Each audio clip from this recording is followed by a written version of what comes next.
$100 million Money Models, the training on how to make money. We're going to be covering all of this stuff in the next few hours together. You'll also notice that some of these things correspond with the chapters of the book, $100 million Money Models. You'll also know that some of these things are not included in the book. And that is because some of these things are extras. They're Easter eggs. They're my gift to you for actually making it over to the internet where you can watch with your eyeballs and listen with your earballs. I will have things that are additional to the book chapters that go in a little bit more depth, because with a book, you have to be super constrained in terms of attention. With videos, they can be a little bit more engaging. And so I cover a few more examples, few different examples, and add in some chapters that I ended up cutting out in the final version. So enjoy. With that being said, let's get into context. Context. The purpose. So why does this book exist? The $100 million Offers books answered the first question, what do I sell? Because if you have nothing to sell, there's nothing you can do. Now, from there, once you have something to sell, you need somebody to sell it to, because you still can't get money unless you have a person who gives you that money. Great. $100 million leads answer that question, which is how to get strangers to want to buy your stuff, which the subtitle of that is advertising, and the core 4 and lead getters and all the things we go into in that book. So why does Money Models exist? Well, Money Models exist between both of these books, which is how to monetize. If you have something to sell, and then you have people to sell it to, then you have okay, well, how do I get them to give me money? How do I get them to buy more stuff from me? How do I actually make a profit from this? And how do I profitably advertise in order to let even more people know? All of those questions were answered in this book. And to give you a little bit of backstory on this really quickly, I wrote this book first. And it was because this was my cookbook for making money. This was all the tricks that I knew about making a business make more money. But then I was like, okay, I can't wait to release this thing. And then I realized, oh shoot, unless they know how to advertise, they're not gonna be able to use any of the stuff in this book. So I was like, okay, I gotta start writing this book on leads and advertising. And as I was writing this book on leads and advertising, I was like, oh crap, if they don't have anything to advertise, they're not gonna be able to use this book. So then I had to write leads. So I ended up having to write 2 books in order to get to this third book in the trilogy, which I'm excited to share with you now. So why do I write these books? This is a little Isaac Newton. If I have seen further than others, it is by standing upon the shoulders of giants. And so my goal is to pass as much on to you as I possibly can, and hopefully make you lots and lots of money. And maybe someday you hit me up and say, hey, can you invest in my company? And I'll be happy to do that. Otherwise, just make money. I'm gonna die, so are you, and at least we can share some stuff. All right, big picture, we're all here because other people in the past documented what they did for generations. We may not remember the names, but we do pass on the learnings. And so that's kind of my goal here. And so education is the greatest legacy of all. That's why I make all the stuff that I make. All right, and so consider the alternative. You live a life amassing education and then you die. And then everyone has to relearn what you learned. Everyone suffers what you suffered. What a waste of a life. And so I do this while I grow because I don't want to forget the little details at the end of my life. Because some people are like, oh, I'm going to document at the end. It's like, well, you're going to forget all the details by then. And so I try and make as much stuff as I can as I go up. Breadcrumbs, if you will. Simple skills are easy to teach. Complex skills often include some type of mentor or apprentice relationship for years to transfer knowledge. So think about like deal making, surgery, scientists. Those are things that usually are complex skills, but it's more so that there's just bundled terms that have many skills underneath of them. And so it's more that people have a harder time quantifying it than it is that they are complex versus simple. But the thing is that there's not very many apprenticeships for business. This is the problem, right? And so my books and my trainings are my attempt to mimic apprenticeship at scale. So here's the problem this book solves. Most advertising isn't profitable, aka people lose money getting customers. And so let me explain how this works. Let's say you make $1,000 in profit per customer over the lifetime. So this would be a lifetime gross profit of $1,000. And it costs you $100 to get a customer. That's CAC, cost to acquire a customer, CAC. So LTGP is 1,000, CAC's 100, LTGP to CAC, which is a ratio, is 10-1, which means for every dollar you put in, you get $10 back out. Now you should make that trade every time. But what if you make the $1,000 in a bulk payment 12 months later? Well, shoot. So that means you put $100 out today, and then you do all this work, and then you get paid a year later. Ugh. Well, you should still make the trade, but you're going to have a lot of cash flow problems, right? So you have your -100 day 1 or month 0, and then you're still losing money all this time delivering to the customer, and then finally they pay at the end. It could be equally said that let's say if we had a 10-year LTV and someone paid you $100 a year for $8.33 a month for the next 10 years, you should totally make that deal. you're still not going to have any money even be profitable until month 13. You would either have to burn your own savings, which sucks. You'd have to burn other people's savings through debt and equity, meaning you sell portions of your business in order to get more cash. You do fundraising, right? Or you raise some sort of loan from a bank so that they can basically fund your business while you wait to get this money back from customers, which sucks and is hard. And I get it because I've been there. But the good news is there is a better way, which is door 3. Make more than $100 in profit in the first 30 days for this particular instance. And so this book is door 3. So if the problem is that most advertising is profitable, the solution is something I call client finance acquisition or customer finance acquisition. CFA is sometimes what I refer to it as. And the point of that is to make money faster. This enters the element of speed into the conversation, not just how much you spend, how much you make back, but how fast you make it back. Because how fast you make it back can be the thing that unlocks all the growth in your business or tanks your business overnight. So, customer finance acquisition or client finance acquisition, CFA, is a process in which gross profit generated from a single client within the first 30 days is greater than the cost of acquiring that customer.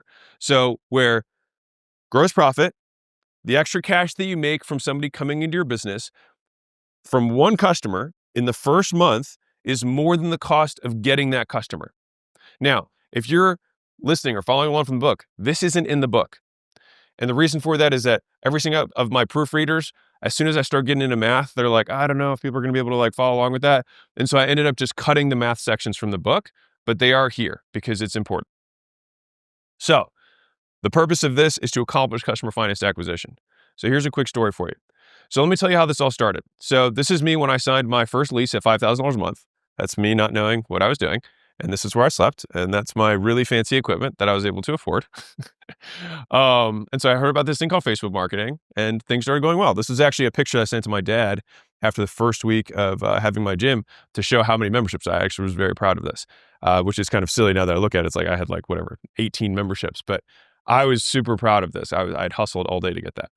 And so the thing is that things started to grow. And so that was good. This was my 1 year. There's my little dinky streamers because that's what I could afford at the time. But things were going well. Like all my clients showed up, which was kind of sweet. And we grew over to 9+ employees. So that was cool. And I started to feel like I had it figured out. I was like, I'm a businessman. And then of course, Facebook slaps me and they 5x my cost per lead. And so what was once a money, torrential hurricane or downpour turned into the Sahara Desert or whatever desert this is. And all I could think about was, having to call my dad and say, I'm a failure. This actually didn't work. I didn't really know what I was doing. And that would have sucked, right? And so all I could think about was how can I afford to pay for more leads, right? Like the business worked, everything was fine. It's just my cost per lead went up. And so I needed something that was immediate cash up front so I could pay off my credit card bill for the ad spend without going into debt. And so I want to highlight one key point right now is that 2 types of business owners. One type of business owner tries to keep figuring out and being upset about the things that are out of their control. If CPMs, the cost per impression goes up on a platform, you can either afford the impressions or you can't. Now you can beg, borrow, and steal and wish that the impression cost goes down, but it's not going to change anything, right? Of course, you can make better ads, you can make better hooks, things like that. But fundamentally, my lead costs went up. So you can either go out of business or you can try and figure out a way to make more money per customer. And so that's what we did. All right. And so this is what happened. So I'm traveling home for the holidays and I've got this layover somewhere and I see a guy from college in the same waiting area. And I was like, oh, no, shoot. I was like, hey, what's up, dude? So we start chatting and it turned out that he started a supplement business. I was like, oh, okay. Kind of interesting. And so I was like, hey, so how much do you make a month from your supplement company? He's like, well, I got 2 locations. One does about 80,000 a month. The other is 130,000 a month. And I was like, a month? It's like selling supplements? And, and I was like, hold on. I was like, if this guy can make an extra 80,000 a month selling supplement without any members, I got a gym. He has no gym. I've got a gym with members. He doesn't have members. I was like, I can definitely sell 20 grand a month with my members just to cover my costs. And so I put an order for supplements to resell at my gym. And at first, of course, no one bought until one day I was able to make a sale. And then from that day going forward, I began selling $200 per person in supplements. So about $100 in profit. And that $100 offset my cost of getting a new member in the door. And so I used to have to spend money to get the person in the door and then sell them stuff and then wait to get, recruit membership costs, et cetera. But here with the supplements, I could sell them supplements up front and I made my cost to get the customer back. All right. So I was able to start spending way more money on ads again because it paid for my advertising. And so it made all the new members and the cash they paid free, which is sweet. And so the moral is that I made another offer. And when I made another offer, I made more money. And so the outcome was I was able to get paid to get new customers. And I'll say that again. I was able to get paid to get new customers. So most people pay to get customers. I was getting paid to grow. And so my gyms grew. And so over time, I continued to get better and better at recombining the way I charged and structured my client journey to make more money than my competitors. And so I went from making like 4 to 5 to 1 to making 31 and up. So like every dollar I put in, I would get $30, $40 back on my marketing. And I'll show you how I did it. All right. So I eventually took that multi-step money model and licensed everything about it to 5,000 plus locations.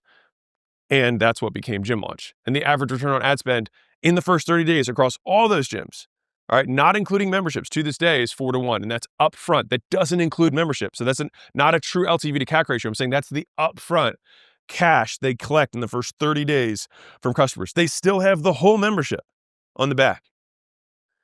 And so that's what I'm going to break down for you in this training, all right, which is exactly how to do that at any business, which is build a money model that allows you to never use your own money to get customers again. All right, that means that you're no longer constrained by how much capital you have, who you know, what your bank lending terms are. It's just about what you can design in terms of how you build your money model so that you can use other people's money, not banks, but your other customers' money to finance your growth. So that was my quick story. All right. And we have given you context. Now we begin. How businesses make money. How businesses make money. How businesses make money. Starting with number 1, LTV has to be greater than CAC. Duh. But let's get into it. Oh, look, I did write this. Duh. So you've got to make more money over the lifespan of the customer than it costs you to get them. Obviously, because otherwise you're spending money to get people who give you less money than it costs you to get them, which is not a good recipe for making money. So cool. Thing number 1, I'm glad we covered that. Number 2, let me give you this a real example to make this real for you. So this is a real thing for me. So I had a meals company for a year or two, and foreshadowing, things went wrong. So we had $100 CAC, which means it cost me $100 to get a customer, and we had $500 of lifetime revenue. I'm highlighting this, lifetime revenue. And I was like, and so my team comes to me and says, hey, we're going to be rich. Every $100 we put in, we get $500 back. Let's spend more money. And I was like, hold on one second. And so, not so fast. I was like, okay, well, what are our gross margins on these meals?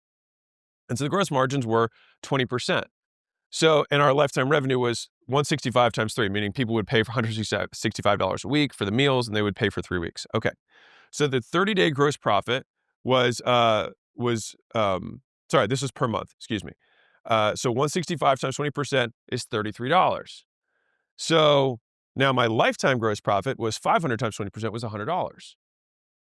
So wait a second. So you're saying I'm spending 100, making $33 back in the first month, and spending 100 and making $100 back lifetime.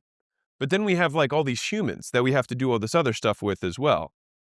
Well, that's not going to work very well. And so it didn't. And so I told them to not do that. It's also why I'm not in the meals business anymore. Now, if you're like, hey, why did you work to figure it out? It was the 4th business I started while I was still CEO. And Layla and I had one of these conversations. She's like, pick. It's like, legit. And so I ended up shutting that down because I had a co-packer. So it wasn't like I had a huge amount of staff or something that I had to lay off or anything like that. I was repurposing my supplement company staff to deal with all the meal stuff. Here's a fun fact for you. 80% of our customer complaints came from meals, 20% from supplements, and 95% of my profits came from supplements, and 5% came from meals. And I was like, I think if I were giving me advice, I would advise me to stop doing this. And so I did. So let me give you some benchmarks though, so you have an idea, because you're like, okay, got it. So let's just say GP, not PG. So it's not a PG-13 movie. Lifetime gross profit to CAC ratio should be over 3 to 1, which means you should be able to make more than 3 times what it cost you to get a customer in gross profit, not revenue, gross profit back to you as a business owner. All right, at minimum, in order to have a profitable business. At minimum, this is not like that's the goal. This is by all means, if you're below this, you're absolutely screwed. At 3, you're still not like in a great position. Ideally, it's much higher. Okay, here's the example gone better. So in order for this CAC to work for this business, I would have to make $1,500, not $500 in lifetime gross profit in order for this to make sense. So I had to be way higher in order for this to work, and it wasn't. Okay, so that's just to give you an idea of what kind of adjustments that I would have to make in order to make that business work, which I was like, I don't know if I can conceivably do that, which ultimately led to me deciding not to. Which then leads us to the only three numbers that matters. And this is what you need to write down. This is what you need to think with. All right. Now, this is not in the book. And you're like, wait a second, how are you not talking about this in the book? It's because no one can do math. So you're here and you can do math. So if you're looking closely, you may notice that there's three numbers that make the biggest difference here. All right. So number one is CAC, which is the cost to our customer. The second is the fact that I talked about this 30-day thing. Like, why am I talking about 30 days? And the third is gross profit, which those three metrics triangulate acquisition, meaning getting new customers. CAC is how much it costs, GP is to make a profit, and short PPD means payback period, how long it takes you to make that money back, how long it takes you to make your cost back. So ideally, you have low CAC, which means you have cheap customers, you have high GP who pay you lots of money, and then short payback period, which means really fast. Outcome is more money faster. All right, and that's pretty much the training in this book. Like that's what this is all about. So that's what we accomplished. The rest of this is all about how. Okay? So, boom, those are the three numbers that matter. And let's get into the first one a little bit more detail. Because some of you guys are like, CAC sounds like something my cat threw up. Understood. That's the next one. So, cost to acquire a customer, aka CAC. Let's dive in. Cost to acquire a customer again. So, let's start with definition. All right, cost of acquiring a customer, all the costs required to sell a new customer. So that's the advertising dollars, the payroll to a media buyer, creative team, software that the team uses to make advertising and sales commissions, salaries, the managers of those teams, everything that it costs you. So a lot of people, and if you want, you can delineate how much does it cost if you use paid ads, for example, how much it costs us in media spend versus how much is sometimes people call it fully loaded CAC. You can have both those numbers separated out, which I think is wise. It's kind of like media CAC versus fully loaded. But at the very basics now, that only really applies to paid media. If you acquire customers via outbound, payroll is going to be the majority of your CAC. If you use content to get customers as your primary acquisition method, then it's just going to be the cost of the payroll for the team that does all the distribution of content and editing and whatnot. But most companies, especially if you're bigger, are going to have multiple different versions of that, which is why you just look at everything and you look at how many customers you got, you divide it out, and you're like, that's our cost per customer. So if we're trying to get unlimited customers, we better be sure we know what our own costs to make sure that we can actually pay for it so that we can get unlimited new customers. All right, so let's calculate it together.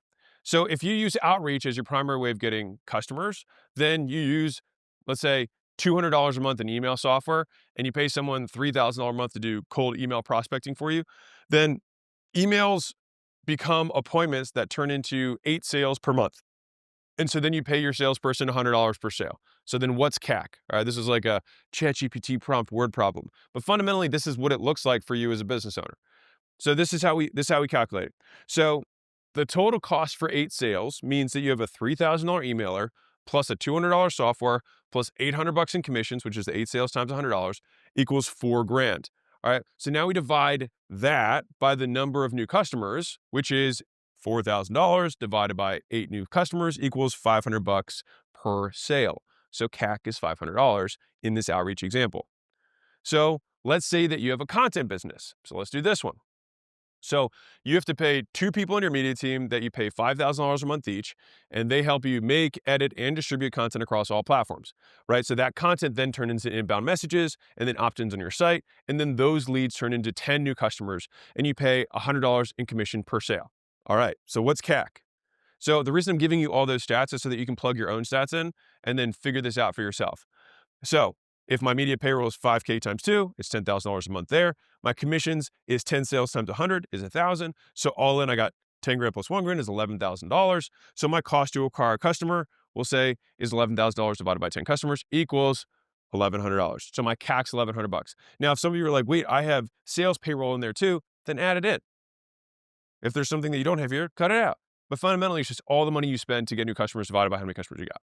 Cool. And I'll do one quick one on paid ads. So You spend $4,000 a month on a media buyer. You spend 20 grand in buying ads, the actual media itself. You spend $1,000 commissions per sale, so this is probably a higher ticket sale. And you spend $1,000 in software and tracking and following up with the leads that come in to get 10 new customers. So what's CAC? So media, 4K, media spend, 20K, software, 1K, commissions, 10 times 1, 10,000. So all in, you spend $35,000 divided by 10 customers, $3,500 per customer is our CAC. That's how this works. By the way, one of the best ways to improve any metric is to start measuring it. So, how to improve it? In this whole training, I talk about lots of different things that cover and check off different boxes here. But fundamentally, if you had nothing else and you just need to have a cheat sheet for this, it would be you make better offers, that gets you higher response rates. And if you make better offers, you're also going to convert a higher percentage of people. More people are going to take the next step. If you have better offers in general, your CPMs are also going to go down because people are like, oh, this is a better offer. Great. You'll have cheaper labor. So you won't necessarily, this is not necessarily related, but you could have cheaper labor as a way to improve CAC. Like if you paid your sales guys less or you paid the outbound team less, whatever it is, like that could decrease your CAC. And you could have cheaper software because that is also a cost. But I would say if I had to measure which of these is going to be the biggest levers, it's going to be these three. And I rarely go and dip into these ones, to be very candid with you, because you have such order of magnitude changes you can make up here that sometimes this stuff becomes irrelevant. You lose morale for no real benefit. All right. So we talk about these two primarily for this book. So the two most powerful words in advertising are free and new. Use them. And so for us, if our objective is to lower CAC to the greatest degree possible, we want to get as many sales as possible for as little advertising dollars as possible. And so that means we want to convert the highest percentage of our audience. And so note that this is expanded content from the book, all right, that I just think is worth knowing. All right, so in $100 million leads, I talk about the value of giving something away for free. Some people don't want to do that, but let me explain why I think it's probably a good idea, especially if you're starting out. All right. So Dan Ariely, again, none of this is in the book. I had to cut this out. So Dan Ariely, who's a famous behavioral economist, psychologist, whatever, some science dude. All right. So he ran this thing called the Hershey Kiss test. And he would give away Hershey Kisses for free, or he'd give them away for a penny. Want to guess the difference in take rates on a college campus? 9 times more people took the free Hershey Kiss versus the 1 penny kiss. And he called this the penny gap. 9 times more. For those of you who have this like heeing and hawing of like, I don't want to give stuff away for free. Okay, don't. I think it dilutes my brand. Okay. There's a difference between giving products away for free and giving value away for free. And you have to understand the difference. And I have always subscribed to the Chick-fil-A model of this, which is either it's free or it's full price, never discounted. So if we mess something up, your sandwich and your whole meal's on us. But otherwise, it's premium and it's full price. But it's one or the other. There is no in between. And so if we want to make, let's say you're B2B, you make content that's free. You make lead magnets that are free. You provide value. You make software tools. You give them away for free. These are all things. If it's free versus $1, like, well, you're going to get shitty customers if you do it. Like, okay, cool. And for everyone who does want to listen, let's keep going. So we start for free because if they don't want it, it's because they, one, don't want it. And so that means you just change what you're giving away or how you describe it. So either the thing's wrong or how you describe the thing's wrong. The second reason somebody doesn't want your free thing is because they don't believe you. So it's too good to be true. So I'll give you a story about this. So there was a famous marketer who used to on the side teach marketing classes. And he talked about believability. And so he'd always run this test once a year where he'd run an ad that says, give me $100 and I will give you $1,000 back. Call this number. And no one would call. And the main reason was no one believed it. It was too good to be true. Now, to be fair, people are dumber now. And so maybe it would work now. But when he would run these tests, we'd have to something, we'd have to run something. Maybe, but like the point hopefully remains. All right. The next is I've seen this split test work more times than I care for. But if you advertise something that can help you make an extra $5,000 a month versus something that helps you make an extra $500 a month, this one gets more opt-ins. And so you're like, how could a lower result get more people to want it? And it's because more people believe it. Kind of interesting. The last reason that people don't want your free thing is because it's the wrong people seeing it. So it's like if I'm getting a free gym membership that's offered in Ohio, I'm never in Ohio, so I don't really care.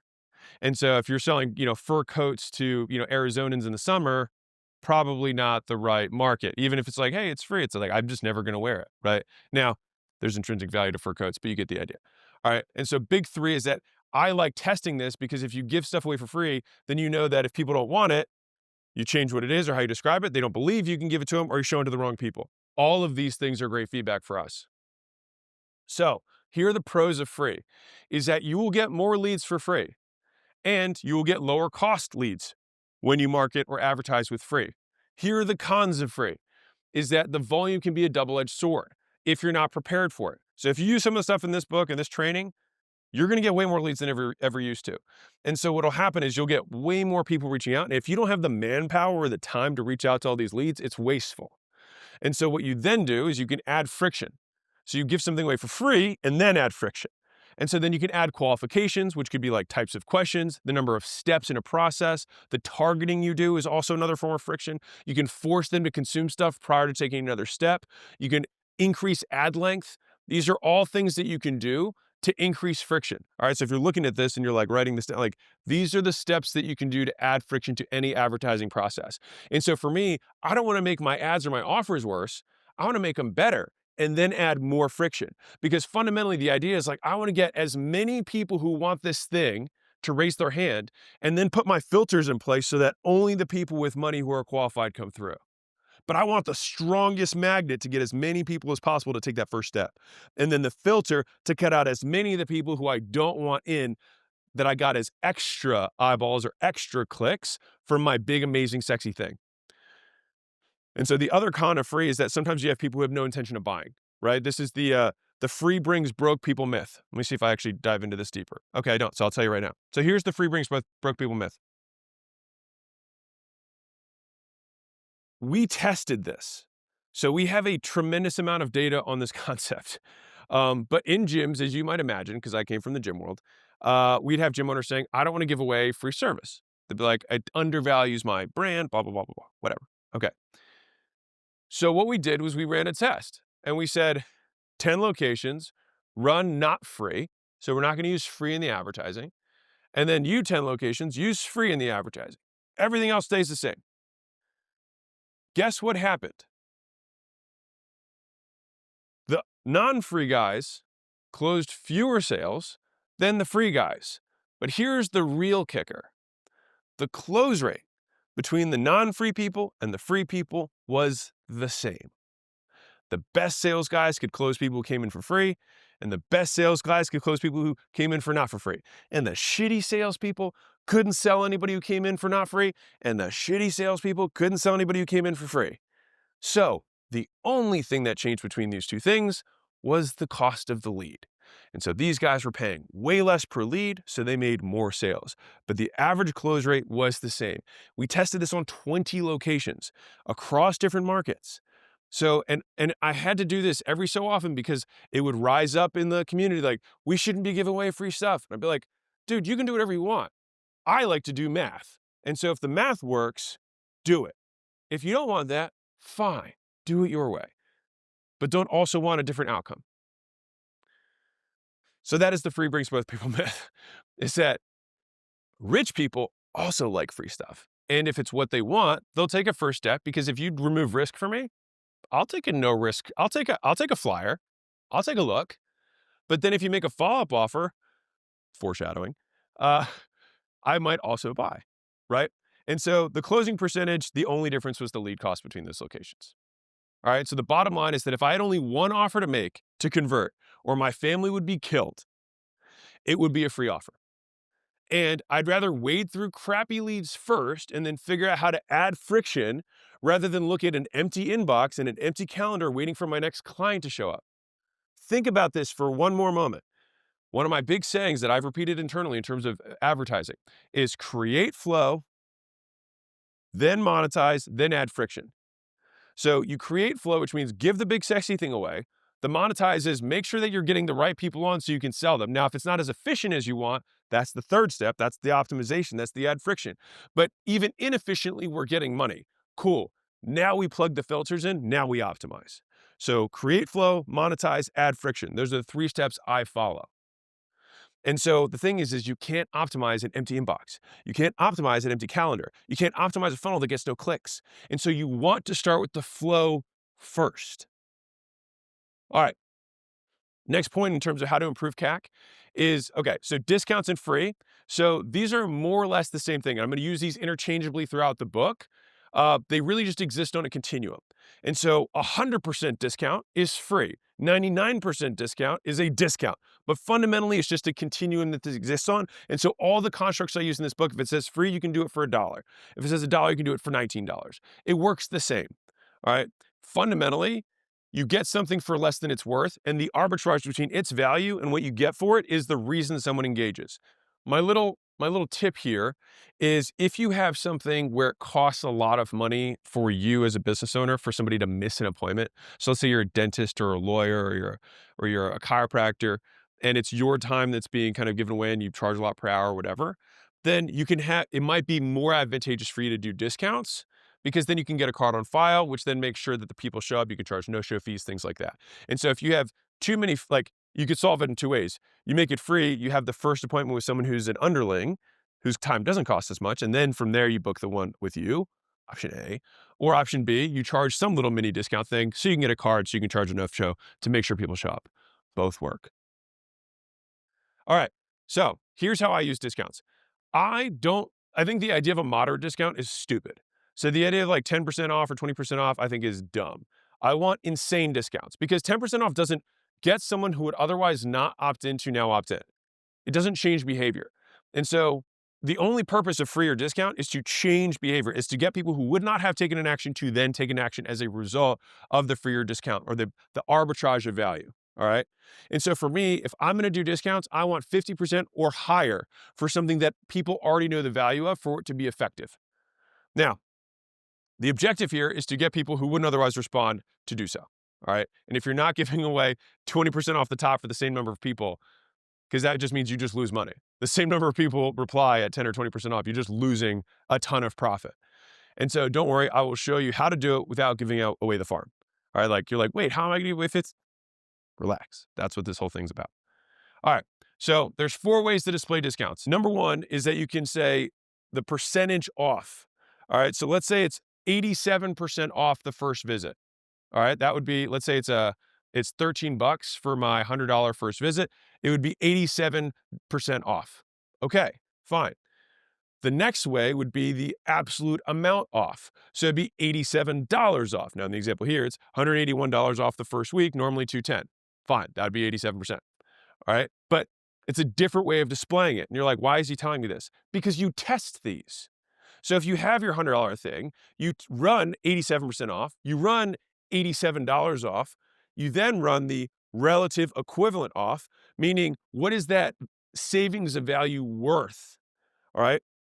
So like save a steak dinner or less than going out to lunch. It's saying this, you want to frame it.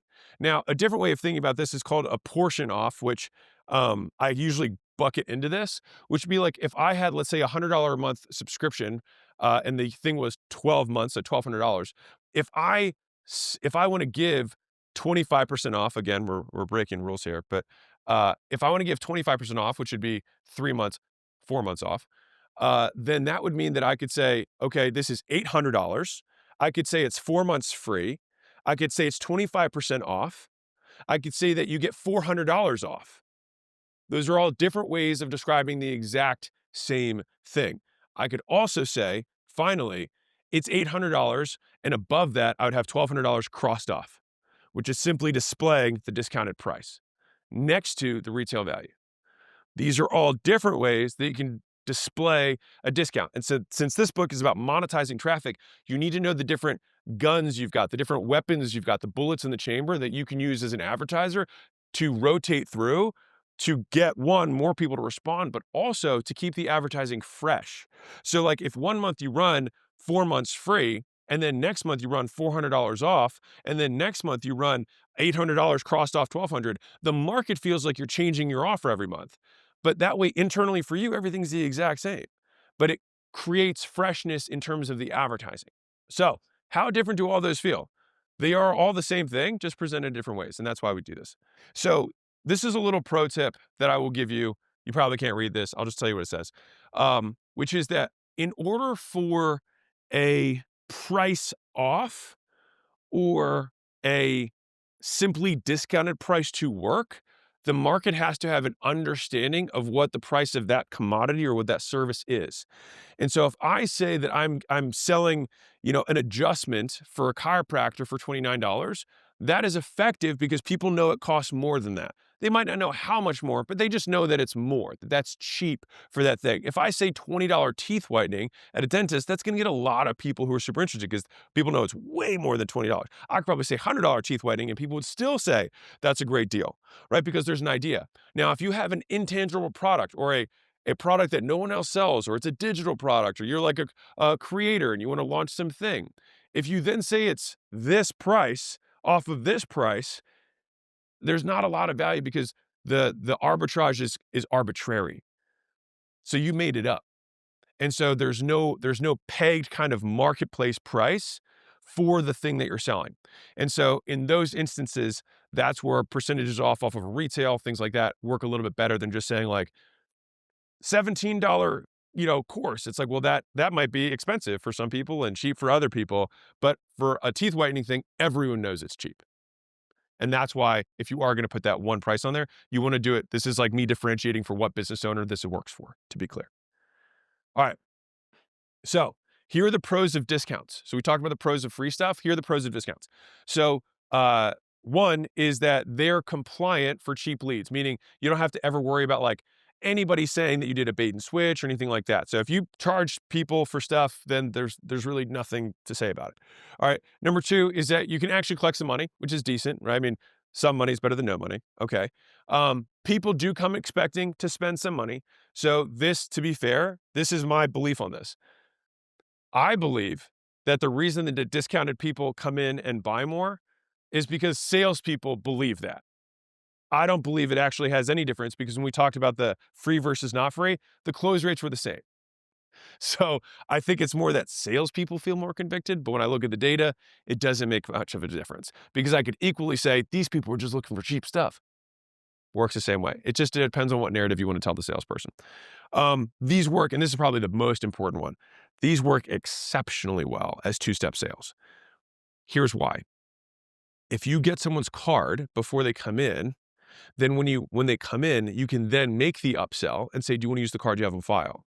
And so the key is that you have the card more than what you charge them for. So it's like you almost want to charge them for the cheapest possible thing to make sure the card works so that when they come in, you can have a seamless upsell into the really expensive thing.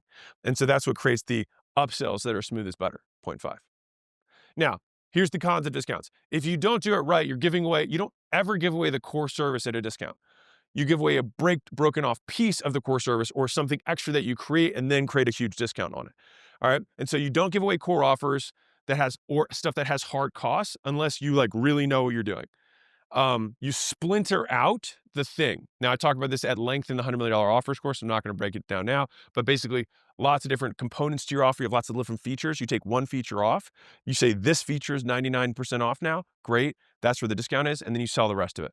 All right. And so whatever you break off, it has to be something that's well understood or it's not going to work. All right. That's kind of the thing I was talking about earlier. People have to have an understanding of it. The cons are you got the bargain offers, right? People who, complain about this, but really they're already, they're already customers. They're easier to upsell though than someone who's cold. So yeah. All right. So the objective is that attraction offers are the first step in the 4 prongs because if you don't have interest, you don't have anything, right? And so customer financed acquisition requires demand. And a big difference between CAC and GP, having low cost or free front ends is a strong way to do it. So lots of demand, free big front ends, drives more in. All right. So these things are going to be interchangeable throughout the remainder of these trainings. So if you see $19 chiropractor visit, it can be just as much a free chiropractic visit. The whole thing will work.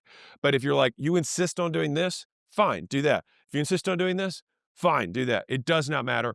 All the money models that I will show you can have free or discount interchanged and they will both work. Kaboom. These are the ways that you can improve your CAC. So with that being said, CAC is covered. Now we go into gross profit. Gross profit. All right, let's rock in. So this is the second of the 3 metrics that we look at to triangulate acquisition. We started with CAC. You have to have cheap customers. We talked about the different ways to improve it, free or discount, different ways to display discounts.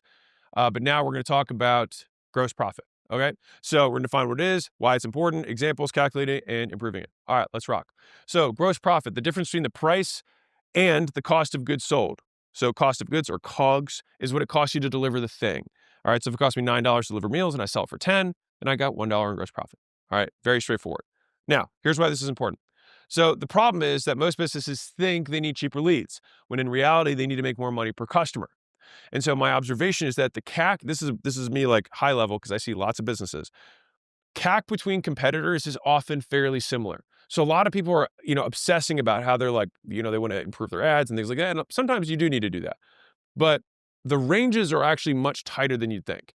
So you might see somebody who's, acquiring customers at $2,500, somebody else in the marketplace might be $3,500. Rarely would you see somebody at like $6,000 unless they're like just getting into the market. But the CAC for specific avatars is usually pretty tight in terms of ranges when I see many businesses in the same industry. Now that may surprise you, but that just like kind of is what it is. But the difference between how much money these companies make is often how much customers are worth. Now, that is where the huge discrepancy between businesses exists. So this is the difference between the whales and the minnows, is how much they make per customer, gross profit. All right. So let me tell you a quick story. So I did a consulting day years and years and years ago. It might have been the first 5 I've ever done my whole life. And a guy was in the same space as me. And you're like, wait, Alex, why would you help somebody who's a quote competitor? I don't see the world that way. So guy came in and he was selling the same number of units per month as me. All right. Same number of units per month as me. But I was making 56 times more profit than he was.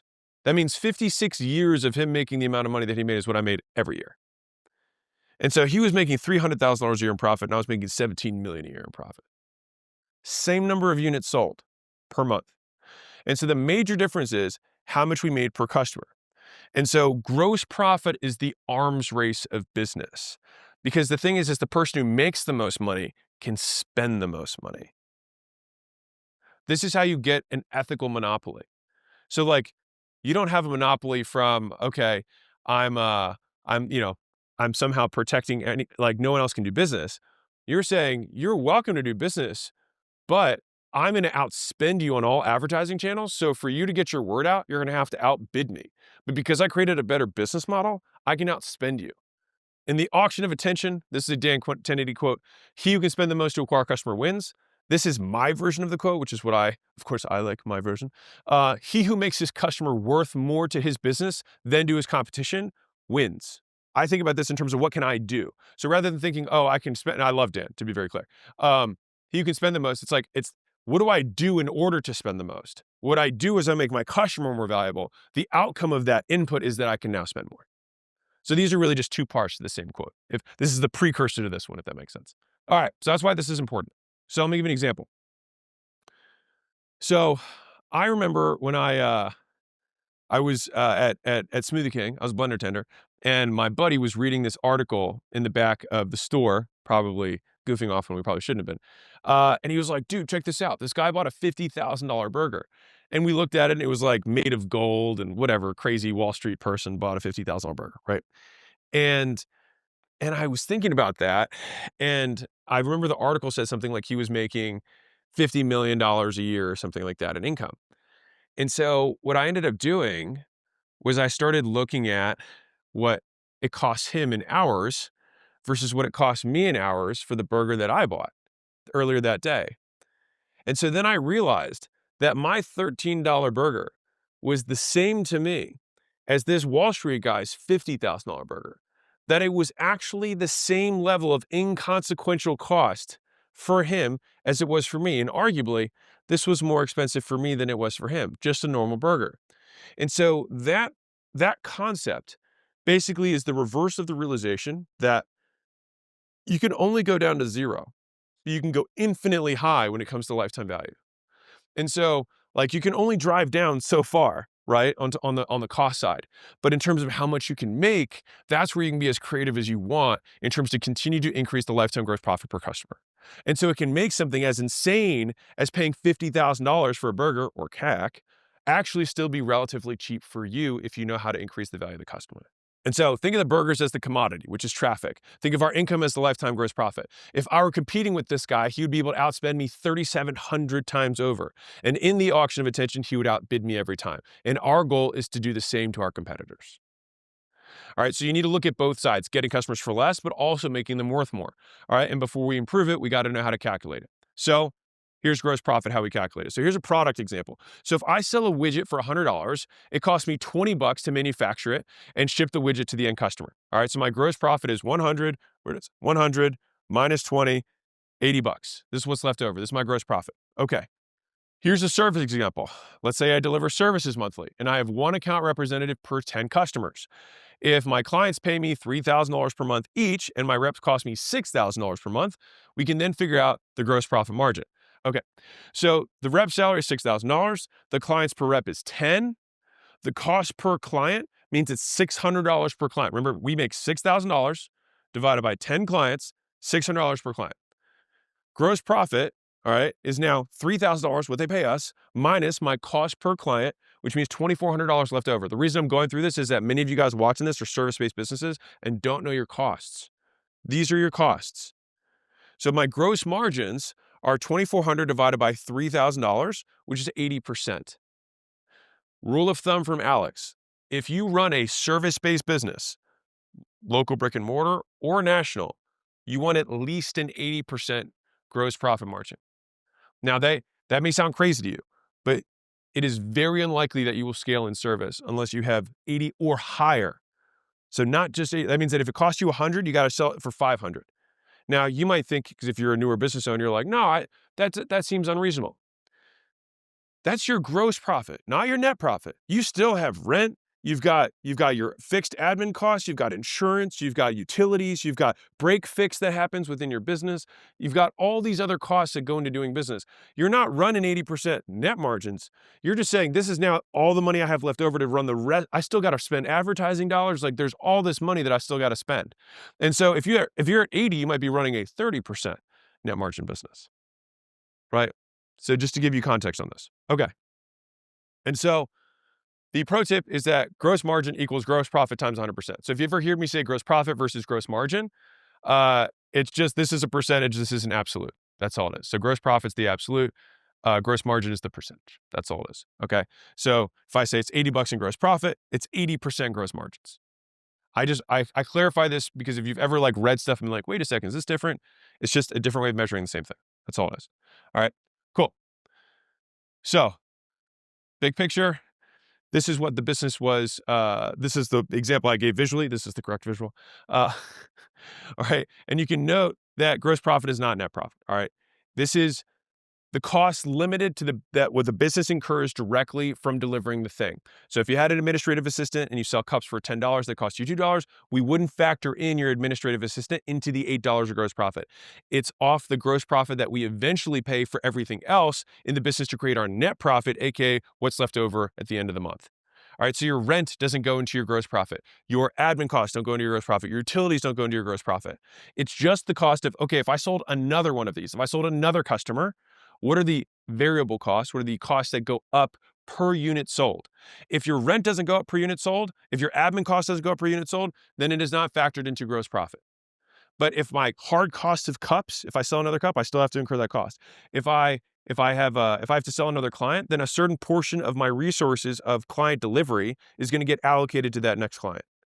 Now, some people are like, wait, but I have to pay my person either way. Not really. I mean, you do up to 20 and then you have to hire another one. And so you just have to fractionalize it in terms of your thinking. So it may feel fixed, but it's not. You have chunkier start stops more than it's a fixed cost, if that makes sense, when it comes to calculating this. So you're like, okay, got it. I have mine and mine sucks. So what do I do to improve it? So improving gross profit, there's a lot of ways to increase gross profits. But without altering price or cost structure, the three easiest to remember are more, better, new. All right, which is sell more of the stuff, so more quantity or duration of the thing, so get them to buy in bulk or buy again tomorrow. Sell a better quality version of the thing, so that would be like a regular burger versus an organic burger, or a large group versus personal training, better version of the thing, or sell a new thing. So you fries and a Coke, which then you could supersize on quality and quality on top of that. That's the quick and dirty. We're going to get into lots of different versions of this. All right. So that is gross profit. We talked about the three things for acquisition. So we've got cost to acquire a customer, how much it costs us, gross profit, what we make for what it costs us, and now we go to payback period, which is how fast this all happens. So if you see PPD, just payback period or payback period, I'll probably say it out loud because I don't want to confuse you. All right. So we got the definition, why it's important, examples, and then how to improve it. Let's start with definition. So payback period, how long it takes until gross profit is greater than CAC. In other words, how long does it take to break even? The shorter it is, the easier it is to scale your advertising. So if I break even in a day versus breaking even in 5 years, it's a lot easier for me to scale, right? Because I get my dollar back tomorrow, then I can spend it again. Some people call this a cash conversion cycle. I probably won't say that again, but just in case you hear it, that's what that means. All right, so that's the definition. Here's the importance. All right, so problem number one, businesses take too long to break even on getting new customers. And so they have to manage cash flow by making a marketing budget. I think this is silly. We solve that problem. Problem number two is that businesses feel guilty making multiple offers in a row because they think that they bother people. They are wrong. The people who feel this way are poorer than they should be. And that's exactly how buyers buy, by the way, is that there's short windows of time that they go super hyper buying cycle and then they go dormant again. And so if you do not take advantage of this hyper buying cycle when someone makes a new decision or starts a new lifestyle or creates a new identity for themselves, you will miss out, and another business who is intelligent, who makes more money than you, will profit. So here's a story you probably haven't heard from me. So friend of mine, business owner, decides to lose weight and remembers that they like riding bikes and goes online to buy a bike. All right. Now, this is what happens after she immediately buys a bike. She enters a hyperactive buying mode. She then buys a helmet, she buys shoes, she buys pants, she buys gloves, she buys water bottle, she signs up for a race. You get the idea, all within a day or two. Now, if you were that first bike shop owner and you were like, well, I don't want to offer a helmet, I don't want to offer shoes, I don't want to offer gloves, I don't want to seem pushy. She wants to buy them. She signed up for a race. She's going to buy them. It's just whether she's going to buy them from you or the guy down the street. And there's a very big difference between hard selling and letting a customer know the offers you have available. You're making offers available to them. And if you think about it this way, if someone has a problem and you have the ability to solve it, it's my opinion that ethically you should let them know you can solve it and what it would cost them for you to do it for them. You make them aware. If they say no, no problem, fine. But at least tell them, make the offer, because you sell 0% of people who don't know you have something to sell. You are making offers. They can choose to take them or not. And if you believe in what you sell solves a problem, then solve more problems. Yes, it's cool. No, also not. Also not cool. Yes, also cool. All right, so that's the importance. So let's do a quick example. So payback periods. So if it costs you $160 to acquire a customer, CAC, and you sell a widget for $100 a month, that costs you $20, gross profit, so $80. What's your payback period? We make $100 from the person who buys their first month. Our gross profit's $80 because we have to have $20 that are off for cost of goods. So that means that I spent $160, but I made $100 back, but I had another cost of $20 for my cost of goods, so I have $80 left over. Sorry, I'm down 80, month one. All right. So let's look at month two. Month two, I didn't have my cost to acquire the customer. I still have my cost to deliver. I make my 100 minus my 20 cost to deliver. I have another 80. So now I'm at 0. Okay. So month two is my break-even month. So what's my payback period? 2 months. Also, to be really clear here, if it costs you $160 to acquire a customer, some people are like, it takes me 1.5 months to break even here because they see $100 in revenue. They say, oh, it's 1.5 months. You have to take out your cost of goods in the payback period. If it costs me $9 in meals and I sell it $10 for the meal, I make $1. I can't say, oh, they paid me $20. It cost me 20. I break even in 2 months. You have to do it off gross profit. All right. So here's how to improve it. You can make them more, better, or new offers. And here's the key part, in the first 30 days. And the key part is to do it at the right moment. The reason that somebody will not take an upsell from you is because you did it the wrong way or at the wrong time or you described it poorly or they're the wrong person, right? And so let me give you this supplement sale example. This is just a zone in on timing, presenting it at the right time.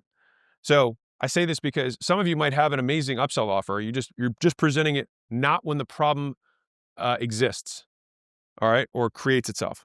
So I tried to sell supplements after people bought services from me and it didn't work. Now I could give you a whole bunch of theories around that. Someone comes in saying they want to lose weight and I say, awesome, let's get you signed up.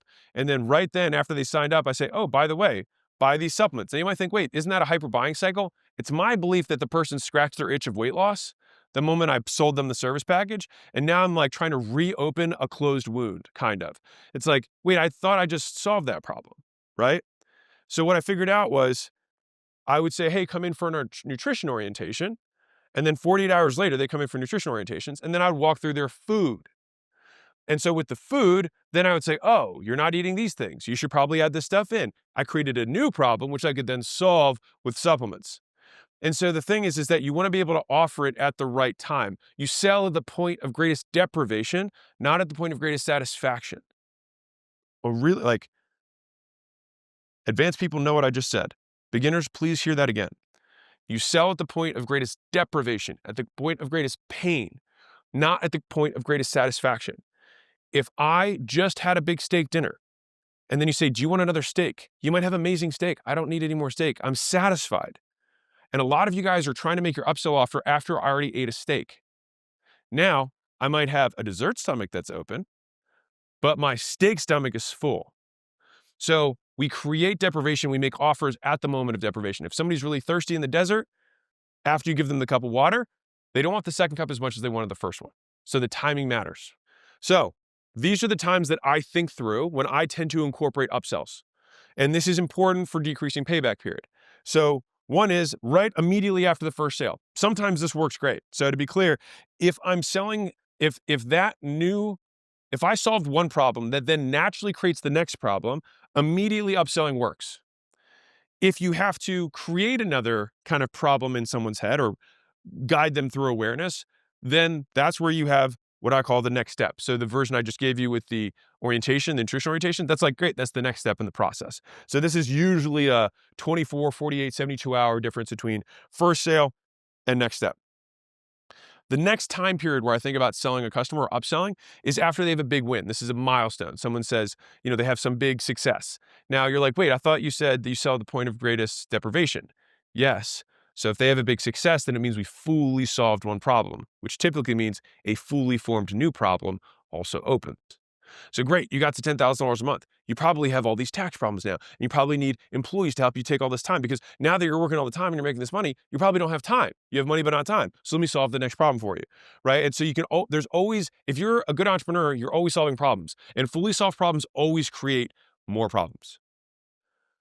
After they have a big win, then I like to think about the halfway point. This is just me historically seeing that people at a halfway point tend to be very open to upselling. And finally, I call this the last chance. Now, if you're like, wait a second, at the end of a period with the customer is the last chance, not when I should upsell? Yeah. If you haven't upsold them here, so many of you guys are trying to make your upsell at the end of the first thing. You've already lost it. Like, this is your last shot. You missed all of the other times that you're supposed to sell them. And notice 4 out of the 5 are before the halfway point. So you're losing out. So I can almost guarantee, well, I'll say it this way, I have never not had this work. So I can't guarantee it, but I've never not had it work. Which is, if this is when you're upselling people or attempting to upselling, because I already know you're probably failing at it, if you move it forward in the sales process, in my opinion, you have an incomplete buying cycle. So I don't want to reopen something. I want to just ride the one I'm already on. It's like, hey, you're halfway through. Let's keep the party going. Hey, you're doing great. Let's keep it going. Let's add this other piece of service on. Hey, let's get you there faster, right? Let's decrease your risk around this. Let's get you more support, whatever it is, right? We want to keep the party going. I don't want to finish my service package and then have to be like, okay, now that you've completed our first, service of work, let's talk about working together again. It's like, I'm good with what you gave me before. I'm pretty happy with that. This is cool. All right. So there's the 5 times I think about selling. Now, again, make more better new offers the first 30 days. These are the 5. So immediately in the same conversation or conversion event, next step is 24 to 72 hours. First big win. This means you focus on getting them fast wins so that you then create new problems that you can then solve. Halfway point. This is just, I'm telling you, it just has worked. So I'll just throw it out there. I give you some scientific whatever thing, but I just know it works. And then last chance is the exit interview, right? And this is only useful for payback periods if it's within the first 30 days. But pretty much all of these ones apply most of the times within the first 30 days of the customer coming in. These are some easy ways to do this. You can have somebody pay first and last month today, or you can add an initiation fee, an onboarding fee, or an enrollment fee, or an activation fee, or make up whatever fee you want. You too can have this power. You just add that on. So if I wanted to improve that one I had earlier, if I didn't want to wait 2 months, I would say, great, we pay first and last. That's how we've always done it. And then I could offset. Now notice the fee is all gross profit. So now I'm actually up 80 on my first transaction. And now I've got half the cost to get a new customer already back in my pocket before I even have the next payment 30 days later. So every 2 customers buys me another one before even having to wait for the recurring to hit. All right. And this is how you really scale. This is just one structure. There's a gazillion that I'm going to show you. All right. So we went from 2 months to 1.5, all right, within 30 days. All right. So that's how you improve it. And that is about shortening payback period, making money faster. So we just triangulated the cost to acquire customers, gross profit, and payback period. That is what creates client finest acquisition. And I want to unleash the 3 levels of advertising. This is also not in the book for you. All right. So client finest acquisition, or CFA, the 3 levels of advertising. So this is how I would describe 3 levels of advertising for you as a business owner. So let's start with level 1. This is where lifetime gross profit is greater than the cost to acquire customer. This is the duh level. All right. So you've got to make more money than it costs you to make it over the lifespan of the customer. Ideally, at least 3 times more. So what it costs you to make the money, how much money you make. Fundamentally, that's it. If you don't have that, then you don't have a business. So you need at least this to be a business that can make money and grow. So level 2 is 30-day gross profit, not lifetime. Notice the big difference here is the time difference. This is forever, and this is the first month, all right, is greater than CAC. I'll explain why the first month is so important in a second. All right, so we want to make more money than it costs you to make it in 30 days. And so the result, this is the key part, is that you never spend your own money to grow. And so why is 30 days the number? Because that's the amount of time that any business can borrow money with 0 interest in the form of a credit card or credit lines. Many businesses, banks will even give you interest-free credit lines for 30, sometimes 60, sometimes 90 days, depending on, your relationship with the bank, how much money it is, whatever. But at least every business can get 30-day interest-free money. And so that means that the way the financial system exists right now, at least in America, you can get money and not pay for it as long as you pay it back in a month, which means that my objective for you, because I've always operated on, I've owned everything and I haven't sold equity and I haven't taken on debt to grow all my businesses, and I've been able to grow them absurdly fast relative to the marketplace. I'll just say it like that. And the way that we've been able to do it is because I take the money that I have access to, and I can take as much as I possibly can as long as I figure out a way to pay it back in that first month. All right. And so you can use the credit card to get your customers, then pay the card back, then reuse the money, recycle the cash, and get another customer. All right. And as long as your gross profit in the first 30 days is greater than the cost to get them, you can never carry debt while growing your business, which is a sizable advantage. So this is what level 2 advertising would look like.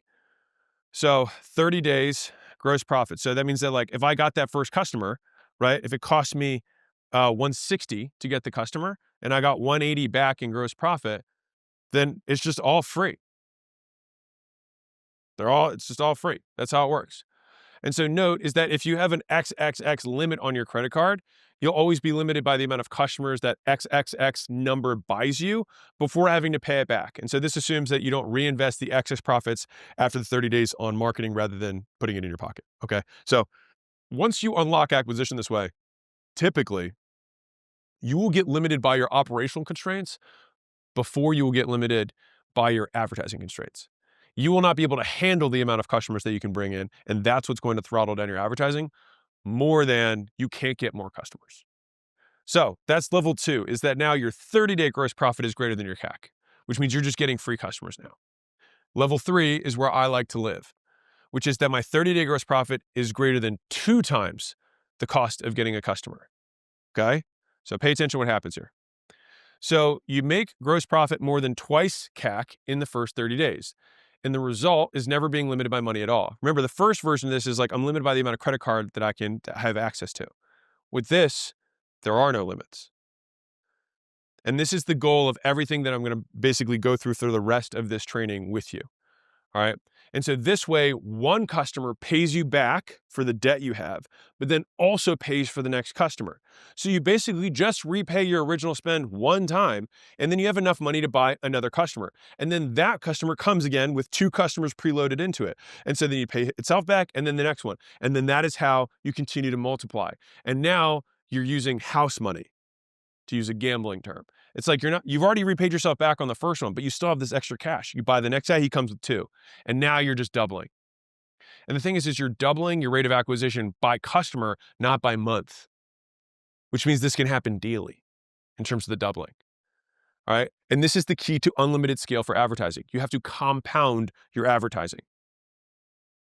And so this is what it would look like if you just reinvested on a 30-day loop instead of a daily loop. This is to say, like, you get them in today and you have 2 or 3 upsells, whatever it is, within 30 days, and you get twice the cash back in that 30-day period. Well, I got 1 customer this month using that cash, and next month I've got 2, next month 4, next month 8 or whatever it is. Yeah, I think that's 8. Yes, 8. And the next one's 16. It would be, all the way up there. All right, more than I can visually display. And so this is what it actually looks like math-wise. All right, so I think I removed this from the book too. But within a year of reinvesting your advertising profit, this is the key point, is if you have to reinvest the advertising profits to getting new customers, the advertising is obviously no longer a bottleneck in your business.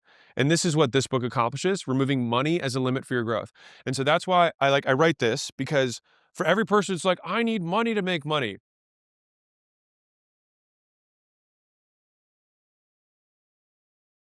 You need to have more skills. Somebody who has fewer skills needs more money. So look at the math here. Month 1 to month 12. 1 customer, 2 customers, 4, 8, 12. This is just a 2 multiplied out. And then here's where it gets wild. This is new customers per month. This is total customers. So I'm ending the year with 4,000 customers. If you just make twice what it cost you to acquire a customer in gross profit in the first 30 days, and you reinvested all of that into getting more customers. And so you could end the year at 4,000 plus existing customers with that framework. By the way, this is exactly what we're doing with school.com. This is how we're going crazy growth right now. So make gross profit more than twice CAC within 30 days. This is where we want to go. And to be clear, to achieve this level of advertising, 2x is the minimum. You can by all means get 3x, 5x, 10x. You can get 10 customers loaded with every customer, and the money just multiplies faster. All right. And so I'll tell you this brief story, but if you want to know what my return was for Gym Launch in the first year, I had a 100-to-1 return in advertising. Yes, 100 times. And so I spent $100,000 and made 10 million. The limit to that business then and now was market size and our operational capacity to scale service, not our ability to profitably acquire customers. And that's what I want for you. And that's what this book accomplishes. And that's what I've had in virtually every business since my first gyms. And the thing is that I think most people move on from this part too soon, rather than saying like, no, we have to make it better until we can get this thing to work for free. Then you move on. And the main reason was we had a better money model. Level 3, check. So you were here for the money models training. We just finished the 3 levels of advertising.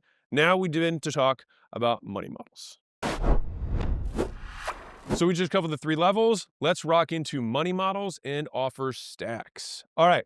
So you will notice throughout this whole training that some of the things are a little bit different from the book, and that's done on purpose because I like to think through things differently in different mediums. All right. Because I can say things here that I couldn't normally say in the book. So we'll go definition, rental car story, and the gym launch example. All right. So a money model is a series of offers. That's it. The reason I had to start with the offers book before talking about the money model book is that an offer is 1 unit. A money model is sequencing these things, is putting them in a series of offers deliberately to maximize gross profit collected in the first 30 days. So I will say this all together. A money model is a series of offers. A good money model, which is the objective of this book or this training, is a series of offers structured to minimize CAC, how much it costs you to get a customer, maximize gross profit, how much they pay you, collected in the first 30 days, how fast they pay you. That's the point. So I'll tell you a story. So we've all seen a money model happening. Some of you guys just didn't know it was happening to you. So I remember this crazy example of one time I was going, I think I was going to Colorado for some reason. Went to Colorado. I line up. I'm like on my phone waiting in line for a couple minutes, and then they pull me up to the rental car counter, right? And the lady was like, "Hi there," very like chipper. I just remember a big chipper. Anyways, and so she asked me a number of questions as she's going through the rental car process. So she says, "Hello, sir. Can I have your ID so I can look up your reservation?" And so I'm barely looking up from my phone. I'm like, "Yeah, here you go." And so she, extends her hand, smiling. And I've been waiting for a few minutes, right? So I just wanted to get in my car. So I hand my ID. Cool. So then, and I'm at that counter. You can see like I'm kind of like leaning over. And so does it look like we have the car that you reserved? Are you okay with a Tundra? It's red. And so I was like, "Yeah, sure, that's fine, whatever." And so I'm not really paying attention. And then she says, "Okay, I've got you down for 3 days. Would you like to have a late return so you don't have to worry about late fees or turn in time? If you're in a rush to get to your plane flight." So she asked her head, kind of like with her head cocked. And I was like, "Yeah, I guess that's fine. Flexibility is good." And so she was like, "Okay, great. So give me a second, just putting that in. Would you like to upgrade your insurance to cover any bumps and scratches in the car? It covers any and all damage that occurs in the vehicle during your stay." And so I was like, "No, I'm good. I have no plans on drag racing, right?" It's ha ha ha. And she's like, "Okay, so just the minimum insurance then?" And I said, "Yeah, that's fine." I barely looked up, right? I'm just like going through this because I want to get the car. And she's like, "Okay, then I have your keys ready in a second. Do you want to prepay for your fuel so you don't have to worry about filling it up? You can return it on empty and not have to worry about paying it. We fuel gas at 3.75 a gallon." And I was like, "Well, what's gas cost around here?" And she was like 3.50. And I was like, 25 cents, per gallon. Yeah, sure. That checks out. That works. And so I was like, so an extra $2.50. I was like, well, that sounds reasonable. That's not a big deal. I don't have to worry about it. So boom, sign me up for it. I'll prepay the gas. And so she says, "Alrighty then. Well, here's your ID. Can you sign here for me?" Great. There's your receipt. On the back, I circled the parking space. Just go around the corner and past the restroom sign. Go past the first 3 columns, and you'll see the J space on your left. Your Tundra should be about halfway down. Enjoy your trip. All right. And so, mind you, right, I take my thing. I'm walking away, right, and I look at my receipt, and I just paid $400 for a 3-day rental when I had reserved online for $19 a day. And I was like, I went from $19 a day to $400. What had just happened? A well-engineered money model. And I remembered that moment, and I was like, I need to write this down. This is the perfect example of what it looks like to create a money model. A series of offers structured sequentially to monetize the customer and provide as much value as humanly possible. So if we think through each of the upsells, she first upgraded my car from a Toyota Yaris to a Toyota Tundra by saying that my reservation wasn't there. Now, in my life, I've never had the car that I've reserved actually available. I don't know if some of you guys said, I feel like I've never actually had the car that I asked for there. So this is the classic Seinfeld joke. He's like, "Oh no, I think you know how to take the reservation, but you don't know how to hold the reservation." And that's the main part of the reservation, right? And so and just from that, I went from $19 a day to $69 a day. Right? Now she solved my big guy in a small car problem by offering it. Now, did they probably have another Yaris-like vehicle? Probably. She just made the offer and I said yes. Second one she did was late checkout. So this it would add a half day or a one-time fee to my reservation. Now, I can't remember if I declined the offer. But the point is that they made this fee up to begin with. This is the main part of this, is that the idea of late checkout only exists because they decide that if you check out past a time that they made up arbitrarily is now late.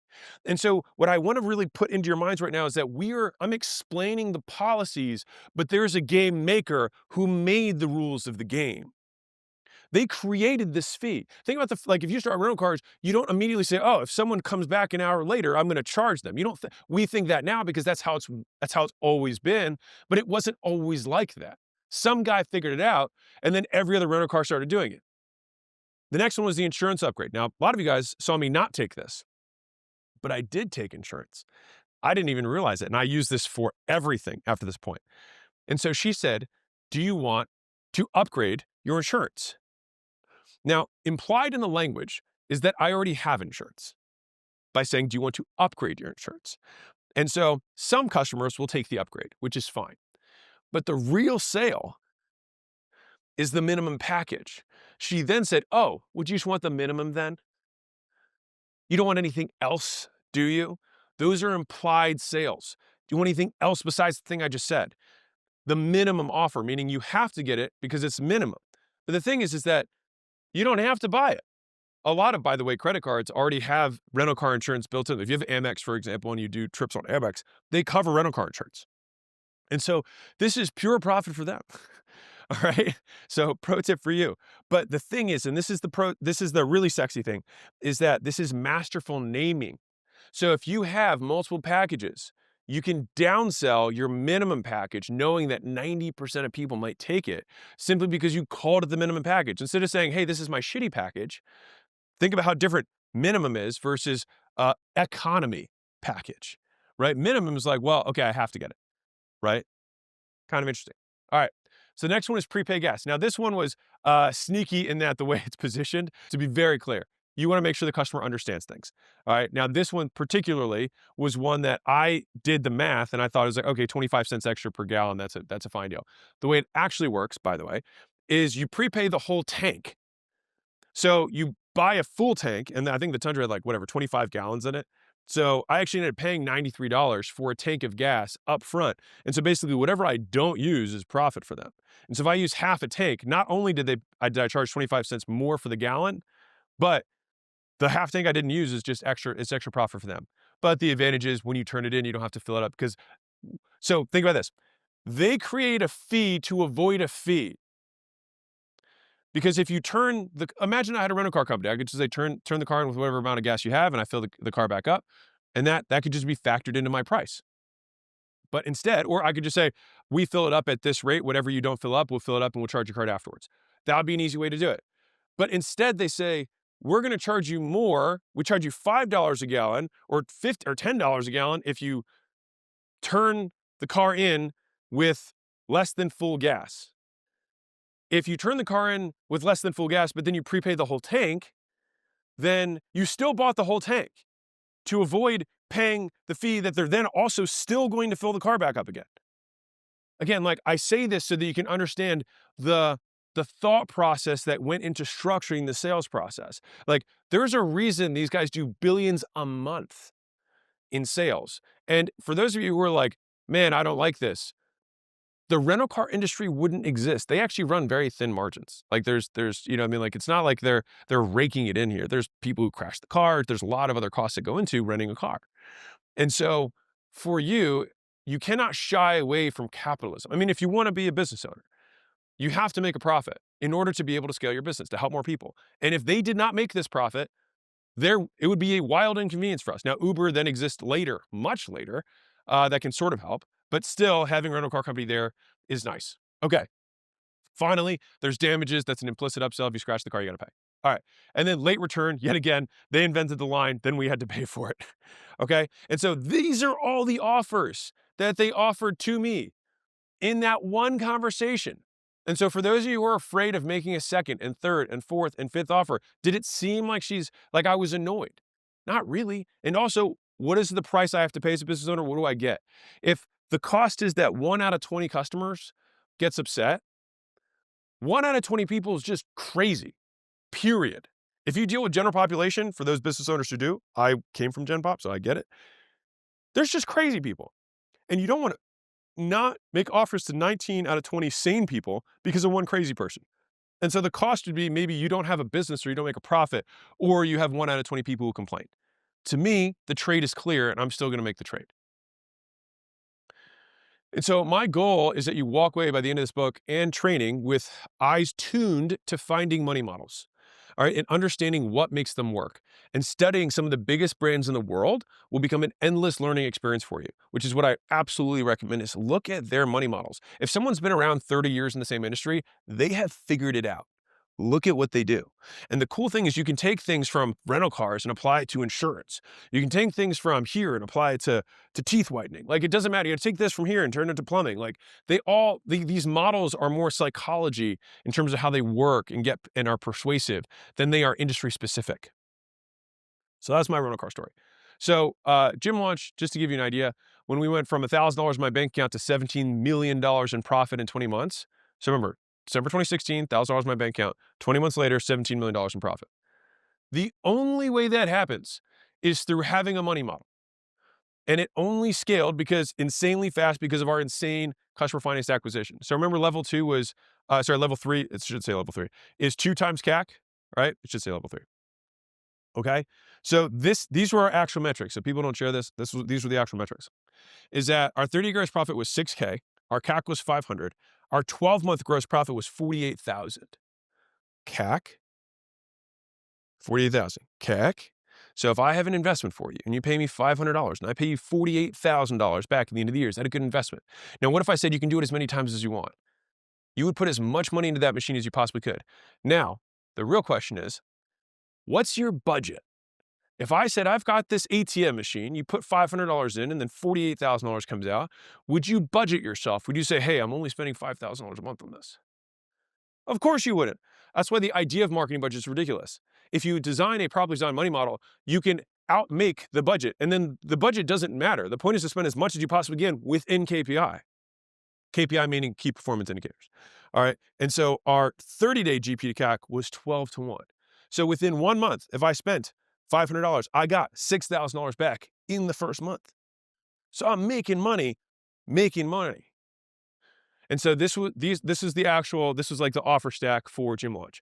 So front is we had a free book, lead magnet podcast. That was the front end.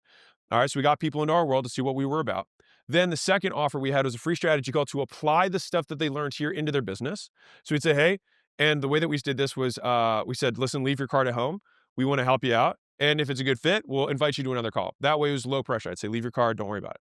Then we'd do the second call, and then we'd offer the $16,000 thing, which was $16,000, fill your gym intensive. So that was our premium offer with very attractive payment terms. So they could put $1,000 down and then to pay $1,000 a week, which no one did.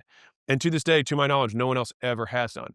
And the reason we could do that is because we actually made them money. And so most gyms couldn't afford the $16,000, most of them. But we could make them more than $16,000 in their first month, and then they would pay for it. So I just want to get as many people to say yes because I knew we could crush it for them. Now, offer 3 was the Supplement Selling Secrets course or training. This was free. All right, that was what's cool about this. So it was free. All we had to do was get them to buy products. We'd give them the training for free, and then we would get them to sell the products. And when I say get them to, I just we explained how they would make more money selling these products and why they were specifically made for gyms. And so I had price protection that no other company would offer. They got to use basically backdoor links for their customers so that they were the good guys rather than me being the good guy. So one of the things that I hated about other brands was I would sell at this price, but they would compete against me online. So I would get them the customer and then the customer would switch to them. And I hated that. And so as a gym owner, because I'm paying for this cost, I'm just transferring over to another brand. That feels bad. And so what we did was we said, we're going to be priced here online. You can offer this price in store. And then that way people will always keep buying from you. So I made that advantage. And obviously we just made the economics work for us on the back end. And that's how the supplement company started the first month doing 1.7 million a month, because we actually solved the problem for gyms. They didn't have to carry inventory. We would do it. We allowed them to sell subscriptions because we would deliver on it. So we solved all these problems that I wish I had had as a gym owner. I made a company that would solve it. And so then the fourth thing we did was you did a free feedback call. So this was basically saying, okay, you're halfway through, you're 8 weeks in. Let's talk about, where you're at, how much money did you make? Cool. So what we did was a free with commitment offer, which is something that we'll talk about in the fourth section of this training, which is continuity offers. And so basically what we would say is, hey, you have 16 weeks, you're 8 weeks in, say yes now, and I'll give you all the stuff that you're gonna get over the next 3 years if you say yes today. And you'll just keep paying your existing thing. So you're just gonna get more for nothing. And then the end of the 6 weeks, end of the 8 weeks, the next 8, right? 16 total, 8 halfway point. At the end of the next 8, it'll just revert into this cheaper billing that you get for a longer period of time. And so they were currently paying $1,000 a week. They would say yes, get more value, not pay more, keep going. And at the end, it would fall down to a lower rate. And all that the objective of this bonus was to get them to agree to continuity on the back. Specifically, a higher level of continuity, because we had a kind of built-in continuity, which was super cheap. That was like, I think $500 a month, something like that. But what we wanted them to get to was the $3,200 a month level that the upsell offered. So that's how we got so many people to say yes. And to be fair, that's how we did it for years. No, it doesn't have to be complicated. If anything, simple scales. So you want to have as few offers as possible that allow you to make the most gross profit possible in the shortest amount of time. All right. So understanding how to do this can change your business forever. So that is fundamentally examples of money models and what a money model is. Great. Kaboom. Now we talk about the 4 types of offers that create money models to begin with. 4 types of offers that create a money model. Let's dive in. So number 1 is how we broke the gym industry, and then we'll go into the 4-pronged money model, the 4 components, the 4 types of offers that exist. All right? So how we broke the gym industry. So I used to get gyms full. So what I just talked about earlier was my model at gym launch. But what created this, and the reason I'm telling you this story is to show you how many different industries this structure of creating a good money model works in. And so I used to open gyms at full capacity on day 1. And so this is a video. This was my first, this ad made me $10 million. So it was sick. I was 26 and it was awesome. It is how you would imagine it sounded. Honestly, it did feel like it was something I was doing was illegal. I found out later it's completely legal to advertise and make money. It just, sometimes the stars align. And so what I would do is I would go into a neighborhood and, this one I did 191 signups in 19 days at $500 a pop. And this is me holding up all the $500 contracts that I had sold like in the middle of nowhere. All right. And so this is the old way that gyms worked. And the reason I'm outlining this is because this might be how your business works. And in the gym industry, this is what all the gurus at the time were teaching. It was something that they called the LBO model, which has nothing to do with leverage buyouts. An LBO model in the gym world was a low barrier offer. All right. So it's like trials, super discount things. But the thing is I talked about earlier having a discount thing as the front end, but then they didn't have anything else to sell. So the discount stuff works, but you got to have the thing to sell to make your money back. But this is how it used to work. So the old way that people did low barrier offers was that they would run trials. So they'd run $19 months, $21, 21 days, things like that. And so right off the bat, if you had 10 people walk in the door, 2 would not buy. So now you got 8 left who buy a trial or buy the discount offer at $29, $19, $21, whatever. Now, this guy doesn't convert, this guy doesn't convert, this guy doesn't convert, this guy doesn't convert, this guy doesn't convert. We get 3 because the industry average is 35% of trials would convert. So not 35% of people who showed up, 35% of people who started the trial. So being generous on this one, 3 out of the 8 continue on. All right. So this is what the math looks like. So 30 days later, our total gross profit is $600. Our revenue per show up is $60. Our revenue per trial is $75. Okay. This is what we did. So we would get 10 people in the door. Now we would know, now we closed fewer off the bat, but we would sell to goal. So we'd get one person to take a $2K package, the majority of the other ones to take, $500 type program, and then somebody taking half that distance of the $2,000 person. All right. So that's layer 1. Then we would upsell meals because they're going to want to have food. Then we would upsell supplements, on average $85 of gross profit per person, not revenue, gross profit. And then we'd get these 2 people to commit to a year after their duration of their program. And then we'd get them to prepay for the year with another discount on the back. And you could do all of this in 30 days. And so our total gross profit was $96.44. Remember the old one? 600? $96.44. Revenue per show, $960 compared to 60. Revenue per close, $19.28 in the first 28 days. This is how we broke the gym industry. When I say broke, I really just mean fixed. We fixed the acquisition model. And so that's the math comparison. And so with the new way, my gyms could outspend gyms doing the old way 25-1. It wasn't even like coming to a fist fight with a knife. It was coming to a fist fight with a B-52 bomber. Like we weren't even on the ground. We were just dropping bombs. Like, there was no way to compete. And a lot of big franchises didn't catch up. and basically went out of business or became just like ghosts. Like people just didn't renew and they're just kind of like they fizzled out and faded. And so like this is also a message to the people who do lead industries. I was a young kid and I had this model, and the right move that they should have done competitively was take all my shit and immediately disseminate it. That would have been the right move. That's what Zuck did with Snapchat, and they had their stories. He just immediately like, oop, I'm gonna take that, distribute it immediately. But instead they postured against and were like, this guy doesn't know what he's doing, and then we ended up just destroying them. Because the math's the math.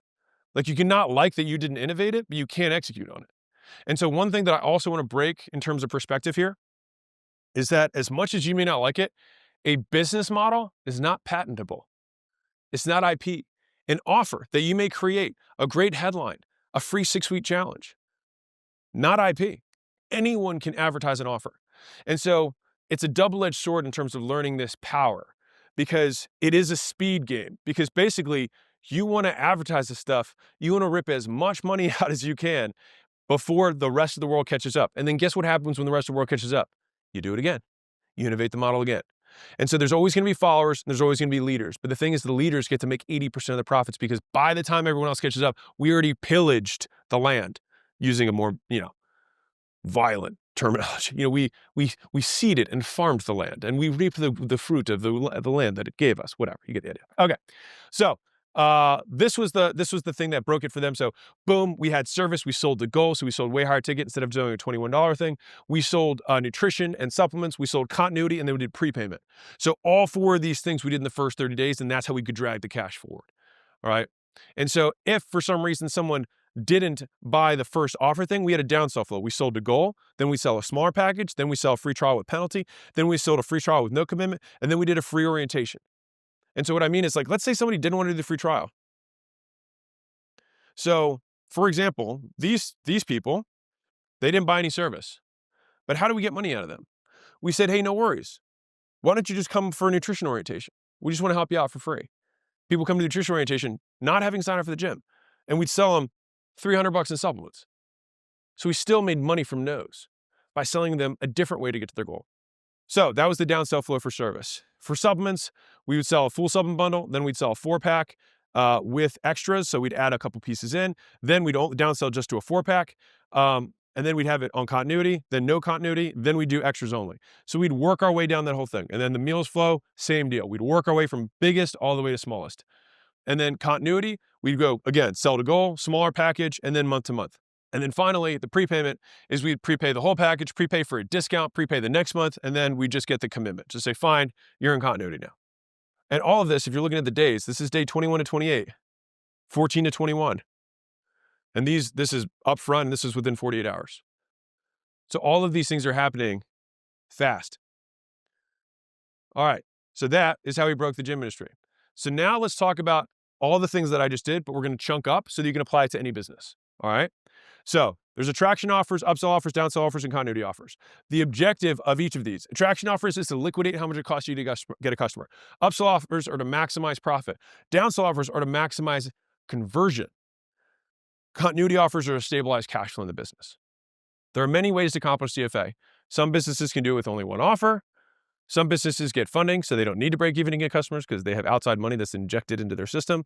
But for everyone else, probably you watching this, I will explain a model that I have seen emerge over and over and over again within the businesses that I built.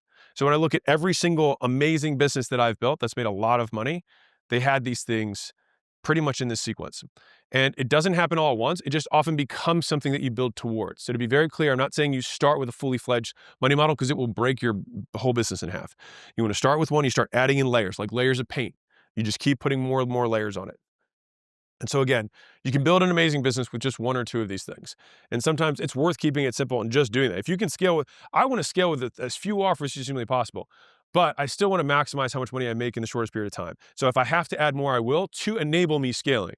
But I want to have as few as I can because I want to have as little operational drag as possible. All right. And so it has 4 prongs or 4 different vectors and different offers that correspond to each objective. All right. So this beautiful little image took me a very long time to figure out. Right. And so we have attraction offers that bring people in the door. We have upsell offers that typically happen immediately after that get people to buy more stuff. We have downsell offers for people who don't say yes to either of these things, so we can still get conversions and then potentially upsell them later. And then we have continuity offers on the back, which get them into a recurring cash flow payment to the business. And so let's explain how they all work together to make a symphony of CFA.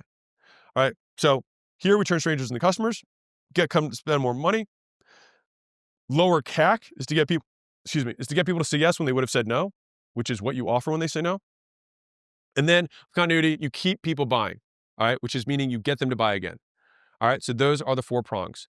And so, like I said earlier, this is just showing it through that same model, the gym launch model. So we use the books and the lead magnets and the podcasts, things like that. It's free. Then we sold them an upfront cash thing. So we generated upfront cash with the next sale with the 16 weeks. Then we would maximize profit by getting them to upsell supplements, then sell our supplements on our behalf. And then we book continuity, which is the 3-year licensing, which is the $42,000 a year. And note, I'm not saying that you have to use all 4. I'm just saying I noticed that my most successful companies did, and many companies you only use 1 or 2. Okay. So let's look at the model that I showed earlier with weight loss. We had a free promo, get people in. We got cash by selling challenges that they could get their money back or sell to goal, either one. Then we would sell supplements. Then we would sell memberships. All the way through. Rental car, $19 a day gets me in the door. Then pretty much everything was upsells. So these kind of all happened at once. So I'm saying like this is just a model. Like it's more about the business. So we had all the insurance, the late payback, the gas, the upgrade in the car, all that stuff. All right. And then continuity is where they say, great, do you want to enter our rewards program? And so great money models can include multiple in the same business. So you can notice here, like there's multiples here. There was insurance, there's multiple upsells. So it's not like you only have to have one, you can have multiple things there. Through the rest of our time together, I'll show you genius ways that other entrepreneurs have stacked and recombined these things to make lots of money. And I will only show the ones that I also then used, modeled that in my businesses and what we did. All right. Ka-ja! 4 types of offers. So with that being said, we will begin our ride-along apprenticeship, which is the next one. All right, so we covered how businesses make money, the 3 prongs of client finance acquisition, the 3 levels of advertising that create the best version of CFA, how money models work, the 4 types of offers. Now we begin our ride-along apprenticeship, all right? So we transition to the ride-along. Simple skills are easy to teach. Some skills are complex skills that have many skills bundled within them that take longer to get a big enough sample size to be proficient. So for example, if you're looking at deals, it takes a very long time to see lots of different deals to be able to recognize patterns. It takes a long time to look at lots of different surgical cases of different patients to be able to recognize patterns. And so it's more that the larger meta skill of pattern recognition takes a longer time to learn. And that's typically why people work with an expert for periods of time in order to get that skill set. All right. And so advertising and creating money models are some of those harder skills, in my opinion. It takes time to see those patterns and to know what to look for. And the better you get, the better the student you are. And so there's 3 steps to teaching as I see it: document, demonstrate, duplicate. I cover this in my leads book. And so a good teacher makes sure that you do all 3 of these things. You document, you demonstrate, they duplicate, right? They being, well, flip this. I document, I demonstrate, you duplicate. Okay? Now, the problem with me training like this one-to-many is that I can't see you do it, right? So I can only do the first 2, right? It'll be up to you to duplicate this. But I will teach you exactly how I learned all these money models so that you can get my first decade of experience in a day and shortcut your path to your goals. All right, so it's me taking, 10 or now 13 years or 14, whatever, and compressing it into a full day. And I'm going to tell you the stories, how I learned them, so that hopefully you can kind of relive to the best way possible as though you were with me. All right. And the reason I felt compelled to share these money models is I made a very tactical video with 3 money models 2 years ago. And the amount of messages that I got from people being like, I made 50 grand from that video. I made 100 grand. I made $1 million on that video. I was like, oh, people get the offer. They get the lead stuff, but they don't understand how to put the money, how to connect that with them making a profit and then being able to scale their advertising through sequencing offers together. That was the thing that I didn't know that people weren't putting together. And I was like, oh, and then that is why I make these. Okay, so think of this as entering my private money models journal. And so each of these stories actually was in a journal of mine that I've kept for, like, whenever I see anything cool, I just write it down. I'm like, oh, I'll save this for later. Like it's kind of like a magic card or a Pokemon card or a play that you want to pull out at a later time. Like they're basically like scratch off winners. Like they've already been scratched off. You just got to turn them in for money. Like these things work. And my notes were scattered all over the place. And then this book was me consolidating all of them in one place. All right. So the rest of this book and training will be all the tiny tactics I picked up that make leads and offers come together into money models. All right. So each money model will have a visual or doodle. They'll have a description, examples, important points, summary. And then this is me making a reminder that if you ever find any out in the wild, you're like, oh, this is totally different and not covered in the book, just email it to me at value@acquisition.com. I will mention you. If it's sweet, I'm going to be honest. Like if you, 9 times out of 10 people are like, this is brand new. I'm like, that's just a free trial. But, but if you do have something novel, I will absolutely blast it and give you all the credit in the world, because I want this to be a living thing for Mosey Nation. It's just like this one place that like an encyclopedia of offers. Okay, for everyone who thinks this won't work for my business, want to bet every business can use any of these money models I'm about to share. I give so many examples to show you how. So instead of just saying just say, how could I use this for my business? How can I make this work? And you will find the answer. What would it take? All right, so here's my big advertising lawman disclaimer. There are organizations whose sole responsibility is punishing businesses using deceptive practices. You must always observe the law. Law differs by city, state, country, and time period. So at the time of me recording this, to my knowledge, the things that we're doing are allowed in the state that I'm currently in the United States today. I am not saying that you should do these. These are hypothetical models to think things through that comply with your local area and time period, if it's in the future, which it will be if you're watching this. So I tell stories of how I learned things under the assumption that the business owners I learned them from did their legal diligence. When in doubt, give people their money back and just get better. It's less effort to get another customer than to fix a reputation. So I accept zero responsibility for actions that you take or don't take as a result of this training. Do your own due diligence within the laws of your area and industry and time period. Huzzah! And with that being said, this now begins our ride-along apprenticeship. So we are now officially in our apprenticeship, our digital apprenticeship, our virtual apprenticeship. Let us begin with attraction offers. So what is an attraction offer? The free versus discount continuum and the lineup. All right. So an attraction offer generates leads and converts them into customers. That's what it does. They turn advertising into money by offering something free or at a discount. We do this because everyone wants a great deal. In a great deal, customers get far more value than the price they pay. Strangers can only take your word on the value, but they absolutely understand the price. For that reason, discounts make anything a great deal to just about anyone. And the greater the discount, the better the deal. So the greatest discount of all being free. So free to discount continuum. This is a visual representation of what I alluded to earlier, but 100% off versus 0% off. So this is free. This is full price. And then this is the also lowest demand when you have full price versus highest demand, which is free. So the more you move this way, the higher the demand, the more you give off. Pretty much that's how it works. The lineup. So this is the lineup. These are the plays that I'm going to explain to you.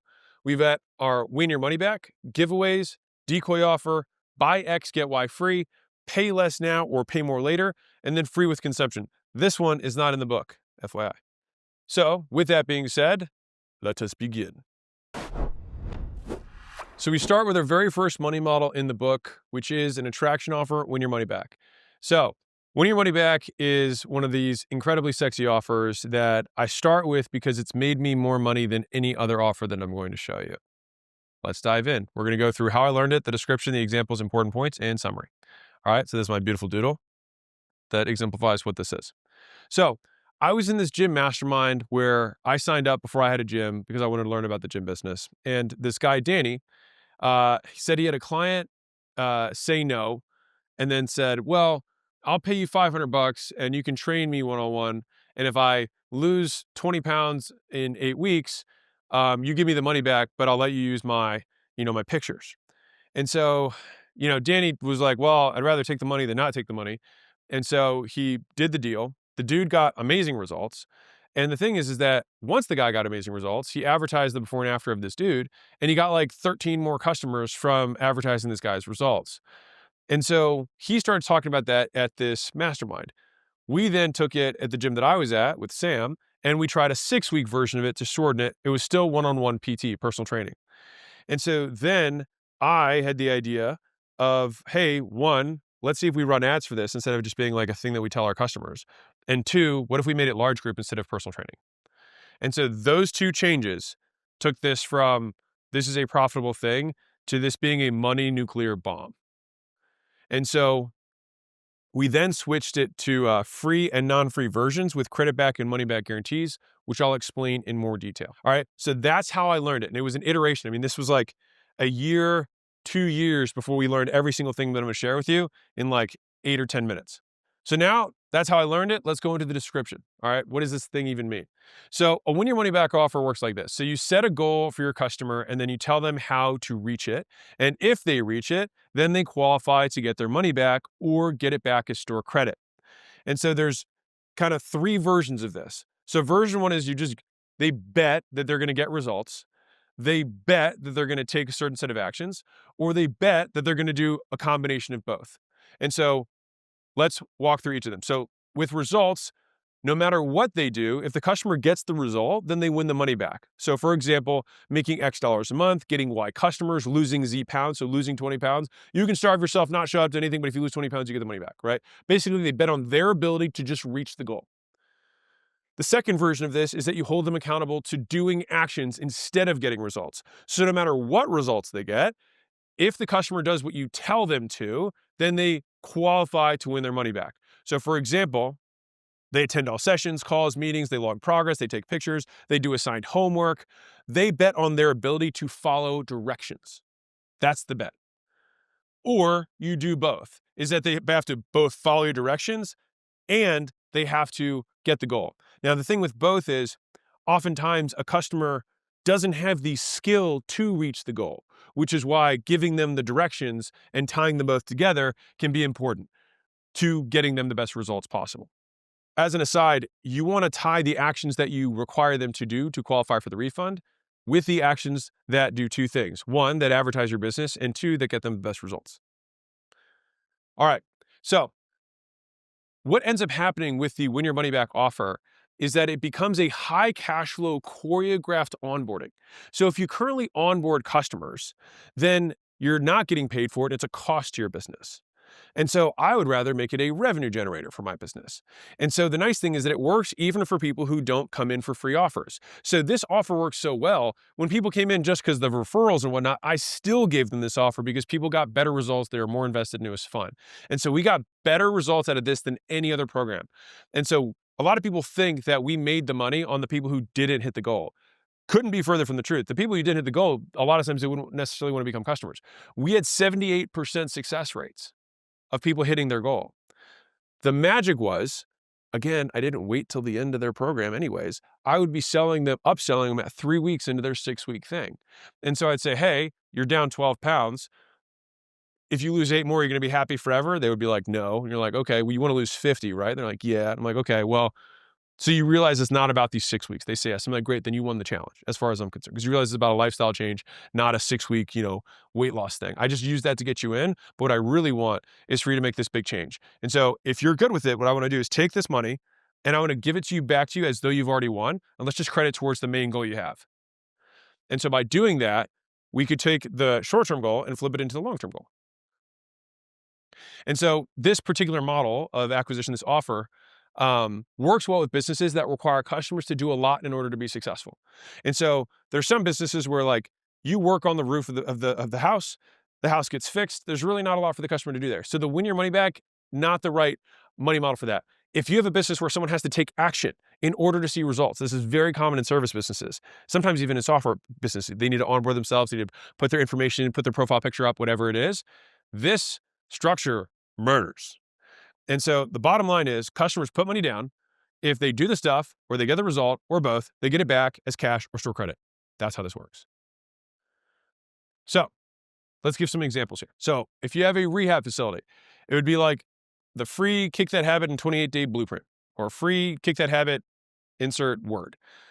The suggestion, attend all your rehab sessions, post in the group once a week, journal daily in our app, attend your feedback session and your transformation session, which are both sales and upsell opportunities. So earlier I said, you want the actions they have to take to be things that get them results or things that advertise your business. The third category is sales appointments.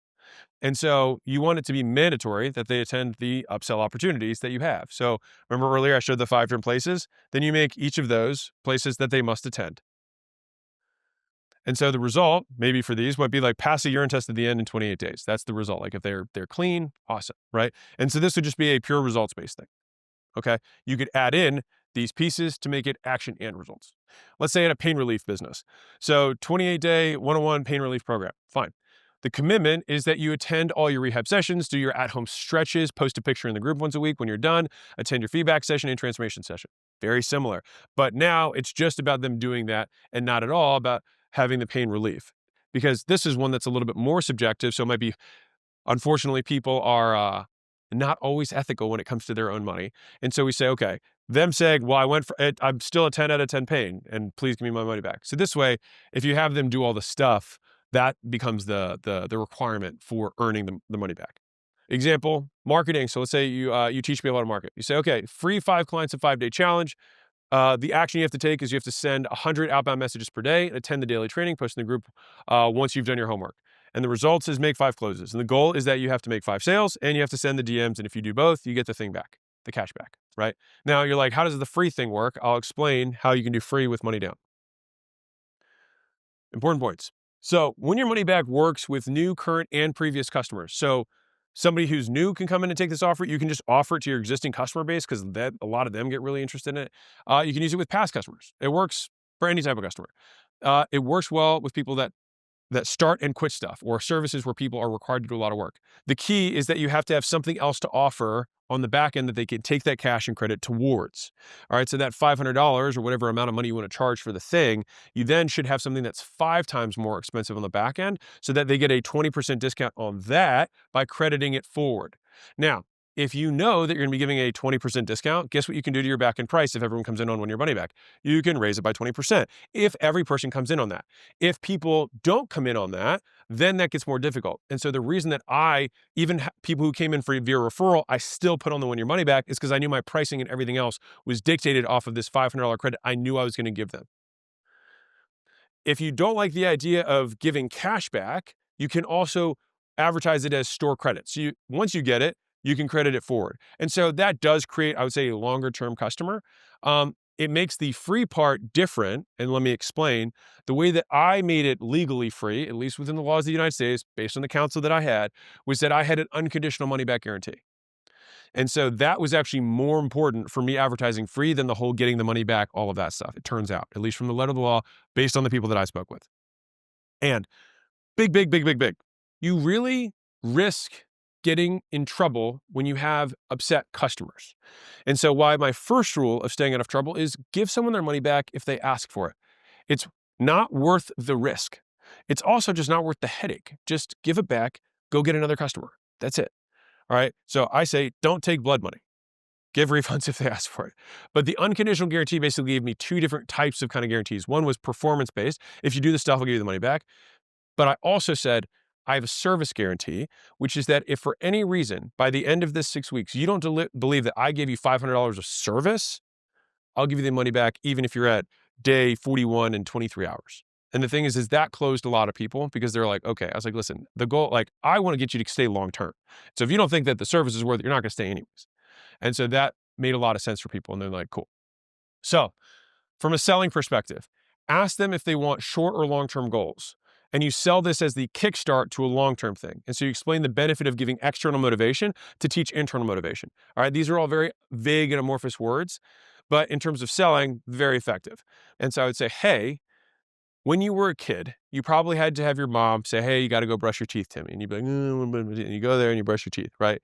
And now that you're an adult, do you brush your teeth? And they're like, yes. It's like, that's an example of something external being the reason for you doing an action until eventually the internal engine kicks off. That was my analogy. It's like, so that's exactly what we're going to use this money for in the beginning to create a new habit. Now, our thing was 6 weeks. You probably heard 21 days to make a new habit. We double that length so that you can make this into a habit you stick with. We use the external to get you going, the internal to keep you going, right? And so that's the toothbrush story. Create habits that don't take effort. And that's what we try to build with these types of money models. And so as an aside, when crediting the people on the back rolled into service over an extended period of time. So this is a pro tip. So for example, $600, I wouldn't say, great, now you have 3 months free. That didn't work. I did that for a year and it almost killed me. Instead, take the $600 and extend it over the year. So you say, great, so we're going to sign you up for this year-long membership. That's going to be $2,400. That's $200 a month. Take the $600 off. Now it's $1,800. Reverse it back out. So you're basically saving $50 a month by using $50 for that $600 credit for the whole year. And by doing that, I got the cash up front, and then they paid me again. How to create your win your money back criteria. So this is key. So these criteria make or break the offer. And so good criteria have these characteristics. Number one is they're easy to track. So you want to train them on exactly what they need to do, or they will mess up. All right. Bonus points if people already do it. For example, phones already track steps. That's something that if you can use that, then that would be an easy thing that they already do. Word processors, for example, already track word count. Cameras automatically date photos. So these are all things that already occur. And so the more magical you can make the tracking, the easier it is for them. The second thing is that you want customers to track stuff that is likely to get them results. And realistic criteria do just that. So if you think the criteria look too easy, you've probably got close to realistic. All right. They may take a few times to get right, but so does anything worth doing. All right. So for example, it could be, attend meetings, workouts, watch videos, etc. Just whatever the stuff the best customers do to get the results, make everyone do it on purpose. So this is the process. You do this at the beginning and have no idea. You then find people who get results. You look at what they did. Then you say, everybody has to do the stuff that the best people did. And then you do it again. And you look at the people who did the best results of that stuff. And you say, great, everybody has to do that stuff. And you look for the common factors of the fewest things they all did, not everything they all did. And the third is advertise the business. And I'll have two parts of this. So one is advertising publicly. The other is you basically selling, being able to sell them. All right. So I like using this as criteria. So that means that when you work out at my gym, you have to post it publicly. Now that means that if every person's working out 3 times a week over 6 weeks, I'm going to get 18 free organic posts from 100 people. I'm going to get 1,800 organic posts in a tiny market, all saying the same words that I told them to say with a link to our thing. And guess what would happen? We got more customers. And at the end, what would they have to do? Post a picture of their before and after. And then when they post the picture before and after, guess what that did? Brought more customers. And guess what that also did? More people would comment on all their posts and they had to tag me in it. And so I could have all of these leads across all these comments of all these people who liked and said, that's amazing. What gym is that? Whatever. So they tag me, they tag my business, and then they had the copy that they had to follow for the structure for those posts. Again, you're going to give them their money back. So you can have some stuff that's in it for you. And this kind of falls under the reason why. Because we were like, why are you doing this? If you give all the money back, because again, the person who's buying this should believe they're going to get the money back because they believe they're going to follow through with it. So what's in it for you? And you're like, dude, I'm going to get way more customers than you. 2 things. I want you to stay and I want you to bring me friends. And if I get you results, you're going to stay and you're going to bring me friends. That's how this works. The fourth piece here, which is kind of like part 2 of the advertising, is that you include the sales appointments because that's going to allow you to get referrals, get testimonials for the before and after pictures, and then obviously upsell your other levels of service. So here's how you apply the store credit. This is important. So when customers win their money back, offer to apply it over a longer period of time or a bulk package. So it doesn't you can have them prepay for a year and have them take it off. I usually have stuff that's 5 times more expensive as the upsell off the front end. That way the max I give is 20% off. All right. That's if I didn't change my price. Ideally, like I said earlier, I bump it by 20%. In my experience, this keeps customers engaged and makes you more money. Because if you just give it for free, I notice that people, I hate the quote, but in this particular example, if people didn't pay for the membership, they stopped coming if they just used off credit. And then when their first real bill came, they'd be like, I'm good. But if they had to start paying even at a discount, they ended up coming, they kept coming. Right. And that was the thing that I found out. Because if you have a business where it takes work for someone to do it, then it's like you want to have them have some skin in the game. And that was actually the term I used in the sale. I'd be like, we need you to have some skin in the game. And I also told the story I just told. So we were like, why don't you do it up front? I'd be like, because honestly, when I did it up front, people didn't come. And you want this to work. I want this to work for you. So I'm happy to give you the discount and apply. So you're still gonna get this money. We're just gonna put it over for a longer period of time so that you stick with this. Because that's what you're right. That's what you want, right? Okay, cool. Now if someone's like, well, I want the free time and I'm definitely going to stay. That's like, cool, then sign up for a year. If you know you're going to stay, then don't worry about it. Sign up for a year. I'll give you the first 3 months for free. This is how it works math-wise. So you have a product that costs, let's say $200 a month. A customer wins $600 of credit. Avoid giving them that stuff up front. Instead, apply the $600 over 12 months. So 600 divided by 12 is $50 a month. They now pay 200 minus 50, which is $150 per month. All right. So to be clear, they can use the credit however they want. It is up to them. If you want to be ethical and comply with advertising rules and promises, they can use it however they want. I recommend presenting this offer first. right? That way they can use it. And then I share the experience I just shared, right? And so in-depth details of the upsell offer are actually in the rollover upsell, which is later in this training. So I'll just leave it at that because this is more offer structure. The upsell stuff comes later. All right. So all meetings and calls provide opportunities to make more offers. So make every single meeting that you have with a customer an opportunity to present an offer. All right. And so make check-in meetings part of your money back criteria whenever you can. Make all meetings required to win their money back. Part of that, beyond helping them succeed, they're also the best opportunities to make upsell offers. So after you've checked in, offer what makes sense based on their feedback. And so these are the 3 appointments I had. So we had nutrition orientation, which was our before pictures, and that's where I sold supplements. Then we had our progress check-in, which I made my membership offer, like, hey, commit to staying for the next year. Then I had my transformation feedback, which is their after meeting, where I would get after pictures, and then I would make the membership offer again to anybody who hadn't already bought, and to the people who had bought, I offered them to prepay it. Here's another pro tip for you. Make everybody a winner. All right, so you know this, they don't know this, and I don't sell this up front. You do not mention this in the first sale. The reason I made everyone a winner is that about halfway through, you make your next offer as though they already won. All right. And so you lower the customer's anxiety about failing, and then you'll keep them longer. They'll also love you more. And so this is what I would say. Hey, I know you're trying to hit the short-term goal, but what's your long-term goal? Okay, that's great to hear. You get that this isn't about this program, but about your long-term results. So I'll tell you what, to show you how much I want you to hit that long-term goal, I'll credit this program towards the other one, whether you hit their short-term goal or not. How's that sound?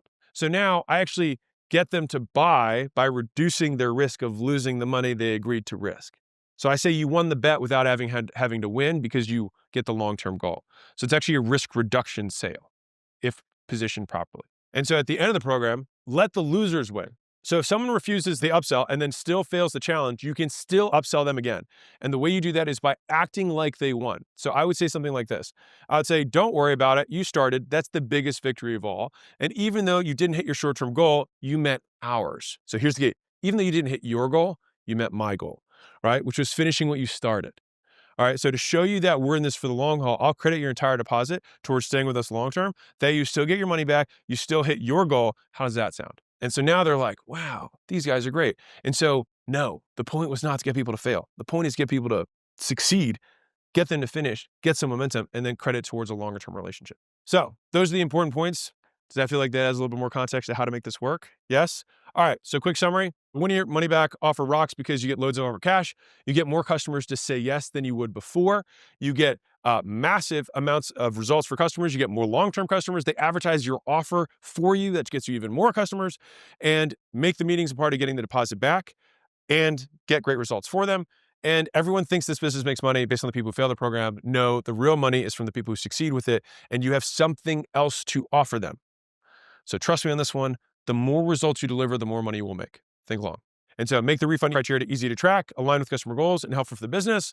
Only use a win your money back offer if your refund rate is less than 5%. Otherwise, you need to fix your product before doing this because you will risk getting too many refunds. I also added my unconditional guarantee to make sure that I was super compliant. If anyone ever wanted the money back, I just gave it back to them.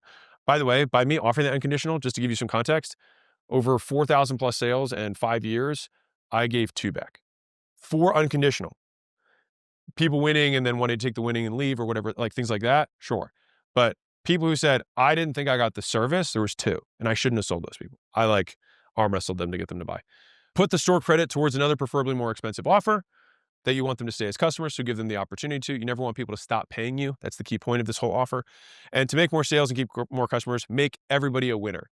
That way, everyone stays surprised and grateful when you make your upsell offer. So now my upsell offer is this amazing thing that they're grateful for me making the offer rather than this other opportunity to sell them. That is the win your money back money model. So our next attraction offer is free giveaways. So I'm going to go over how I learned it, description, examples, important points, and summary. So let's dive in. So how I learned this.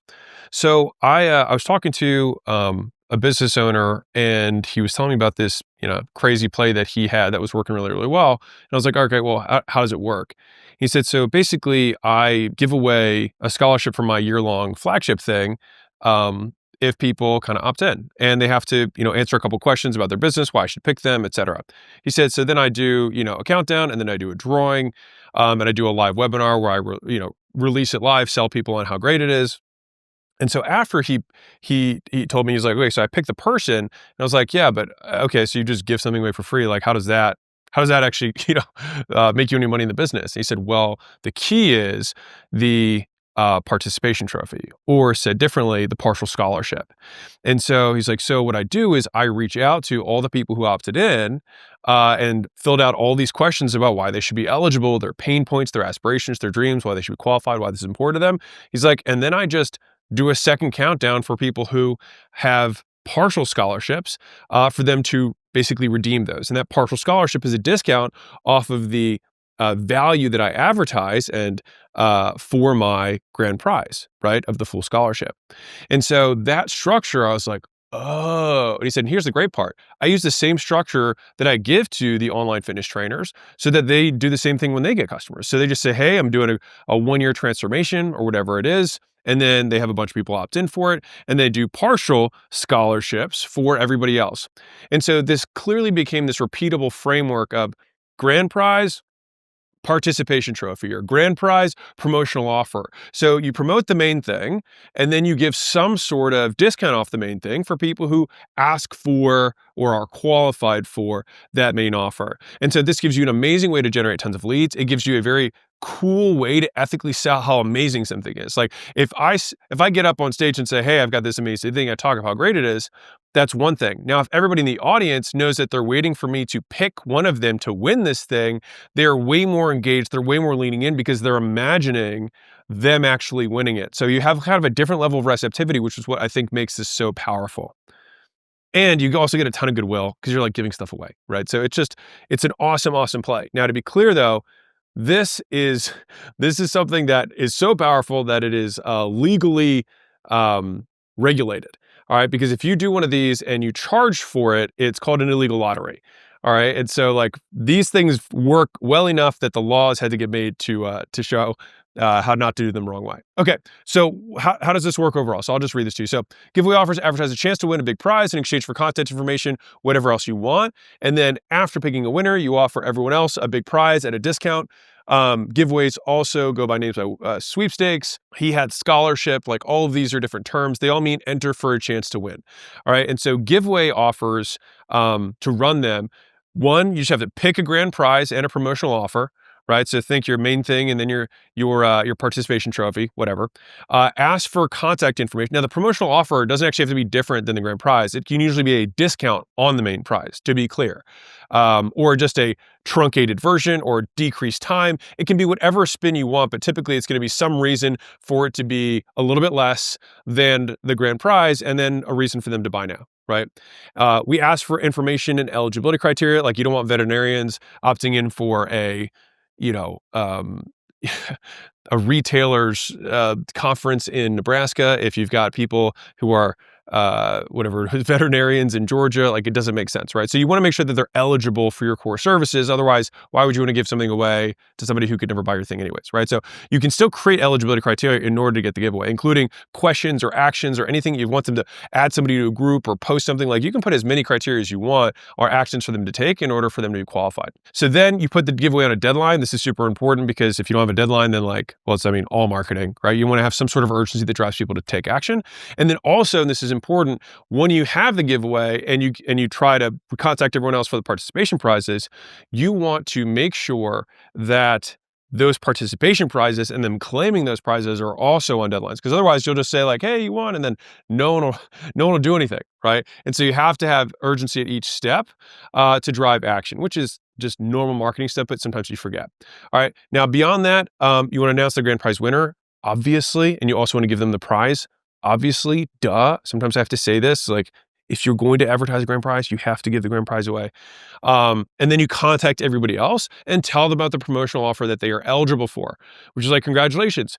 We thought your information was so compelling. We want to offer you a partial scholarship. We thought your information was so compelling. We thought we would offer this promotional offer that's the grand prize thing that you said you wanted. It's like that, but better, or like that, but shorter, or like that, but cheaper," whatever, right? You say, "You told us all this stuff. We think you're a good fit. And as a result, we want to give you this offer.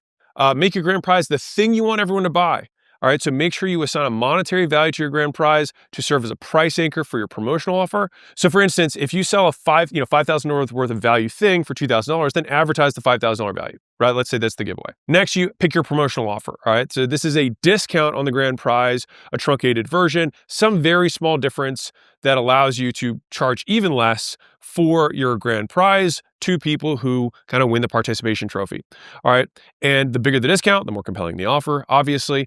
And so hint, the bigger the value you make this thing, the better, right? So remember, leads enter the giveaway because they found the grand prize interesting. This is why this is such a key point, is that like everybody already says they want this thing. So you don't have to really like sell them on wanting it. They already want it. We just need to make an offer good enough for them to say yes, right? And so the promotional offer gets you customers because you offer what they already showed interest in at a discount. And the discount in the story I gave was the partial scholarship. All right. And so you can call your promotional offer whatever you want for your business scholarship, gift card, voucher, dollars off, store credit, whatever. Right. The point is that you have a main thing and you got a gift card that somebody can win that can apply towards it. Bingo, bango. So what else does someone need in order to qualify or opt in? You obviously need their contact information. Otherwise, you can't contact them. You want them to be eligible, because if they're not eligible, they're not gonna be able to buy anyways, or they're not a good fit. And then I prefer to also, so this is kind of like, how do I talk to you? Who are you? And then what actions have you taken that make you more likely to be either a great customer or more likely to bring more other customers, which is gonna be a promotional activity. All right, and so other stuff interests you to qualify. I add these to promote my giveaway more. So it might be like, you have to bring a friend to my giveaway in order to qualify to win. That could be a qualification. It could be you have to join my group. It could be you have to share this post. It could be you have to leave a review. Like there's 100 things you can have people. You could have them do them all, right? Now, the more friction you add, the fewer people are going to want to enter the giveaway. So it's a little bit of a balance between those two things. But I'll say this in general for me: if you have a compelling enough grand prize, people will take a minute to follow some of those steps to become more qualified leads for you. So yeah, other examples could be, attending a call or event, making a post, entering a group, right? And the key here is that we want them to either promote our stuff more or demonstrate higher quality of interest, which said differently is we want them to consume more of our information so that they're more likely to make a purchasing decision when presented our promotional offer if they don't win the main prize. Once we have all this in place, we put the giveaway on a deadline to give away the free thing. So you make a lot of razzle dazzle. Hey, 5, 4, 6, 3, 2, 1. There's how many days left. It's me excited. Everyone hop on, right? We make it urgent by making it only available for a limited time. 3 to 7 days, I think, works best. I think people's attention spans are relatively limited. So I think, a weekish works well. As soon as leads enter the giveaway, you want to update them daily. So first, you let them know how long they have until you announce the winner. You can do this email, direct message, text, social media posts, and so on. If you already have a community, you can do it there publicly, and then also one-on-one at scale, like via broadcasts. And do as many as reasonable. Once a day across all platforms tends to work pretty okay. Second, because again, you can get away with once a day if it's a shorter thing. If you're going to go longer, I probably wouldn't do every day. If you're at a 30-day giveaway, which you can do, there's situations where that works. Like, if you're at 27 days out, you're like, I get it. You might opt out of the giveaway by the end of it. So you might do I would follow the whisper, tease, shout framework that I have in the leads book, in terms of it's kind of like a reverse launch, but you're kind of launching a giveaway, right? Now, second, you provide value along with your countdown. So this is a point that I think a lot of people miss, is you don't want to just say the countdown. You also want to be like, let me sell you on how this thing's amazing and how it's going to change your life, which people are going to be excited about. Like, let's say you give away a vacation for whatever reason. Now, we wouldn't give away vacation unless you're in the vacation business. I'd prefer you give away, if you're going to use this play, the main thing you sell, but I'll just use vacation as a simple example. If I gave away vacation because I'm a travel agent, right? That vacation, then what else am I going to talk about? I want to talk about the drinks they're going to have. I want to talk about the restaurants there. I want to talk about the weather there. I want to talk about the beach. I want to talk about the views. I want to talk about their hotel room. I want to talk about all these things, and I can use each day of my countdown to provide value describing the grand prize. And so it doesn't seem like a take when I'm reminding them of this thing that they want to win, and I'm talking about how great it is, right? That's the key that I think people miss, rather than just like, it's coming. Like that gets tiring, right? So just provide value along the way. Beyond that, show everyone the benefits, right? We just said that. And you want to refer everyone to social proof. So this is both the benefits and proof that it's good. So if you do have that vacation, I'm saying, if you've sent other people on this grand prize vacation before, then it's like, hey, here's John and Sally who went on the thing to Egypt and they loved it. And then the next day, here's the rooms. And then here's, Kevin and Kelly who are saying how the rooms were spectacular and how it's the best hotel room they've ever stayed in their whole life and they wish they could live there, right? Each one of these, you want to pair the benefit with proof around the benefit, ideally. Now, a little pro tip, like I said, whisper, tee, shout, you can use the exact same framework I have there for countdowns and urgency. Okay, so announcing the grand prize winner. Once you do that, so let's say you do a webinar, you do a big rah-rah, whether that's local, on a stage, you invite everyone to a thing, you do a virtual call, whatever's fine, you do it in a group. I like to bring everyone together because it's going to maximize my ability to sell and convert. All right. And so we announce it publicly, then we message everyone else privately. All right. This is the key point. Many will enter, many will win. That's the key point of what makes this work. Right. And so now, I'm not saying everybody wins the grand prize, but everyone gets a promotional offer to apply to the grand prize, which is awesome. That's their participation trophy because of the work that they did, because they were such a great participant, because they commented in the group, because they shared, because they told you a good story. You can use whatever because you want, but just give them a reason for why they're getting the voucher, the store credit, the gift card, the discount, whatever you want. Let them know, email, text, direct message. On that big webinar presentation, you can also do the same structure, which is people get on, and then afterwards you can say, hey, I saw you on there, and you can have your own team, or if it's just you, messaging them saying, hey, I think this would still be a good fit for you. I want to do a partial scholarship, so I'm going to be reaching out to some of you guys on this call and afterwards to get that set up. And then again, we have to restart our urgency because otherwise they're going to be like, yeah, I'll do it someday. For the same reason people don't buy and take action immediately, right? It's always easier to just delay things. So we want to drive the urgency. So in that message, you ask them to schedule a call to redeem the prize and make sure they redeem the promotional offer, again, at another deadline. Okay. Again, 3 to 7 days tends to work well. And the second one works like the first. Show the benefits, show more social proof, more valuable stuff about the offer. So I'm going to give you a little bit of math on how to kind of walk through this. So when you're explaining the promotional offer to winners, you want to use kind of cost to value using their discount, their store credit, the partial scholarship that you're giving them, right? And so my rule of thumb is to make your promotional offer equal to 10 to 30% of your gross margins. All right. And so for example, let's say we advertise a grand prize with a $5,000 value, but a $2,000 retail price tag. All right. So the promotional offer winner gets it for $1,800. That's 10% off retail. All right. But when we let them know they won the promotional offer, we explain that they get $5,000 in value for an $1,800 price tag. All right. Very exceptional. So if I'm that travel agent, for example, I might say, if you were to book this vacation not through me, without all the discounts I can get, this would cost you $5,000 to do. Now, if somebody goes through my traditional services, I might say, okay, well, I can get this thing for $2,000, and that's what I might be able to retail it for, but my participation trophy winners will get 10, 20, 30% off. So that would be somewhere between $200 and $600 off my normal $2,000 offer. But when I'm comparing it, I always have my baked in efficiencies of what they would have to do to get this on their own if they were to just get it true retail, not through my services as a travel agent. And so $5,000 gets discounted, or they can see the discrepancy in value between $5,000 and $1,800. So now it seems like a screaming hot deal, which makes it more likely for them to take it, right? And so you can just compare the difference of a 10% discount to a 64%. Very big difference, and so we want to talk in those terms. All right, beyond that, bottom line is that, remember, everyone entered the giveaway, showed interest in your thing. If you remember nothing else, this is the most important point. We want to sell the hell out of our grand prize because we want people to be super interested. And because there's a chance to win, so many more people want to dream about it. They want to imagine what life will be like. And so a lot of the persuasive techniques, because there's a chance at winning it for free, tend to be even more effective in this setting, right? So I can't undersell this value to you. Like, this is one of the things that makes this so powerful. Also, one of the reasons it's regulated. All right.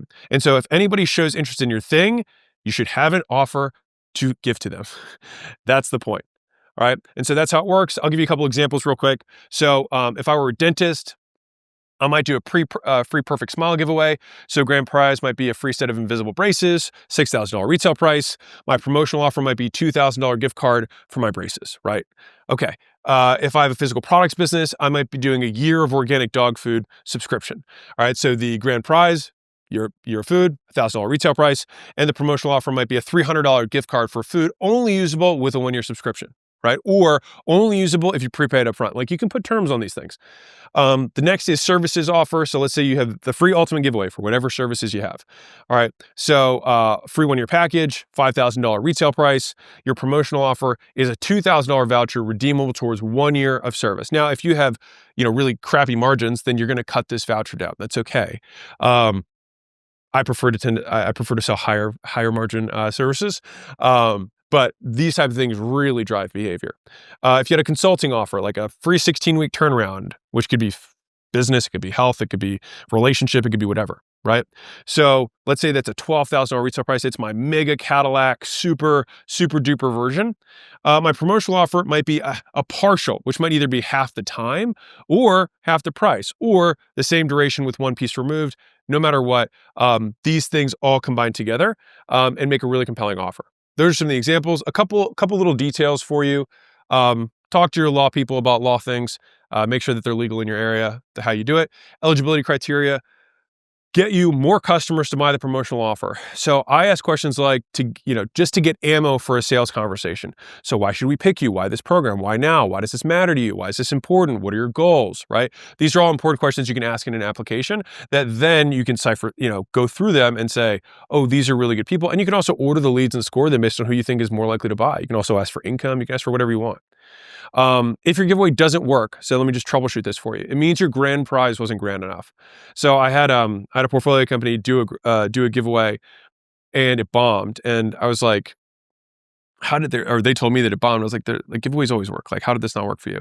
And they told me the grand prize was free tickets to their event, which was like $300 for the tickets for the event. This is a B2B business with a like $40,000 thing. Like 15 to 40, somewhere in that range, right? And so I was like, so why do we think that $300 of value is in any way, like if we're going to sell $40,000 stuff, we need to have $40,000 giveaways at minimum.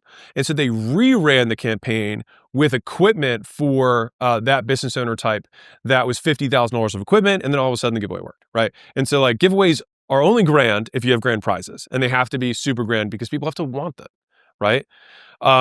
Here's a little pro tip for you. You can give away 2 prizes for twice the leads. I'll give you an example on the next slide. So this is from school. So refer a winner and you win 2. So this is really, I think this is sexy as hell. All right, so I'll just read this to you. But many of you are inviting friends to play the games with you, and that's the point, to make business fun. To encourage this even more, we're adding a new incentive. All right, if a person you refer gets in the top 10, you get to come too. So they won prizes. And so the whole point is, if you double your grand prizes, then what you can do is, hey, I'm going to do this grand prize winner. But if you're the person who referred the grand prize winner, then you win a grand prize too. So let's say in that example with the equipment, I would say, okay, instead of $50,000 equipment, I'm going to give 2 $50,000 packages, or you can give 2 $25,000 packages, whatever, 2 big packages. And so that then gets every single person who's coming into the contest to say, wait, I can get way more chances to win. Like every person I refer gives me another shot to win. So there's a huge incentive now to refer tons of people, and this can double, triple, quadruple the amount of leads you get in a giveaway if the giveaway is good enough. So again, these are regulated for a reason. All right. But this crushes. So highly recommend doing that. If you have the cash or the capital to double the incentive, I would do it. All marketing rules apply. So scarcity, scarcity, scarcity. Limit your giveaway by time, number of entries, or both. You can run the giveaways for a specific amount of time, like 7 days, a specific number of entry, like 5,000 entries, or both. I like both. Now, I want to be clear. How would you use the scarcity part? Well, I tend to limit scarcity based on how many people I have the time and resources to connect with. So if I don't have the team to be able to actually reach out to more than 200 leads, then I want to put my qualifications as high as possible, and I want to limit the amount of entries to 200. That also increases the chances of winning, which makes it even more attractive for people to enter. All right, and so if you don't even have the bandwidth to do more than 200 contacts, then cap it, right? And if you can't do it, you can't reach out to 200 leads in any more than 7 days, then it's like cap it at 7, 207, done. Which leads to the next one, urgency, urgency, urgency, right? So I add urgency in 3 places for giveaways. Number 1 is to enter. Number 2 is to claim. Number 3 is to use, or to use the thing. Because even once you have, let's say, a scholarship that you give away, or once you give someone a vacation, give them a time period to use it in. right? Because you want them to actually consume it. Because big picture, even for all, and most importantly for all the partial scholarship winners, this is important because you want them to start. You want them to become customers. You want them to buy, right? And so this basically aligns with the 3 actions we need them to take. And so we put urgency around each, all right? And make it clear in the advertisements how that works. So once you announce the winners, let them know how long they have to claim. And when they do, schedule their call someday the next week if you can. And then once you let them know what they want, tell them how long they have to use it. I like hours personally, but I've gone up to 5 days. In short, just always have deadlines. So this is another little interesting tidbit on a little more advanced thing that I've learned over the years, which is when you have the participation trophy winner calls, when you have the promotional offer, basically calls for everybody who didn't win, but you still want to get to buy something, right? At the start of the call, let them know that they have 2 ways to use their partial scholarship, their voucher, their gift card, their credit, whatever. All right. And that you'll help them find which way makes the most sense for them. And then offer the discount on the grand prize thing first. If they take that, awesome. If not, then offer the same discount by percentage on any other product that you have that makes sense. So using the dentist example earlier, I might say, hey, the grand prize is the full teeth and you're going to get $2,000 off that. Now they might be like, I can't afford that. We might say, well, you know what? 80% of your pictures are going to be your top teeth, not your bottom teeth. So why don't we just do braces on your top teeth for $3,000 and I'll give you $1,000 off that, right? And so that way you can have a back pocket offer for people who still obviously want to improve their smile. They still want the main thing, but they might not be able to afford it right now or might not be right for the business right now. And the key is to just discount by the same percentage. That way they don't feel like they're losing out on their partial scholarship. Okay. So if you have a lot of no-shows for in-person appointments and that becomes an issue, instead of doing mass notifications for people who qualified, just reach out to them individually. Sometimes that happens. So it basically just needed to do more personalization. And when you get a hold of them, just let them know they have to claim the prize. So if you have a recurring revenue business, what you want to do is apply the promotional discount over the longest period of time that they'll agree to, and then set up monthly subscription to bill automatically at normal rates after the discounted period ends. Okay, so let's say that someone wins, a partial discount for whatever, $2,000, and you normally charge $6,000, or so let's, for simple math, let's say you normally charge $8,000, you give them $2,000 off, that's $6,000 for the year. So then I would just reverse that into $500 a month, which then at the end of the year would bump up to whatever $8,000 divided by 12 is, right? And that way you get the recurring revenue on a regular basis. And again, you want to spread it over as long as possible, but you want to collect as much cash as possible up front. So if someone will pay $6,000 up front, do that, obviously. But if you can't do that, then extend it over as long period of time. This is what I'm trying to help you avoid. You don't want to say, okay, I'm going to give you $2,000 for the first 4 months, and then you'll start getting billed on month 5. Do not do that. It doesn't work. It sucks. I've already got the scar tissue to show it. Don't do it. Just try and spread it over longer periods of time. All right. So those are the important points. So this is a quick recap. So at the core, free giveaways, ask an audience to apply to get a high value thing of yours for free. Many will enter, many will win, or one wins, and then the rest win discounts. You want to pick a grand prize that people want. It has to be sexy. If you do a bad grand prize, do not be cheap on your grand prize. 2, give 2 prizes away if you want more people to refer. I think a grand prize should be about the value of your high cost thing, right? Now, to be clear here, the reason this is also valuable is that if you give away something that retails, that you actually sell for, let's say, $10,000, then it's really is only going to cost you maybe $2,000-$3,000 in terms of hard costs or services to deliver that thing. And so that's a smoking hot, it's not that much money compared to how much you have to spend in marketing, right? Which is why cash giveaways are my least favorite type of thing, because I have done them, but they tend to be my least favorite because they are the least original. Now, the plus side of cash giveaways is that they are valuable to everyone, right? And so if you are in a niche, which I hope you are because you know who your avatar is, being more specific and making the grand prize around your service allows you to bake in the difference between what it costs you versus what the value of it is at a retail price. And I think that's a huge arbitrage opportunity. It also makes doubling the prizes when you give 2 away easier, because if you give 2 $10,000 prizes away that really only cost you 2 or 3 at hard costs, still works great. Okay. So then you want to offer a chance to win the grand prize to anyone who enters and qualifies. Key point, and qualifies. You don't just give it to anyone. They have to qualify in order to win. And you can get great information from every lead because you make it part of the entry process. And this is why I think this is so magical. People are just willing to enter pages and paragraphs about themselves, whereas if you just did a normal lead gen campaign, it's hard to get 2 or 3 fields, right? Let alone here, you can get massive applications with whole life stories built into them because people want to win something. So get that information, and then it'll indicate how your offer will provide more value to them. And this becomes very important for when you offer your discounted or your promotional or your participation trophy offers later. Advertise your giveaway for 3 to 7 days, or hit the number of people that you can manage to call in that time period, whichever comes first. Everyone who doesn't win the grand prize and qualifies gets offered the promotional offer. Book appointments with the promotional offer winners to credit their win towards the grand prize. Give them limited time to claim their prize. Then put an expiration date on people claiming the prizes, making them more likely to claim it. And if somebody says no to your main participation trophy offer, have another product that's probably like half the price to a third of the price that you have in your back pocket to make available to them. All right. Because it may suit them better. I would just keep the percentage discount the same. That way they still feel like they won something.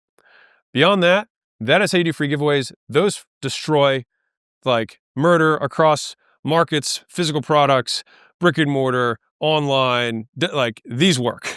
So use them at your own peril. So we just covered win your money back and free giveaways as two of my favorite attraction offers. Now we get into what I believe is the most flexible attraction offer that works for just about any business, which is the decoy offer. So same 5, how I learned it, description, examples, important points, and summary. Let's rock and roll. So how I learned it. So John was a mentor of mine at the very beginning of my career. He had 22 tanning salons, and he would drive me to his lake house a couple times during the summer, and we'd have these 3 or 4 hour long drives, and he would just like impart life wisdom on me. And John had lived like an amazing life. He took basically 20 years off and just raised his daughters and just went to the lake and shot 16 holes of golf 5 days a week and just like lived life. And he had started from nothing, like really, really cool guy. And so anyways, he was telling me how his 5-day VIP offer worked at his tanning salons. He's like, so it works like this. We offer $5 VIP gift cards. We put them on people's windshield. That's how they used to advertise back in the day. And so people would come in with these gift cards for $5 for a 5-day VIP pass to get tan. He said, the thing is, and this is the key part, is that people don't know how long it takes to get tan. And so they come in with the $5 gift card for the VIP pass, and we give them the turkey talk, which is basically, if you put a turkey in, you can't cook it in a third of the time by ramping up the temperature. You just burn the shit out of it and the inside's undercooked. And so tanning kind of works the same way, is that you need to have multiple sessions to get the right type of tan, otherwise you burn. Right? We're like, oh, got it. And so it's like, you want to get what shade of tan? So they would ask that when the person comes in. And then once they knew what shade of tan they wanted, because it'd be easy to show them, they'd say, great, well, turkey talk, got it. You're going to need this amount of time, this many sessions. And so either you can pay $25 per session, or why don't we just take that $5 VIP and you can pay $19.99 a month. We'll take it off the $19.99 and you get unlimited as you want. And everybody saw the value and they'd convert right into EFTs, which is electronic fund transfers, which is just industry term for recurring membership. All right. So that's the VIP 5-day, $5 VIP story. Now, fast forward a few years. So I'm now in gym launch. We're 3-4 years in, and all of a sudden, like, our ads are not performing for the gyms. And I was like, okay, we got to come up with some sort of new offer. So I had my team just try a bunch of different things. And I remembered this 5-day VIP story. And so we're like, hey, why don't we try this one out too? And so they tried this out in 5 different mini beta groups, and the winner was this free 21-day transformation. But here's how it worked. And so when someone would come in, the decoy offer, this is the $5 VIP. This is they think they can get tan in one session, but they can't really. Is we'd say, cool. So we just said free 21-day transformation. When they come in, we'd say, cool. The free version of this is you get 1 workout per week and you get at-home nutrition course. So we'll give you this course. You can take it at home and you work out once a week for the next 21 days, which is 3 workouts. Okay. Or we'll give you the unlimited version, so you work out as many times as you want over the next 21 days. We'll personalize your nutrition. We'll give you, grocery store instructions, exactly what you need to buy. We'll guarantee that you'll lose at least 10 pounds or 15 pounds in the next 21 days, or we'll give you another 21 days free on the back. And when presented those 2 offers, they came in for the free 21-day transformation, but when they were presented the premium version, they said, you know what? I'd rather do that. Upselling is as American as apple pie. There is nothing wrong with having an upsell, as long as you still offer something that is free, that complies with what your original promise was in the advertisement. So if someone comes in, and the key point of making this work is that you can advertise the free 21-day transformation, not also you get all this stuff. If you say you get this other stuff too, then you have to deliver on it. And so the key is, and this is one of the benefits of advertising results rather than the vehicle, because then you can choose the vehicle and associate price however you want in the sales presentation. All right. And so this offer structure, right, this money model is 100% based on the upsell. This is how all of the money of this works. And the key, if you have this structure properly, is 70 to 80% of people should take the premium version. So, description. So decoy offers advertise something free or discounted. So I could just as easily say $19 or $21 21-day transformation. They come in and they say, cool, you can do the $21 one, you already paid for it. Or I'll credit your $21 towards a $421 thing, which we'll roll it towards, and now you can pay an extra $400 today and you're in, right? So then when leads ask to learn more, you also present the more valuable premium offer.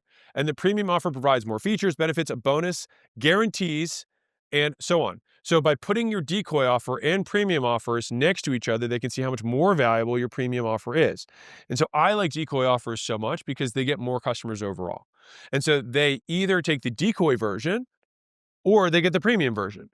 This is an assumed close. That means everybody buys. I like that. Now, if they take the premium version, great. If they take the decoy offer, also great. And guess what? You can also grab a couple of the bonuses from the premium and toss them in because you're like, hey, I know you're only taking the one workout a week thing, but let me do some personal nutrition for you. Come back in a week or come back in 2 days. And guess what we do at the personal nutrition consultation? Sell $300 of supplements, right? And so it's all good, all right? But either way, here's the thing is you close everyone, and this makes it cheap and profitable, get new customers, and any business can do this. You literally just take what you have. Well, I'll get into what it is. Okay. So here are the steps to make a decoy offer. 1, advertise a lesser, smaller, or simpler version of your premium offer as the decoy offer. Then when leads engage, offer both options, but emphasize the premium one and use the bonuses, the premium value, and the guarantees to close the additional people. All right. Now, let's do some examples. So let's say I have a lemonade stand. This is to prove the point that it works with literally any business. All right, so the attraction offer is, this is like what the headline of the ad might be. So you'd say, hey, free week of lemonade for all first-time customers, okay? Now, I'm not giving any features. I just said free week of lemonade. Now, option A, this is the free week, is that you can have this free plus water and powder, this warm water, right? And artificially sweetened, and it may give you digestive issues, but you can absolutely have this free lemonade. Or you can have the organic, all-natural, vegan, gluten-free, imported Italian lemons, which are cold distilled and shipped straight to your door, so you never waste time coming into the store. And so it's like, which one do you want? Right? Of course you want this one. You want the premium one. And so that's what people take.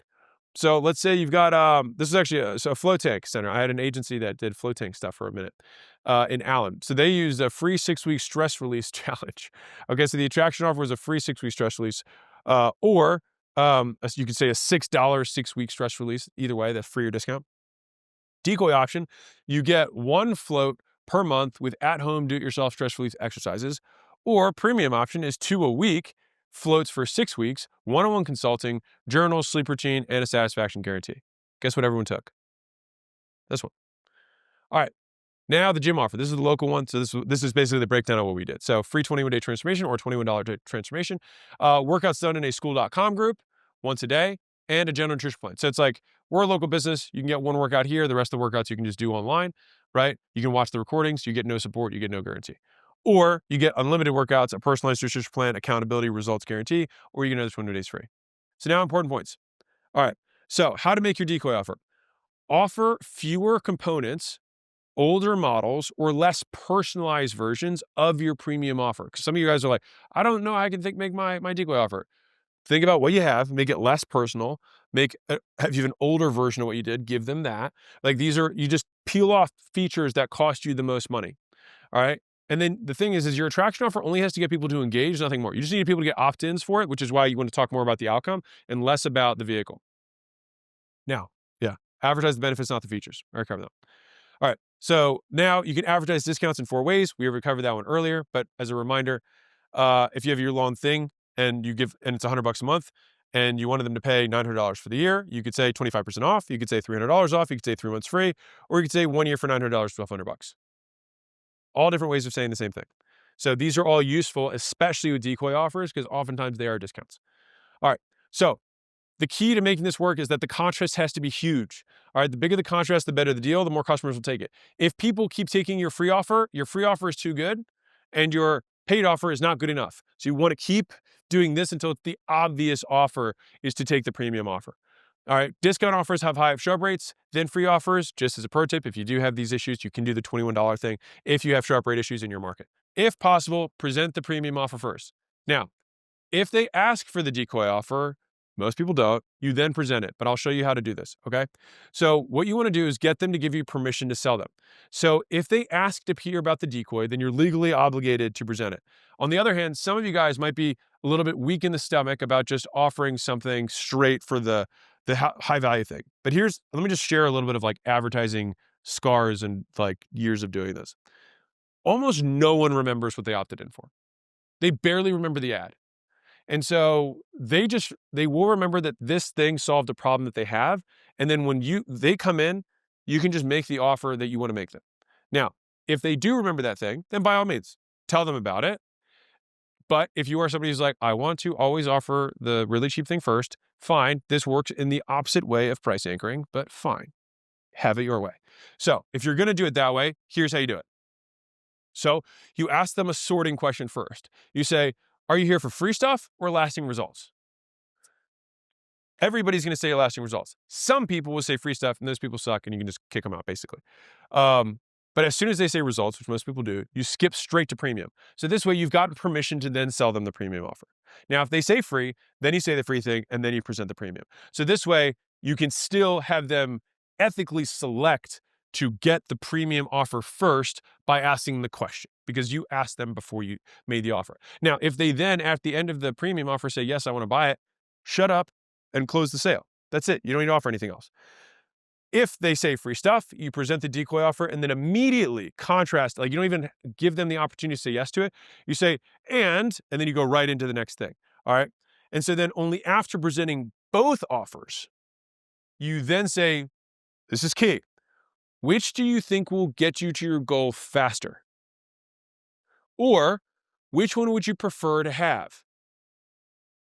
And the thing is that everyone will prefer the better one, and everyone will think the other one will get them to their goal faster. Or you can also ask, which one do you think is more likely to help you get your goal? All three of those questions are fine. They obviously force the selection of this one. And then you say, great, and then you close the sale. All right. And so you say, so which one do you prefer? And then they say, great, they'll have the premium offer, and then you can move forward in the sale, mutually agreeing that it's the best thing for them. So when making your premium offer, get excited about it. So present it as a superior offer to the decoy offer, because it is. And assuming that it is, how it is in the customer's best interest. So your excitement about this thing will motivate other people to take action according to your preferences. So from a selling perspective, you want to talk to the lead as though you already know they're going to make this offer. Like they're going to take the premium offer. You'd be like, it's almost in a like, this is such a no-brainer. Anybody who doesn't take this offer, like, I don't even understand that people like almost, and this is where like, if you're a salesman, especially if you work for a business, you're going to be like, I don't even know why we offer this other thing. Like you can do it if you want, but like, this is where everyone gets all the great results. And even how I'm saying this is very matter of fact, very like, I, it makes no sense to me why someone would select that. And people will take all the subconscious cues in your body language and your tone of which thing they should pick. So for example, if I said, you don't want this, do you? That's a guaranteed no. I'm asking them to say no to something. That's what I'm saying. And so how you present the offers is obviously based on your ability to sell, but I'm trying to stack the deck in your favor to make this easy for you. So you will operate from the position of this is what everyone does. This is just a formality. Let me get your ID and credit card so you can get your value. No hype, just friendly disposition. Almost bored about how regularly you have to do this. It's like, yep, so we've got this thing. Not really sure why people do that, but this is the main thing. Great, do you have your card on you? Do you have your ID on you? And then you just move right to it. Surprise benefit that's optional. To take this a step further, if someone takes the decoy option, you can choose to surprise them with a few zero or low cost features from the premium offer. Just say, hey, I'm going to throw this in even though it's part of our premium offer, just because I want you to get great results. This also builds goodwill. It also reinforces that you were being truthful about saying, I really do think this other thing is better for you, and that you do want to actually help them. So it's aligned with the scripting in the sale, right? So this builds goodwill, it over delivers, and it increases the chance that they take your upsell offer later. Remember, they're still a lead. And if they bought the decoy, if it's a free thing that they haven't bought yet, if it's not a free thing, they paid, they're still a customer. And if you've followed any of my stuff, you absolutely should still upsell them halfway through whatever this thing is. And if you give them some stuff now, that's good. They will probably increase the likelihood that they will take more of your stuff. That's good later. So in summary, decoy offers. Advertise something for free or discounted. Then when the leads ask to learn more, you also present a more valuable premium offer. Make the premium offer far more valuable than the decoy option by adding more features, benefits, bonuses, and guarantees. Strip down your main offer to your decoy offer as much as is reasonable.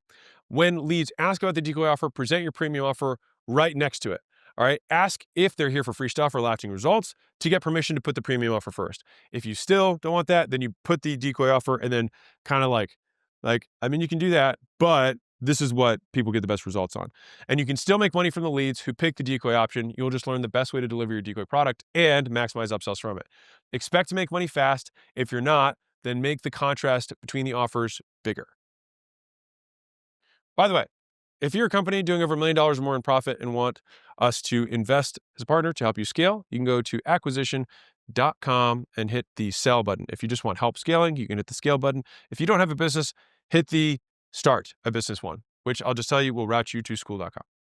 So that concludes the decoy offers. Let's get to buy X, get Y free. So we just covered win your money back, free giveaways, and now decoy offers. And one thing that I will highlight before we get into buy X, get Y free is that an ethical salesman makes recommendations that he believes will help the customer and help the business. An unethical salesman makes recommendations to customers that will not help the customer and only helps the business.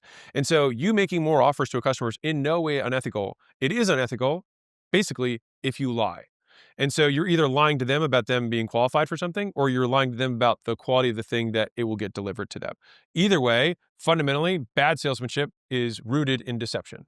Good salesmanship is rooted in education. And if the education is true, which it should be, then the customer should just find out as much about what they need to do to make a decision as you know. And so fundamentally, if you were a customer and you were selling your mother and she had as much information as you, then she should buy the same things you would recommend to her. With that being said, buy X, get Y free. Let's rock and roll. So buy X, get Y free, super, super common offer. There's a lot of different ways to do it. And there's like very advanced tactics, which is why I love this offer so much. Like this thing, it's funny because I like the first three and I also love this offer too. Like it's a banger. So we'll cover the main 5. Here's how I learned it. So I was in downtown Nashville. I went to school in Nashville, college called Vanderbilt. And I remember when I got to Vanderbilt for the first time, I remember going downtown and there was this thing called Boot Factory. And Boot Factory had this massive boot that was bigger than a car, big flashing, like almost like Vegas lights. And on all the windows, it said, buy 1 pair, get 2 free. And I was like, this business, these guys are idiots. Like they're just giving away their boots. And I being, like, of course, fresh to college, out of high school, knowing literally nothing about anything, I assumed that I was more intelligent than the store owner, who obviously was doing very well. And so I came back 10 years later and they had expanded. And so I was like, that's interesting. Now, 10 years later, I had a lot more business acumen. And so I went in and I looked around, poked around, and I saw that the pairs of boots each of them had multiple markdowns on the price, down to $600 for 1 pair, at least the ones that I looked at. And so it was, instead of saying, buy 1 fairly priced boots or buy 20% off, they had buy 1, get 2 free. But if you bought 3 pairs of boots for $200 each, that's still like a pretty normal price for leather boots. And so the ones that I was looking at were not like Stingray or, hippopotamus or something. Like they were normal leather. And so I realized that they had just fully baked the cost of 3 into 1 pair and then said, buy 1, get 2 free. And the thing is that because of that, all the bachelorette parties would pile in because the bride would get 1, and then the other 2 friends would get them for free. Or one of the friends would buy a pair and give 1 to the bride and 1 to her maid of honor or whatever. And they just milked it. And so that is how I learned this more valuable way of doing buy X, get Y free. So let's get into it. So in buy X, get Y free offers, customers buy something, they get other stuff free. Cool, makes sense. The more free stuff they get and the higher its value, the better it works. Buy 1, get 2 free works better than buy 2, get 1 free. Free offers get way more attention than discount offers. But if you only have one thing to sell and give it away, then obviously you go hungry. If you just say buy, here's free boots, that's not going to work, right? So in situations like this, they tend to lean on discounts. All right, most businesses do. So they run sales relying on holiday, seasonal changes, or whatever as reasons to temporarily lower the price for whatever the thing is to get more customers. But by selling more than one thing at once, you can turn discount offers into even stronger free offers. This is the magic of buy X, get Y free. It will take a 33% discount and it can make it into buy two, get one free, which is far more compelling. And rather than getting 2/3 of one ticket, you still get someone to buy two full priced items. But you still effectively gave them a 1/3 discount, which you would never advertise. Because why would you advertise that when you could buy two and get one free? It's more strong. All right. So I'm going to give you a lot of different ways to slice this because this is what I want to help you match this to your business. So when you have more than one item, you can make the discount value large enough that it covers the price of more stuff. For example, I could sell 3 t-shirts for $30, right? So $10 each. Or I could sell 1 t-shirt for $30 and get 2 free. In both situations, I give away 3 shirts and get $30. But the perception, think about the difference here.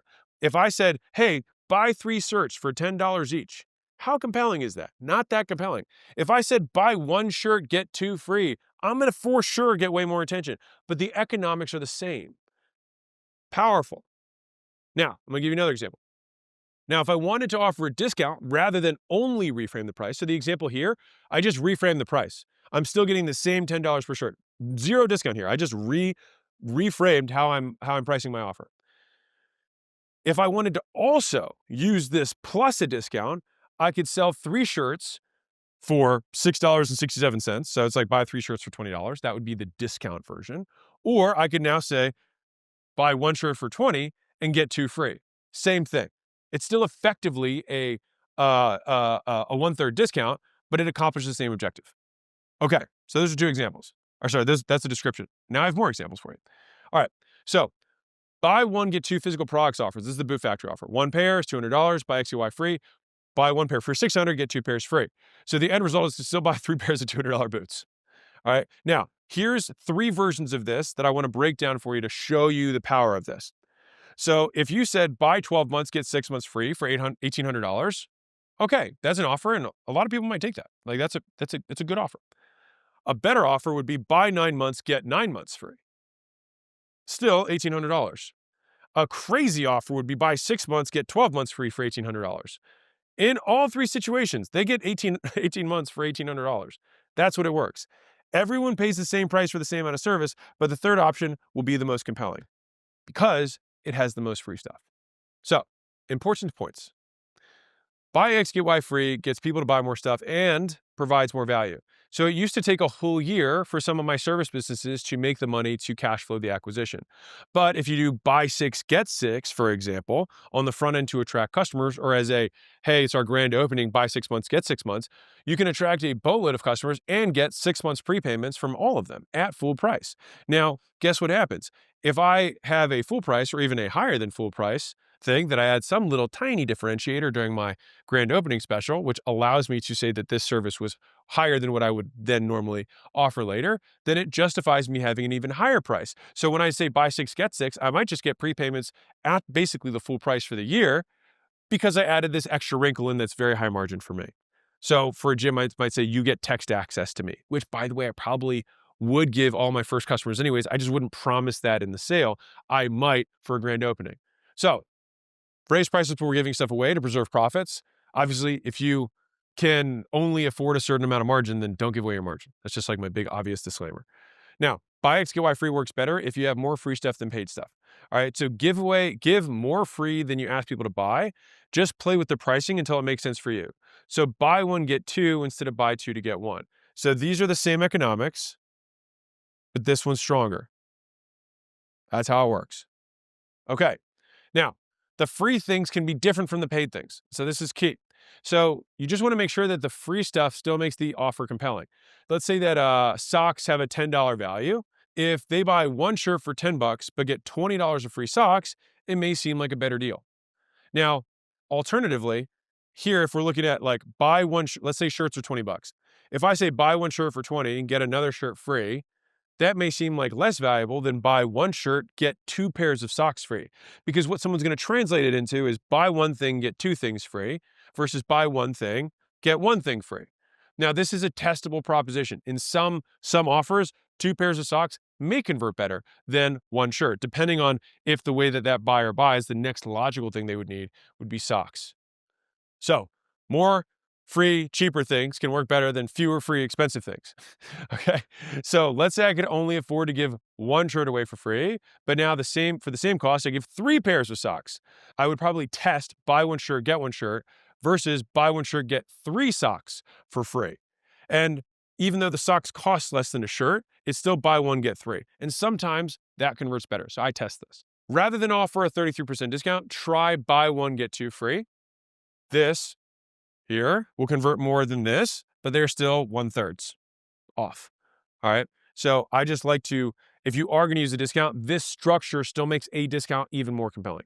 Do not make offers like this if you cannot manage money, especially with service businesses. So if you say buy 6 months of service, get 6 months free, if you don't know how to manage money and you immediately blow the money that they prepaid, you're a bad business owner. So you need to be able to consistently, like if you have to have an accountant, do this for you, put all the cash into one bank account and you can pay yourself out of that bank account every month as you deliver services. But the worst thing you can possibly do for your reputation is like pre-sell a year of service and then, like do not do this play if you are trying to keep your business alive. If you need this cash in order to keep the business alive, I think you risk your reputation by doing it. I also cap this at 10% of a recurring customer base for those of you who have recurring revenue businesses. So if you want to do a banger buy X, get Y free, which is a really great cash play, let's say you have 100 recurring customers, cap it at 10. Don't let more than 10 of your recurring customers prepay for the year because you still this is not a math solution. This is a psychological solution. I've just seen way more businesses succeed by keeping their recurring cash flow because most business owners honestly can't manage it. Now, mathematically, it makes sense to get everybody on annual, but a lot of people can't handle that responsibility. I'm just being really honest with you. Okay. So this is a great grand opening strategy. As I referenced earlier, this is also a great offer to give for fast cash. Now, if your business is healthy, but you're like, you know what, I want to buy a bunch of equipment. Great. Prepay 10 people, go buy your equipment. Or you need to go buy another big oven, industrial oven for your baking business. Like totally makes sense for you to do prepayments and things like that to cash flow or fund rather than take on credit lines. Super smart. So even if customers prepay, you can still upsell them different stuff now. So this is really important. So I made this mistake, which is why I share it with you. The people who prepay, especially for services for durations of time, business owners have this fear of selling them or making offers for other stuff. But here's the craziest thing that we saw is that the people who prepay for the year are the most likely people to buy more stuff afterwards. And so these are basically a way of identifying your hyper buyers. And so they self-select, they prepay for a year, and guess what happens after that? When I would have Big Booty Bootcamp and a deadlift seminar or, make your sexy back, or I would do buns and guns or whatever else I would do, lean by Halloween, they were the most likely people to pay. Because guess what? They weren't paying anything for being there. As far as they felt, they had paid so long ago, they forgot that they paid. So it felt like I was just a free gym. And you know what? The cool thing about wallets with people who make money, they replenish. And then you can ask again. So if customers only buy once, and this is just a disclaimer for the boot business.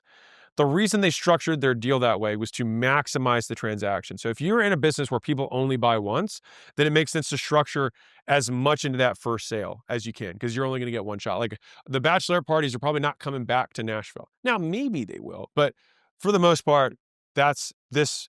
You want to make the ask as big as you can if you're only going to get one shot. Summarizing buy X, get Y free. In buy X, get Y free, customers buy something, they get other stuff for free. Buy X, get free works for stuff that makes sense to buy more of or get longer access to.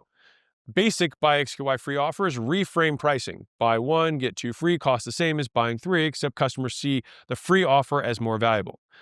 Remember the 18-month service example I gave. So always try to give more free things than paid things, and you can pair different free things with paid things as well, which you can just test. All right. So buy X, get Y free can lengthen the amount of time customers stay. If normal customers stay for 3 months, then buy 2, get 2 customers will keep them for 4 months.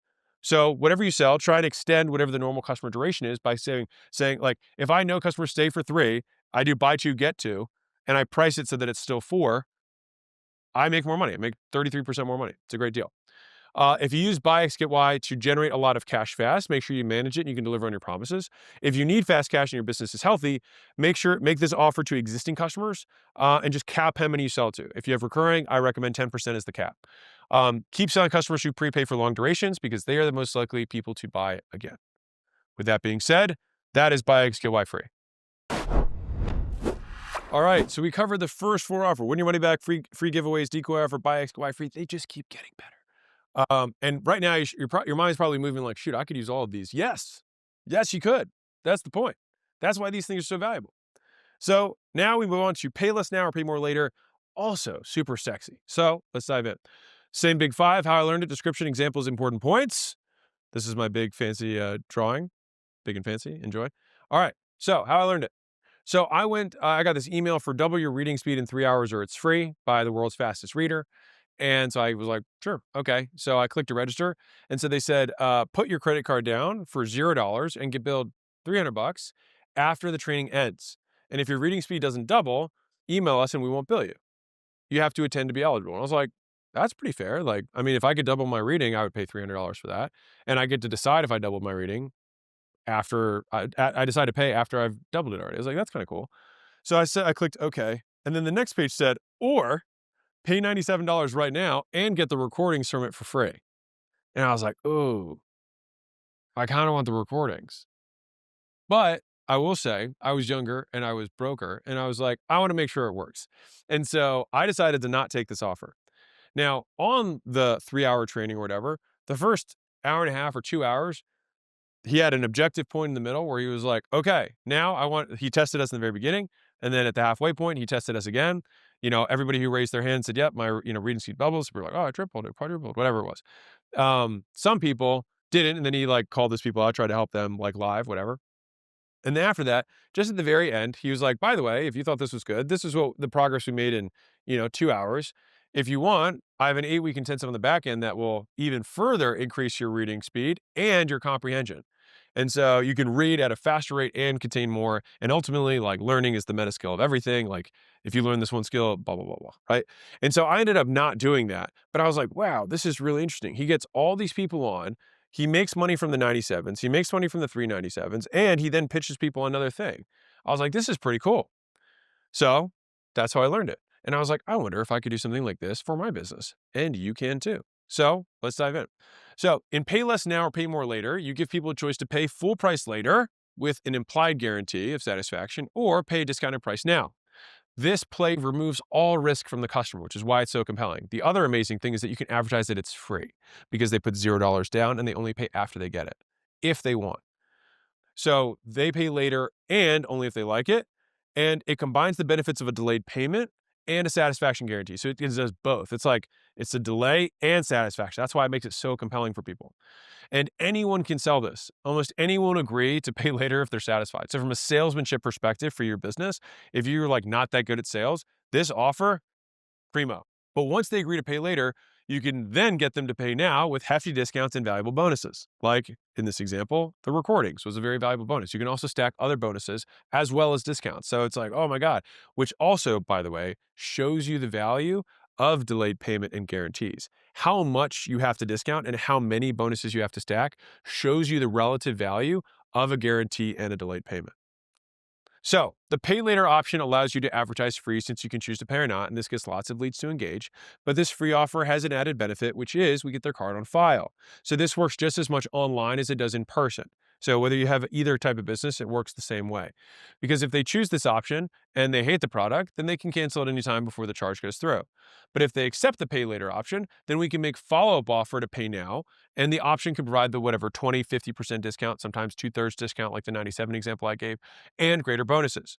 And since we already have the card on file, we make it easy for them to pay because now we already have it, right? And so whether they choose to pay now or pay later, you've got customers and likely some profit. But to take full advantage of this offer, you want something else to sell. So have something more, better, or newer to offer them when the time is right. All right. You want to market the core value as free, double your reading speed. The prospect puts the card down to consume the service or value. At the end, they're billed for the service at full price. Now, again, if you offset your cost to acquire the customers with the $97, whatever the immediate thing is, then you want as many people to pay the 3 times as expensive thing. So it's not that you want to force everyone to do that. And I'll talk about the balance between the price points later, but the objective is not to get everyone to pay now or everyone to pay later. It's to balance it just enough to offset your cost to acquire customers and then get as many people to then basically delay payments so you can make 3 times the amount. All right. And so you can charge more for the thing since a delayed purchase to the same degree. People will agree to pay more later than they will now. And so you can also boost the price because also if someone, it basically means what's the price of the guaranteed delivery. So when you have someone pay today, there's a risk metric that they apply to the purchase on the risk that they don't get what they think they're going to get. If I said, hey, you only pay me after you get a 6-pack, then people were like, oh, then the value of a 6-pack is directly related to the price that they pay, which means I could charge way more for that thing because it's at a delay. And so we want to give the one-time offer of the same thing for 1/3 to 1/2 the price, plus bonuses and guarantee to get more people to buy now. Great. All right, so let's do some examples because some people are like, okay, I get how it worked for the reading tutorial, but how does it work for other businesses? So pay later, 0 plus $299 after 3-hour training.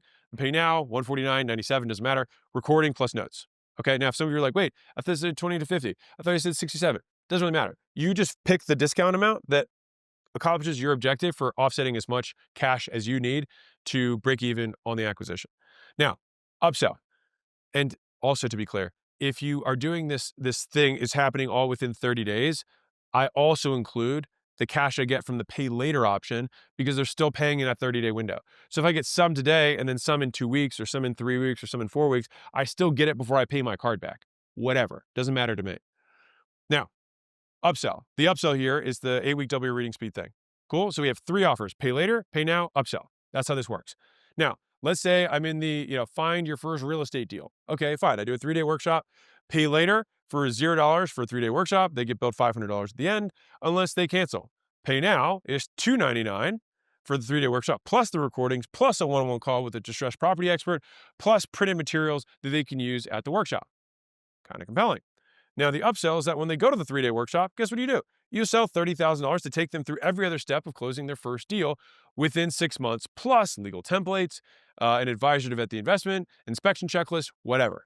I don't think I mentioned this yet, but one of the really sexy parts about this is that because every single person who registers puts a card down, the show rates are astonishing. They're very, very good. Because every single, you think about how do I make sure people come to the workshop? It's like, dude, everybody put a card down. Physical products do this, right? 14-day clothing trial. So they have a pay later option, $0 now, get it, then get billed $149 to 14 Amazon started doing this. It's try before you buy. This works in any business.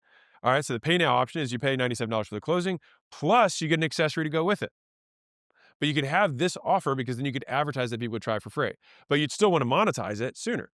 The upsell could be that the dress comes with an offer for monthly subscription to more dresses or more clothes or clothes in this style. And the customers have to return the product in like new condition before billing to qualify for the guarantee. Now, let's do a local business. I'm giving more examples because people tend to be less creative. All right, so let's say you've got trim your hedges. All right, like very normal, local business. So the pay later option would be $0 lawn cut plus hedges. And then after we do it and it's to your liking, it's $600. Or $369 now, lawn cut hedges and lawn treatment. Now, some people are like, why is that so expensive? I have big houses. Whatever. Fight me. I'm kidding. You can just change the prices to whatever you want. It doesn't really matter. All right, you can make this $59, this $36. It's fine. All right, relax. You're going to be okay. All right, now, upsell. So the upsell from there is the $199 a month for lawn care services. And so then the rep comes to the house, makes the estimate, and then offers both options, then upsells once the work is done. And so when they go there to say, hey, we can trim the hedges and you can pay me right now, or you can pay me after the thing's done, you can pay more. Right? And then as soon as we get the card, then you can pay the upsells. Boom. Important points. Okay. So here's the key part. Promise a clear yes, no result.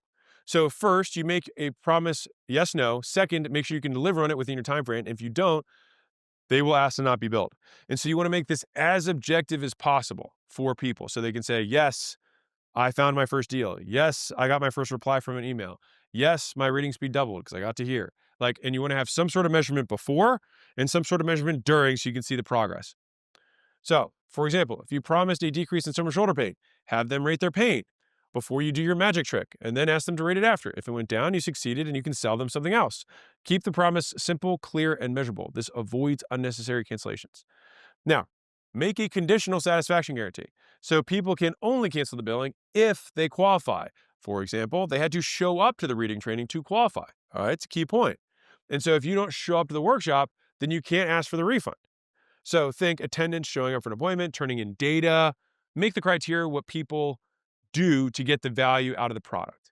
All right, which should make you feel good too, because then you can explain it. It's like, listen, I have this as the criteria because you said you want to double your reading speed. You're not going to double your reading speed unless you show up. You're not going to find your distressed property unless you come to the workshop. Have bonuses for your pay now offers to get even more buyers. All right, so if you want more people to take that pay now option, just stack the bonuses, decrease the price.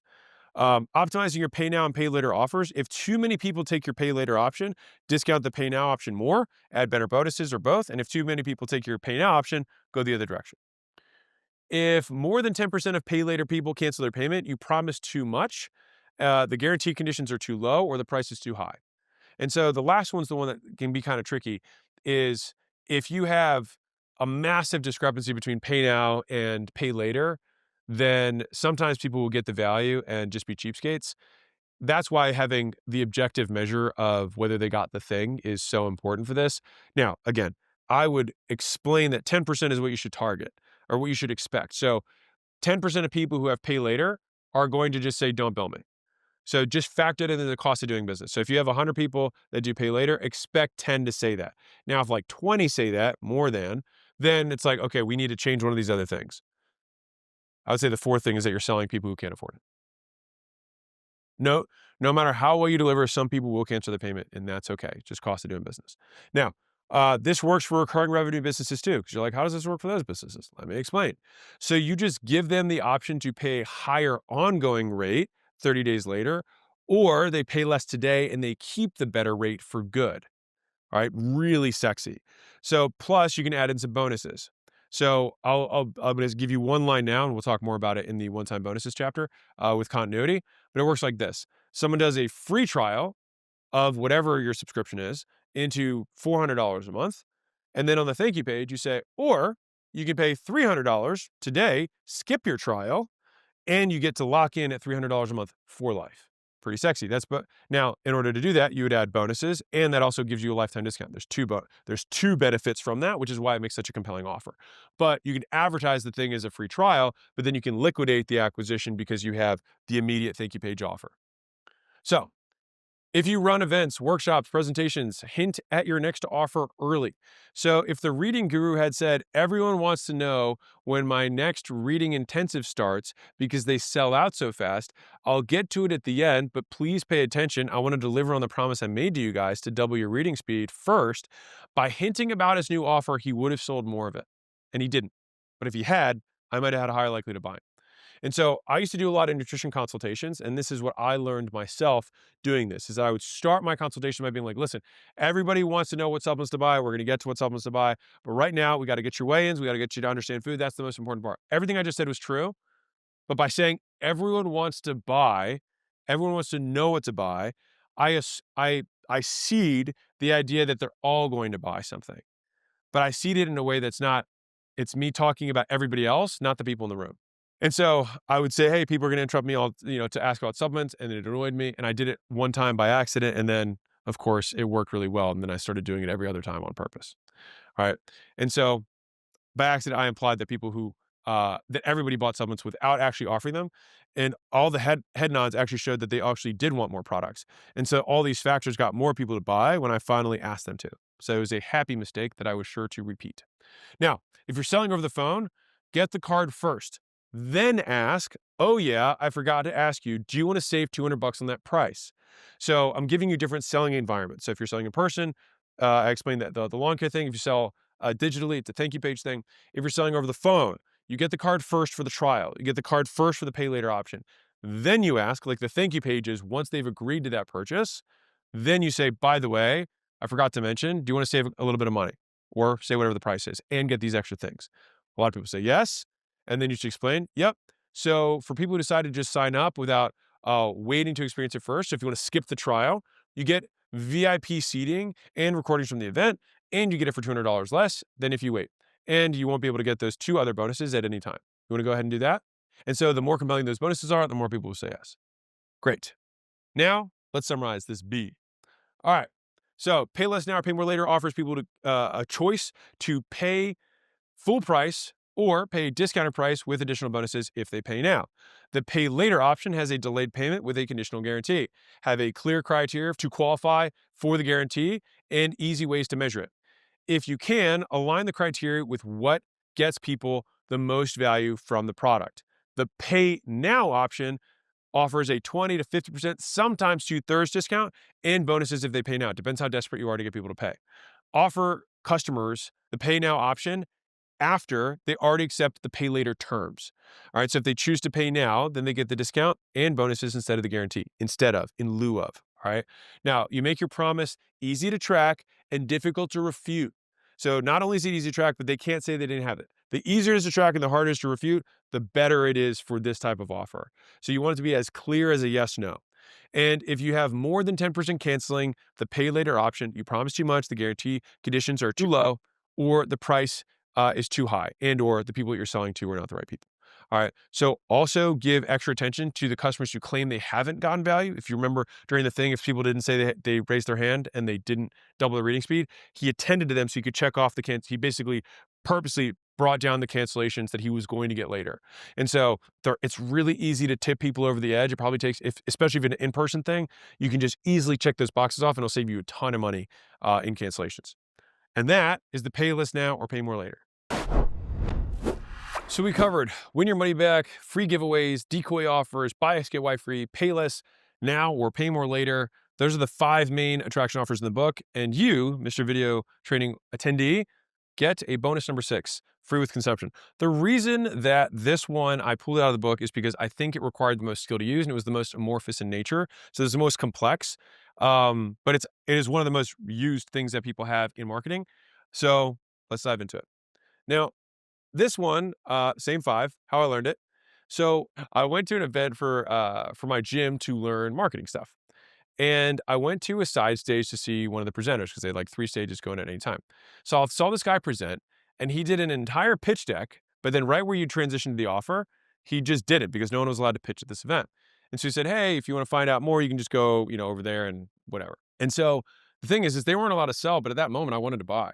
And I learned later that that thing was called a webinar. And I thought that was really cool.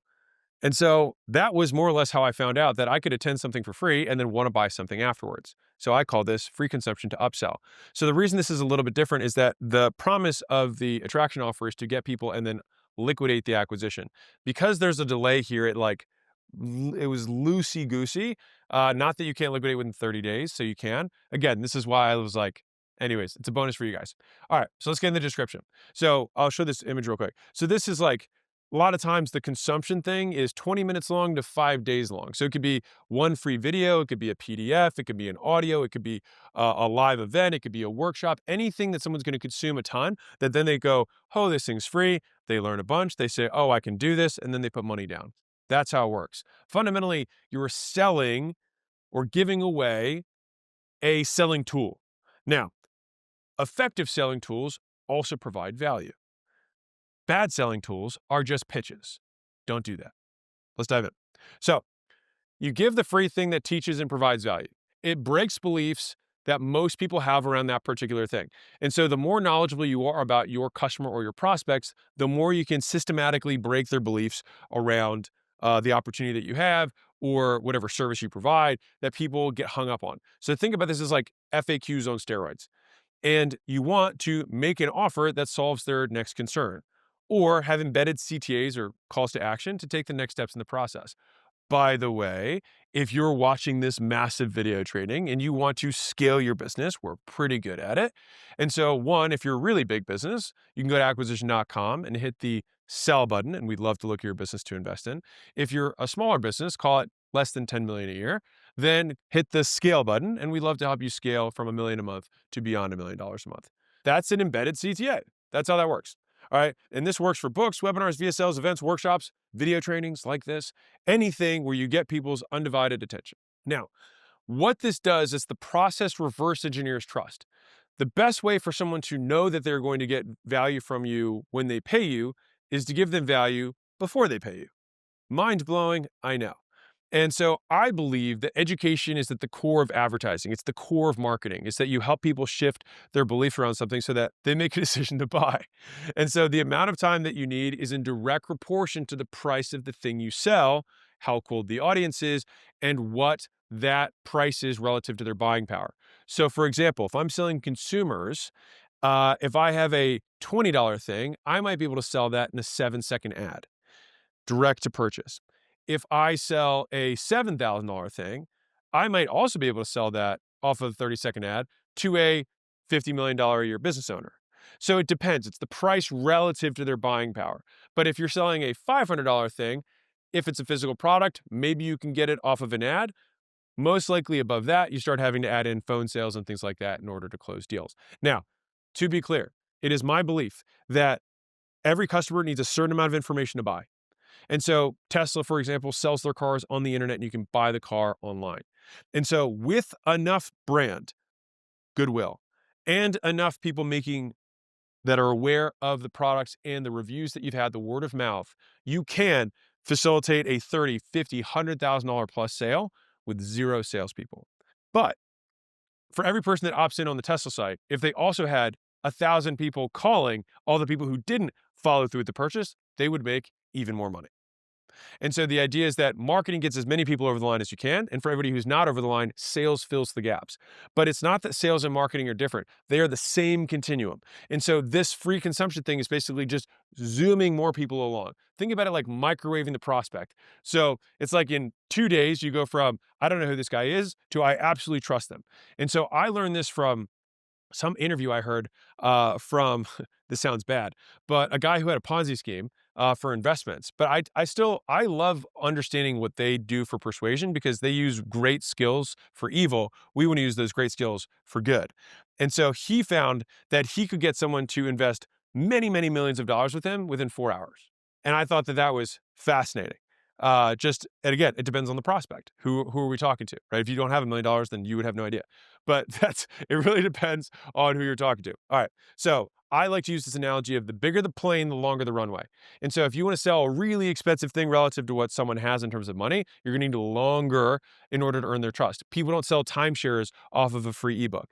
They do by telling them to fly down for a cruise for 7 days. And at the end of the 7 days, they get them to buy all sorts of stuff, right? Because after that period of time, they trust you. So that is the description. That is how it works. That's why we do it. Now, let me give you some examples. So this was a really common one that happens in the chiropractor space. So they have the diabetic dinners, neuropathy, XYZ dinners. They give these free dinners away. So sometimes they do steak dinners, right? And so what they do is they have a 90-minute presentation during a 3-hour dinner that sells a $50 to $100 consult, which sounds like, why would you waste that time? After they come in for the consult, they then sell them a $5,000, $10,000 year-long health and wellness program with supplements and nutrition protocols to go with it. And so the benchmarks there are you convert 25% of the room into the $50 to $100 thing, and then you convert a third of the people who show up for the appointment into the $5,000 to $10,000 thing. So you do the math there. It's basically you're converting somewhere in the neighborhood of like 10-ish% of the people who show up for the dinner fundamentally end up buying the expensive thing. So if you have 100 people show up for the dinner and you sell 10 at 10K, you make 100 grand from a dinner. This is super common in the education space. So there's these 3 to 5 day challenges, these virtual summits, things like that. And so these are, day 1 you give, day 2 you give/ask, day 3 you repitch/give. That is the very standard structure.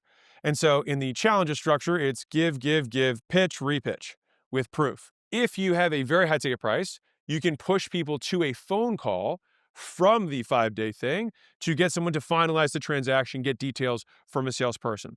And so the goal of these challenges, these events, these multi-day things, these dinners is to break the core beliefs of the prospect while you deliver on the tactical promise that you made at the beginning and or the headline of the promotion you had. The benchmark that I have if it's virtual is that you convert 2 to 5% of people who opt in. Not who schedule show everything down, but just if you're saying, I got 1,000 opt-ins for my virtual thing, if I can convert 2% of those people at a expensive price, then I will offset the cost. Now, if you're like, wait, mine's not cheap, it depends by market. But if you're going really mass market, really cheap opt-ins, it's 2 to 5%. If you're in a super niche, it should be way higher than that. That's the worst numbers you can have. It only gets better if you have more brand, more warm audience, and more niche down in terms of what you're selling and who you're selling to. So this is an example of something might look like. So on Monday, and again, you can compress this. Like you could make this into one day rather than 5 days. It all just like this is basically the stuff that's going to get covered typically in a process. This could be a 90-minute video. Everything's just about how much and how many examples you're going to give. So Monday, it's like our story, why it's like your story, why we can help, what we're going to cover in our perspective shift about how your approach to solving problems is different, how our approach is different than what you've had before. Tuesday, it's going to be second valuable nugget of value, which is regarding their ability or insecurity. It's like, what are they most afraid of? What are the thing that they're most concerned about? The next one is going to be the second thing that they're also concerned about. This is typically an excuse outside of themselves. So that's like, one is, I don't think I can do it. Something is, this other thing is going to block me from doing it. All right. The next one is going to be, you mentioned your core offer is going to be coming the next day. And then, of course, you pitch, and then you repitch with some sort of Q&A, which you add more proof in. That's when you invite past success stories on, you do mini case studies, and then you restack the offer. All right. So this is fundamentally how it works. Now, if you're a beginner, this is flashing Vegas lights. Okay. So by the time you're seeing this, we should have done a big school launch for people. This is more or less what I teach all the beginners to do. And you're like, wait, I thought it was complex. If you want to do it at scale, it's complex. If you want to do it one-on-one, it's the simplest way to sell. So hear me out. You could do this with one person at a time. And so you could say, hey, instead of calling it a 3 to 5 day challenge, say, I will spend 5 days with you. Doesn't have to be full days. It can be 5 1-hour sessions. You get 5 hours of my time to help you get this goal. Insert goal. On the first day, you're going to frame the fact that you're going to make an offer at the end. You say, hey, before you get going, is it okay if at the end of this whole thing, I just make you an offer of what it would look like to work with me long term? If they say no, then don't do the rest of it, right? But during that process, you should understand what their goals are, what the reasons that the obstacles have gotten in the way for them, and basically all the friction that they've had to deal with in the past. So this is basically like a closure framework. Clarify where they're labeling the problem, overview their past pain, and then sell them the vacation being what we're going to accomplish together in the next 5 days. Explain away whatever their concerns are, reinforce decision, and then you frame the sale. All right. Sorry, that was fast. You can watch it again on slow. That's what you would do on the first day. The next 2-3 days, whatever it is, you then overcome the main beliefs that they're going to have about the things that are going to stop them. You're going to show them one-on-one. And at the end, you say, hey, ask for a referral. Anybody else so you can recap it. Hey, was this great? Then you can ask for other people who would like to go through this free thing with you. And then finally, you can make your offer. Hey, remember that thing I told you about again? Do you mind if I tell you about it now? Now, if you're a super beginner, you can just ask them, what do you think working with me for $3,000 per year would look like to you? Then they can tell you the offer. And then you can say, yeah, that sounds good. Let's do that.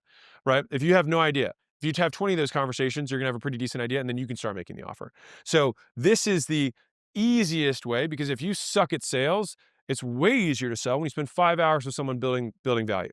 This is exactly what I did when I started my first business. Is I told people to donate $500 to $1,000 to the charity of their choice, and I worked with them for 12 weeks. Those 12 weeks was one time a week for the 12 weeks, and then I pitched them at the end for staying more stuff. Now I learned I should have pitched them halfway through, and I probably could have done it in 6 weeks. Lots of things I learned, and so here there's just X amount of time you need to spend, and you can microwave it with the prospect. You can just do it in 5 days rather than 5 weeks by just compressing the time period. So these might be headlines for whatever your free thing is. So it's like free find your perfect product entrepreneurship challenge. So you could say, if you're a beginner, hey, I'll spend 5 hours with you to help you find your perfect product. What happens when someone has the perfect product? They're going to want to learn how to advertise. They're going to learn how to put it on a website. They're going to learn how to manage inventory and all the other things that go with it. When you solve one problem, you create others, which you can solve in exchange for money. And they will believe you because you fulfilled your first promise. If you're a marketing agency, it could be free 5-day, find your niche agency accounts. Like if I was trying to help people start agencies, a lot of people are like, who do I sell to? It's like, all right, by the end of the 5 days, you're going to know exactly who you're going to sell to. What else are you going to do? You're going to learn how to generate leads. You're going to learn how to sell. You're going to learn how to price, all these other things. And so each of these things, a lead magnet, fundamentally what this is a big lead magnet that gets people to opt in. And because it's in a short time period, people like the fact that it's fast, they're going to get this result. You can increase their perceived likelihood of achievement by saying it's one-on-one. You can add scale by adding technology and virtual summits and more automations and things like that. And at the max leverage version of this is you run these things on autopilot every hour, and everything is automated and personalized to the person. That's what the businesses that do $100 million a year are doing. But if you're starting out, You don't have to worry about show up rates because you can just text the people and see what time they want to meet. All right. You can make this very easy. Weight loss, a plateau buster. You basically walk them through a 5-day plateau buster, what they need to do for eating and drinking and whatever else. Addiction, 5 days to substance-free challenge. Pain, 5-day pain release. Life coach, 5 days to get unstuck. It doesn't matter whatever it is. You can usually deliver a tremendous amount of value in 5 hours of time or 90 minutes times 5 of time. And this works. So the reason if you're like, man, why didn't you put this in the book? Because it's really long and there's a lot of stuff to it.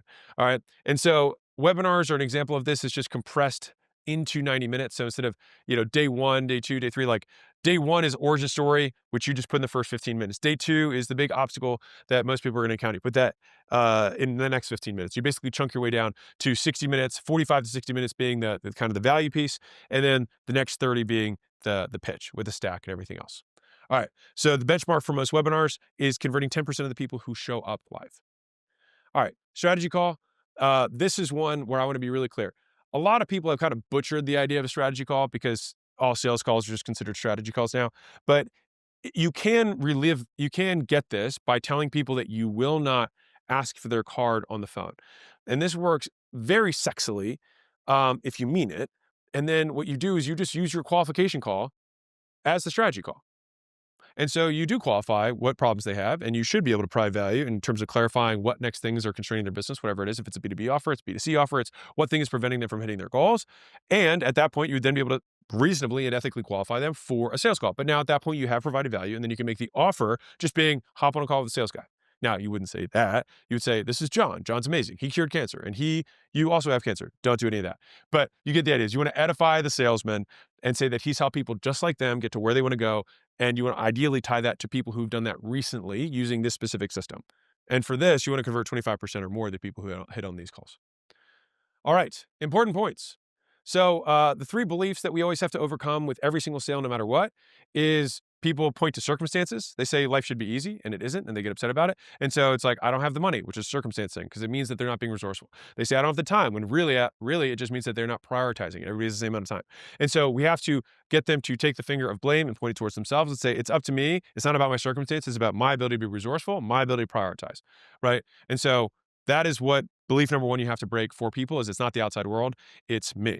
All right. The next one is other people should treat me the way I want them to be treated, and everyone should do what I tell them to. That doesn't happen. And so we have to say, you are actually the one responsible for your own life. And so it's not your business partner, it's not your spouse, it's not your dog, it's not your grandma, it's not your employees. It's you who are the one who are in control. And so instead of asking for permission, you need to be asking for support. And so that's fundamentally the belief that we have to help them break in this thing that other people are going to stop them. So if someone says, oh, I wouldn't be able to do this thing because of my kids, we have to basically reorient that and say, hey, this is actually how it's going to help your kids. Hey, I can't do this because of my spouse. Actually, it's going to help your relationship with your spouse. We have to reframe what they say, and that would be the second big belief. The third big belief is going to be self, which is I can't do this. I'm afraid, right? What happens if I fail? And so we want to get them to confront the decision, give them the variables that it takes to make a logical decision, and make them feel that this is actually a decision that is not rushed at all. It's something that they've been making a long time ago. Today is just the first day they're taking action on it. And so when breaking beliefs, you want to teach concepts, not tactics. This is a big mess up that most people do when they have this free value thing. The reason is that everyone gets value from concepts. Only executors get value from tactics. So, summary.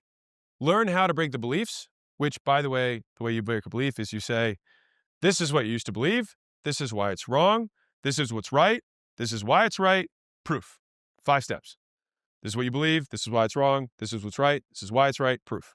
So provide excessive value, teaching concepts that underpin whatever you sell. This is an education process to create your ideal prospect and ward off people who are not your ideal prospect. So if you get people in and you're like, oh, I'm losing people. If they're the right people, that's bad. If they're the wrong people, that's good. And these can be added to any sales process in any business to increase close rates and the average ticket sold.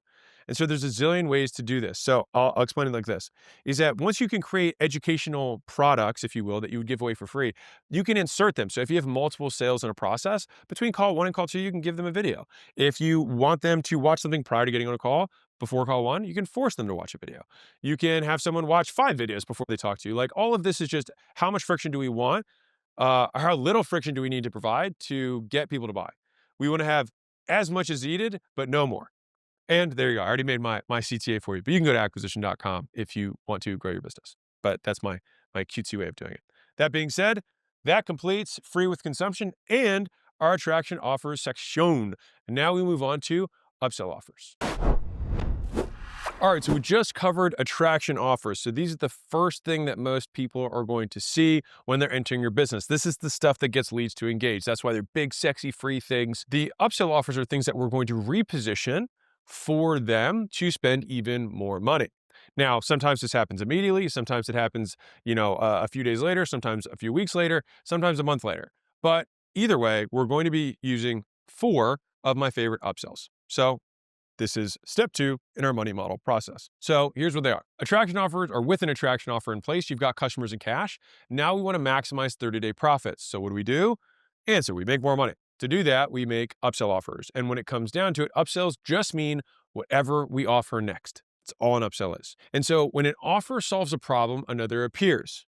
You upsell the solution to the problem that your first offer reveals. So every offer opens the door to an upsell. Even upsells open the door to more upsells. And often upsells make up the majority of the profit. This people don't understand. If the objective is that we can break even, obviously you want to make as much money as you want, but you don't want to make more money on a few customers when you could get 10 times the customers and then make way more on the second sale, right? And so often upsells make up the majority of the profit, even if that's not the thing you sell the most of. Think about it in terms of volume. I might sell 10 times more of my front-end offer, but 10x of my profit comes from my second sale. They can make or break a money model. And so let me show you how much. So here's some examples. So this is a classic burger, fries, and soda store. All right. So this is our very sad burger shop owner. He sells a burger for $2. His cost on the burger is $1.75. He makes 25 cents in profit. He cries himself to sleep every night. Very sad. Now he has a happy tier, isn't that nice, of going from 25 cents per sale to $1.75 per sale by adding in an upsell of fries and then upsell of soda and the upsell of quantity of, do you want to supersize your whole thing? So it's like, do you want to make that a meal? Do you want to supersize that? Boom, upsell 1, upsell 2. And the thing is that when they make this upsell, look at how much more they make per sale, a lot more. And so the end result of this goes from 25 cents to 8x the gross profit per sale. They're making way more, $1.75 from 25 cents originally. And so the thing is that you may just be one upsell offer away from making yours into a dynasty like theirs. You just have to figure out what's your fries and a Coke. And if you don't, someone else will. Let me talk about when they fail. Upsell offers fail or feel cringy when you offer something that they don't want. So that's either too different or doesn't solve their existing problem. You offer it at the wrong time. So it's before they've experienced the problem. You say, hey, you just had a steak. Do you want another steak? They're like, well, I'm not really hungry anymore. You already solved that. You're trying to solve the same problem. You offer it the wrong way, which is they don't believe you. They're like, sure, that would be nice, but I don't believe you specifically. Or it's a combination of the above. This is when it fails. Now, what to sell, which becomes the next upsell offer question. More of what they just got. Think quantity. So that's 1 burger to 2 burgers. Better versions of it. Think quality. So this is why I have a mystery meat burger when you give a sirloin meat burger or organic burger, or newer complementary stuff. Think different. This is, do you want fries and a soda with that burger? Fundamentally, that's how this works. So the objective of the upsell is to maximize profit per customer and to send clients into backends. Note, these structures that I talk about with the upsells work anywhere. I just prefer them as ascension tools. A lot of these things could also be front ends. Each of the offers that I explain in money models when putting them together, which again, the money model is putting them all together. Some of the stuff that I'll give you in continuity, you can use a front end offer. Upsell offers, you can use a front end offer. I just place them in the places that I use them most commonly. And I think that they work, at least they have worked the best for me. So this is our lineup. We're going to start with the classic upsell. We'll do the menu upsell, the anchor upsell, and the rollover upsell. I use all of these. I have made so much money on these upsells. And if you follow what I lay out, you probably will too. And I will probably get more animated in these because I just love these so much. All right. With that being said, the classic upsell. All right. The classic upsell. As usual, how I learned it, description, examples, important points. Here's my lovely visual thing for the classic upsell. How I learned it. Here we go.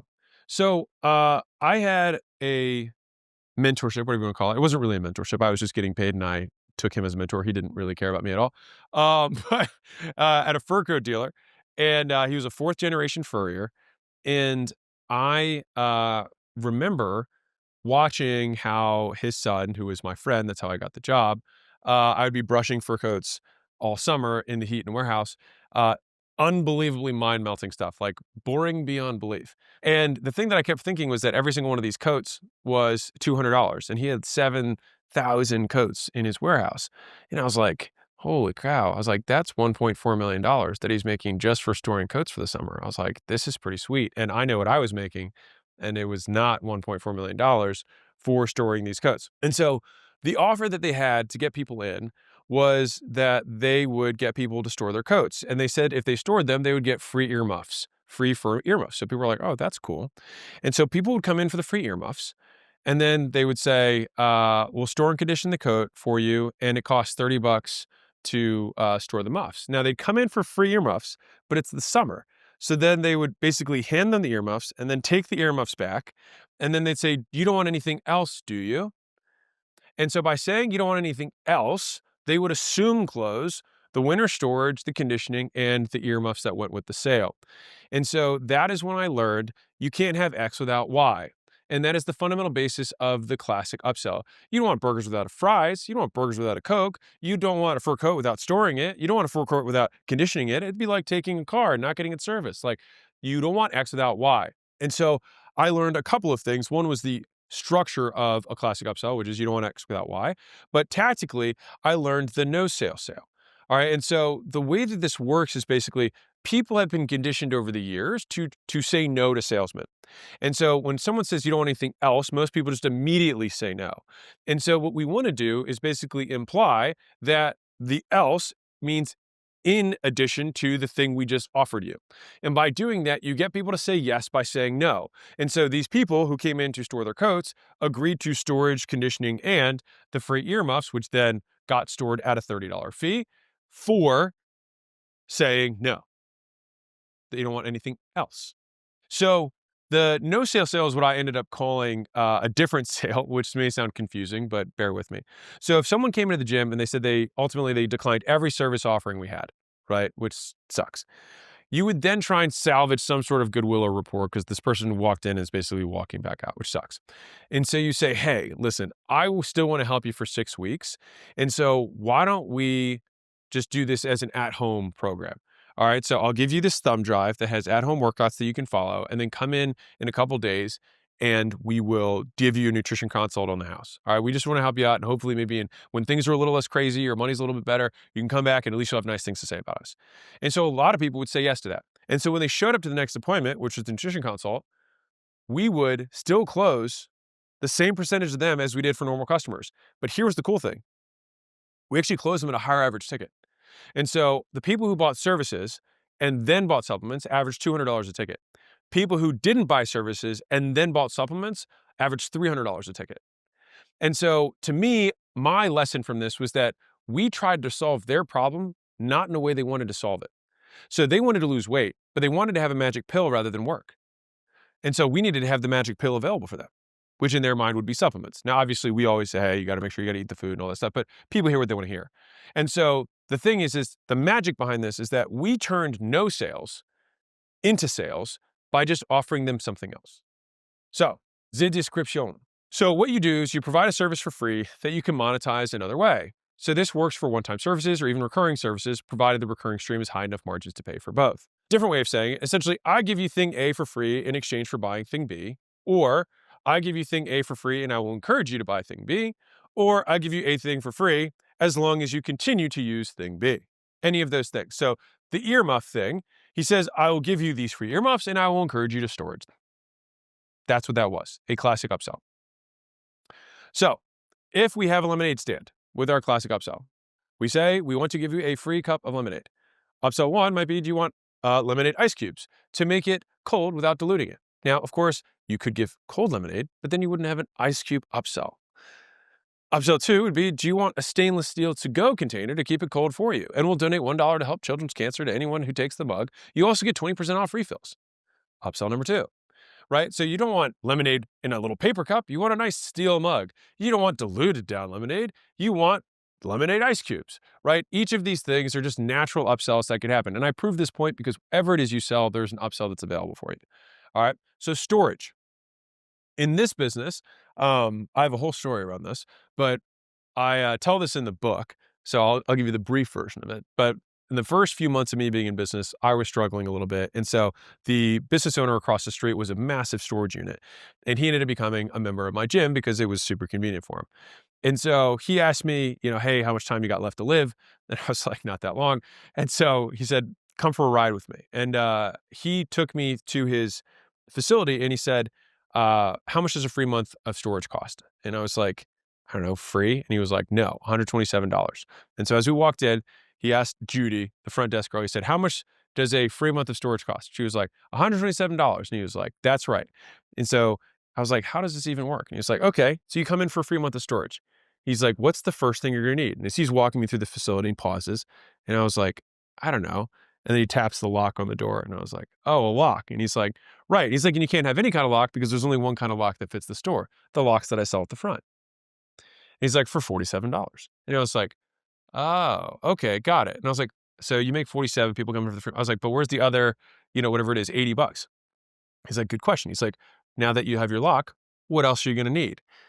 I was like, I'm like, I don't know. And he's like, well, you probably need some boxes for all that stuff that you have, which I have conveniently here. You don't want to go to another place down the street or have to order them on Amazon, wait for them to come, break them, box them, all this. It's like, we have them right here available for you. And I was like, oh, right. He's like, and we also have hand tow, the hand trucks that you can use to move your stuff in and out at your convenience for a fee. And I was like, oh, right. He's like, and this stuff's probably really valuable for you because otherwise you just throw it away, but it's valuable enough that you pay to store it. We obviously guarantee up to $500 of damage. That could happen if there's a flood or anything should happen or theft. But if you want, you can have $1 million storage fee for just an extra $10 a month. And he paused and he was like, you want to know my margins on that? I was like, okay. And he was like 90%. And so he explained that. He's like, and what happens a lot of times is that people's eyes are bigger than their stomach. So they come here and they think they're going to be able to fit all this crap in a locker this big. Oftentimes they need a bigger unit. It's also a little bit spacier. And that way they can get their stuff in and out because they don't realize if stuff's in the back, they got to move everything out just to get to it. And so he walked me through every single upsell that they had.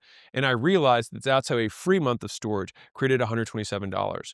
And so many businesses right now, just like the rental car story, just like the storage unit, there are other things that a customer must purchase. They will buy them. It's just a question of whether they buy them from you or somebody down the street. So weight loss. So for us, upsell number one was at the nutrition orientation. We would sell them supplements. We would then sell them nutrition plans. And the immediate version for me was I wanted to sell supplements because I had no more delivery. I could immediately hand it to them, make the profit back. And usually what I made on the supplements covered the cost to a car customer. So just that sale covered my cash flow. And I hadn't even started servicing them yet. And so a lot of you guys have these little things that are available. Like if I have a physical therapist, maybe you give 4 free treatments as your offer. That's a banger offer. A lot of people might consider that. But upsell one is you're going to need these orthotics, these bands, these braces, these oils, this kinesio tape, all to maximize the effectiveness of the 4 treatments. And so they come in for the free month of storage, but they need their lock, they need their insurance, they need their boxes. Just think about those things for yourself. If you're in education, it's like I offer group coaching, provide information in a community for free, indefinitely as long as you keep using my software. By the way, this is basically, fundamentally what we do with school. We do all this stuff for free and then just use school to help monetize. Okay. Free versus discount note is that with the classic upsell, it works either way, same as normal. So a friend of mine had a very successful weight loss chain and they offered services for $5 a month for their weight loss. And they had doctors and nurses and all stuff there. And I was like, that's insane. And she was like, yeah, because we don't make money on the weight loss services. And I was like, what do you mean? She was like, oh, we sell like $5,000 in supplements on the second day. I was like, oh. So that's where I really learned a lot of the really Jedi stuff that I know from supplement sales. I learned from her. And I paid her top salesperson $500 an hour for 2 hours to tell me everything she did to sell supplements. And you know what's crazy? When I told her top salesperson that I would pay her $500, she was like, $500. She's like, just to talk to you? And I was like, yeah. She thought I was an idiot. I'm dead serious. She looked at me like I had 3 eyes on my head. And she was like, it's your money. And so she just walked me through every single detail of what she did to sell supplements. And that $1,000 2 hours that I paid for made me millions. And so I highly encourage you sometimes the best people to learn from are people who aren't even selling information. Just offer to pay them to learn what they do in their particular niche or skill. And because people are not used to doing that, and you can charge, you can offer way more with the value, with the money's worth to you, you can make way more money that way. So I learned from her that she had service that she basically gave for a nominal amount of money because she didn't even care about it, just because that drew people in, and then they'd sell the supplements and the food and the bars and the shakes. Um, and yeah, they had doctors and nurses working there. That's how they made the money. So, important points. So, number one, if you make thing A free, then you got to be able to give it away for free. If someone comes in and wants the free workouts, you have to deliver the free workouts. Now, you can't say you have to buy this other thing, otherwise it's not free. You want to strongly encourage the thing, but that's fundamentally how it works. All right. So make sure that it doesn't cost you a lot or anything at all. Like that thumb drive that we gave, like you want it to be something that's cheap, but still valuable. The next thing is make the upsells the next natural thing that they would need to buy. That's the boxes, the large units, the locks, the insurance, things like that. The weight loss clinic, continuity of service, continuity of supplements, done for you meals, hormone treatments, etc. All of those things were all part of classic upsells that went through. You can't have X without Y. You can't have this weight loss service without these supplements. Just think you can't have X without Y as your mental framework for what the next thing I'm going to offer is. All right, this play works so well because the perception of how essential or required the next thing is. All right, so this is the key point. If supplements is core to how someone's going to get results with the main thing, the likelihood they buy is very high. So if you remember the minimum package for the rental car story I gave you, you want this to feel as required as possible. Again, you don't want to make it required because then it gets shady. But you want to strongly encourage people to take these things to get the best results, which ethically they should be able to get better results with whatever your upsell is.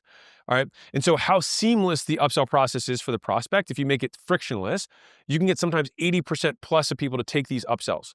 I personally prefer to have upsells that have very little operational drag so that I can immediately offset cost to getting a customer, or it becomes that's my major profit stream. It depends on what the objective is for your business. Boom. Summary. Works on the front end as a back end, works as an internal play, meaning you can just upsell your existing customers. That's basically what the storage thing with the fur coats was. Many of those people were existing customers, so you can just upsell those people. If you suck at sales, this is not a hard sale to make. There's a lot of goodwill in this play because you just make sure that you close the upsell. Like, it's like, hey, let me give you this thing. I'm giving you this free earmuffs. Why not take it? But of course, you got to take this other thing too. And if you aren't getting 80% plus close rates, you're doing it wrong. So that's my big benchmark for you. If you're getting 30% to take it, you're not making it assumed enough. It's not clear enough to them that this goes with. So think about it like that. It has to go with. If you go to McDonald's, I would bet you that 80% of people are getting fries and a Coke. You want a very high uptake rate on the people who buy the next natural thing. Think of this as the thing that goes with the thing, and give the thing away for free to make sure that all the thing that goes with the thing you can make the money on. All right. And so the nice thing with this is that it gives you a lot of upfront customers. And that is the classic upsell. All right. So we just covered the classic upsell. I think this next one is my favorite one in this whole training, which is the menu upsell. Let's dive in. So how I learned it, description, examples, important points, and summary. So there are 4 steps to the menu upsell. We unsell what they don't need, prescribe what they do need, ask if they prefer A or B, and then make it easy to pay. So this is me getting super tactical with you in terms of how to upsell stuff like a pro. I have done so many upsell consultations in my life, and this works. I have used this sales process in many businesses. Like, this slays. All right, so here's how I learned it. So this whole process took me, call it years, to learn every single piece of it, but every single part is like a Lego thing that builds onto itself. So the first thing that I learned was, well, I'll tell you the story and you can go along with me. So I had that guy who was making supplements, and he was making 80 grand a month or whatever. And I was like, I got to start selling supplements. And so I buy $5,000 of inventory. And then of course, no one buys my product. So I'm there, I've got these full shelves. I'm reading all this stuff about retail and packaging and make sure they're twisted to the front. but no one's buying these things. And the only sales I was getting were like pity sales. And I could tell the difference. They were like, this guy's so broke. Sure, I'll buy a protein from you. Right. And so I was getting into all the science. I was like the hypertrophy and lean body mass and, creatine levels and what, like, mind you, I'm selling 70% women here. No one cared. And so I just went on a particularly bad day. I went 0 for 19 on nutrition consults. So the way that I would do is I would sell services for 2 or 3 weeks at a time, and then I'd schedule all my nutrition consults in one day. And so I would just go back to back to back to back to back. And so I went 0 for 19. So I'm feeling horrible about myself. And this lady comes in and she has a fat ring, an expensive purse. And I was like, if I don't close this woman, I will kill myself. Not really. I will just continue to try. But I was like, I have to close this lady. And so we get through the nutrition part and I'm so like beat down at this point that I was like, hey, do you want vanilla or chocolate for your protein? And she just looked at me and she was like, which one do you like? And I was like, chocolate. And she was like, okay, I'll take that. I was like, and I slid it across the counter and I was like, okay. And then I was like, for pre-workout, do you want kiwi or strawberry? And then I remember she'd asked me, I was like, I like kiwi. She's like, I'll take one of those. So I like put that. And now I'm afraid that I didn't want to scare her away. And so I remembered that because everybody had already bought stuff before and I had all their contracts here because if someone's payment didn't go through, I would meet them on the nutrition console. Like, hey, your second payment didn't go through. Let's make sure so I had everybody's cards right there. And so I'd be like, oh, do you want to use the card that ended in 4696? And she was like, yeah, that's fine. And so I just slid them across the counter. She grabbed her tubs. She walked out the door and I was like, holy shit, I know how to sell supplements. And the craziest thing in the world is that I didn't even talk about the products. I just asked her what flavor she wanted. And so that was the first thing. I learned 2 things on that one experience. Number 1 was I learned the A or B sale. The which one did you prefer sale. It was an assumed close. I closed everyone else the rest of the day. I closed another like 12 appointments, whatever it was. I closed every single person the rest of the day. I was so pumped. And I learned the card on file close, which was, oh, if you have someone's card on file, I didn't want her to have to take her wallet out or like think about the purchase again. I was like, you want the card on file? And she's like, sure. And so it made it really easy for people to buy. So those are the 2 first things I learned, the AB upsell and the card on file close. Boom. That was the first thing that I learned that became part of the menu close. The second thing I learned, and this is much later, so now I'm kind of a closing machine. I'm closing $5,000 to $10,000 a day when I would do my supplement sales days. All right, and so now I've got this lady who comes in. I got back-to-back appointments. So I would be taking 2 appointments every 30 minutes. So I would do 48 sales consults in one day, one-on-one, or sorry, not one-on-one, one-on-two, 4 per hour. And so I would go through these. And so I had to be on time. And so this lady comes in and she will not stop asking me questions. She's like, well, what if I'm traveling? What if I don't have this with me? What if it's just asking me all this stuff? And she's like, well, do I take this one at night and do this one in the morning? And I was like losing my mind. And so finally I just turned her meal plan over and I just wrote like, take 2 of these at this time, take 2 of this at this time, 1 of these at this time, blah, blah, blah, blah. And this was how much, when, how many, what if it's working, what if I'm at home, et cetera, right? So I wrote down everything they had to do and I went late. So now the next lady, and this was the tough part because the next lady had come in already. So she's sitting there waiting for me to finish with this chatterbox. And so the next lady comes up and I'm like, okay, I got to get through this one quick so I can get back on schedule. And then she just says, hey, can you do what you did for that lady for me? And I was like, okay, great. But here's what happened. The first lady, I had gone through the pitch for every product and then she'd asked all these questions. This lady, I just said, shoot, to get back on track, I said, okay, you're gonna need 2 of these, you're gonna need 1 of these, you need 2 of these. Great. And at the end, I said, card on file. And she was like, yeah, that's fine. And then she bought everything. And I was like, holy crap. So what I learned was detailed and personalized instruction explaining post-purchase behavior increased the likelihood that they buy more than vague and general instructions. So basically, this is how you're going to use this thing assumes the purchase. Why am I going to spend the time to say you're going to take 2 of these in the morning, 1 of these at night, and then the person's like, oh, well, I'm not buying any of it. It'll feel like a tremendous waste of time for them. So again, feeling that like it's assumed, it's part of the thing. Required? No. Strongly recommended? Yes. And so that was the third tactic. I learned A/B close. I learned the card on file from the first lady. And then this one, I learned about detailed prescriptions. So I call this the prescription close. The third piece that completed the 4-part puzzle that became the menu sale, and this is the most deadly of them. It's so good. So now I already told you about the seating thing earlier. That's like, that's so savage, and it's still not good enough to make these 4 into what the menu close is. All right. So now this fast forward a little bit more. So now I'm a closing machine. I'm prescribing things. I'm getting everybody to buy, right? So now I'm on the road launching gyms, and so I would get good enough that I would just sell out of everything I had, right? And basically whatever I had left, I'd be like, oh yeah, you want kiwi and banana and like just whatever I had. I was like, these are the ones you're taking, so I could just sell out of all the stuff I had. And so I sold out pretty early this day for a couple key products, and normally it would have been fine because I would just like basically recommend different products or different flavors that I hadn't run out of. But this lady, her friend had come at like 10 a.m. and she was coming at like 3.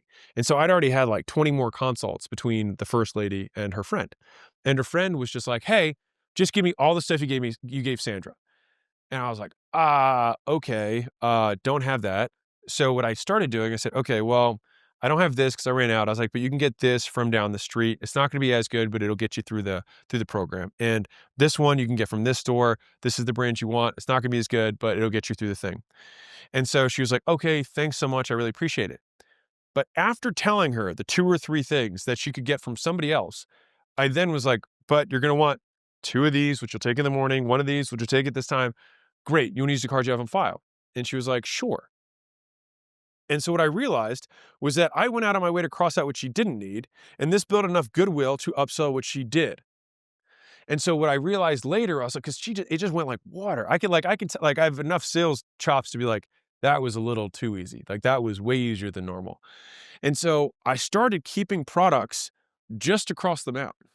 And so I'll explain it like this. It's not that I would have products that we necessarily wouldn't sell. It was more that I had some products that I knew almost no one was going to buy. I'm selling predominantly females.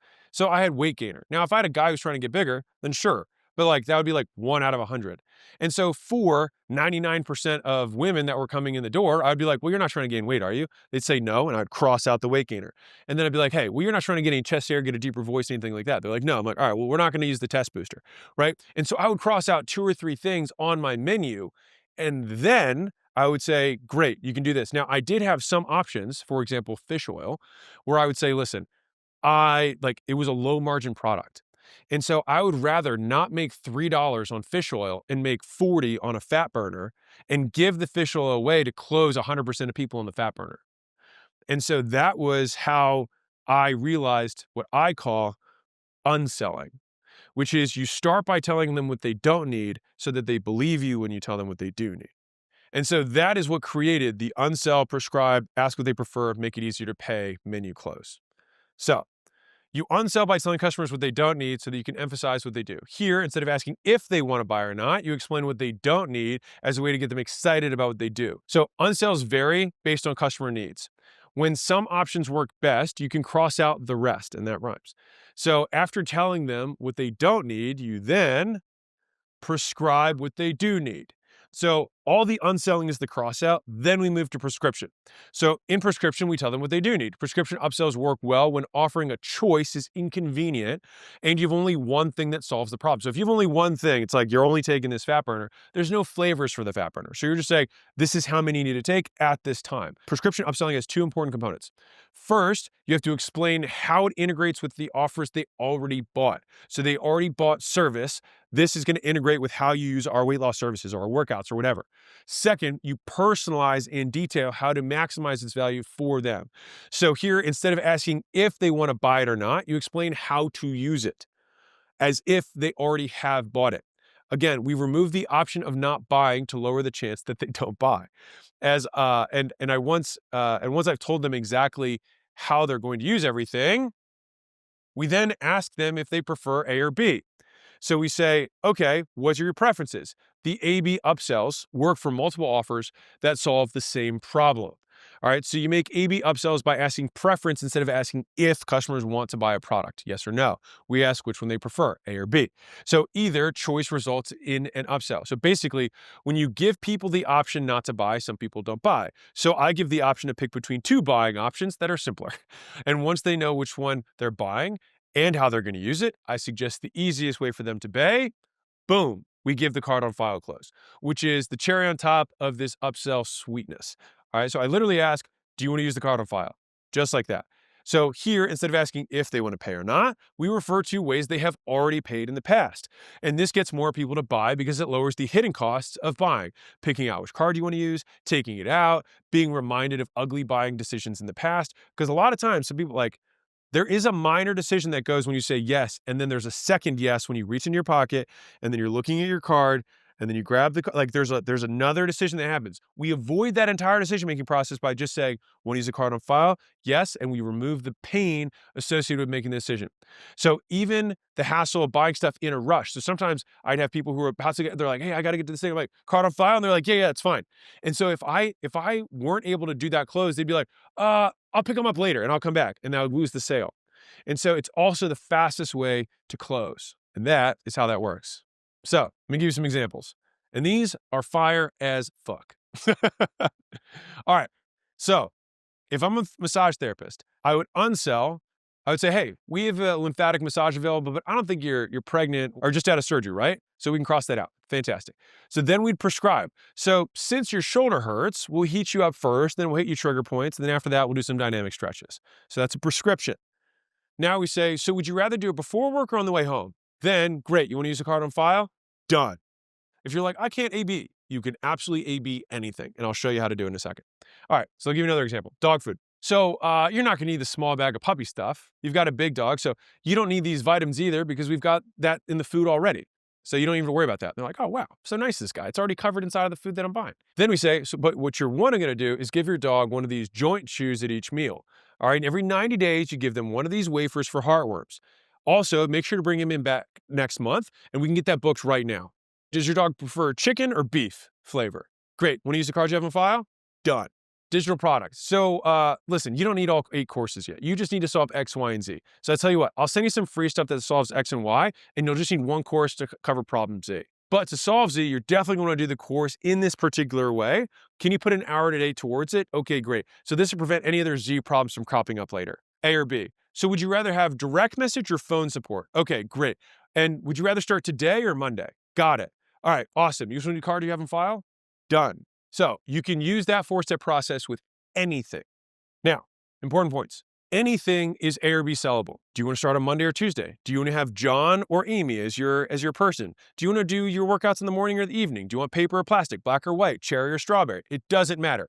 Whatever it is, if you have one thing, you can think about particular features that vary within the business. Do you want phone support? You want chat support? It does not matter.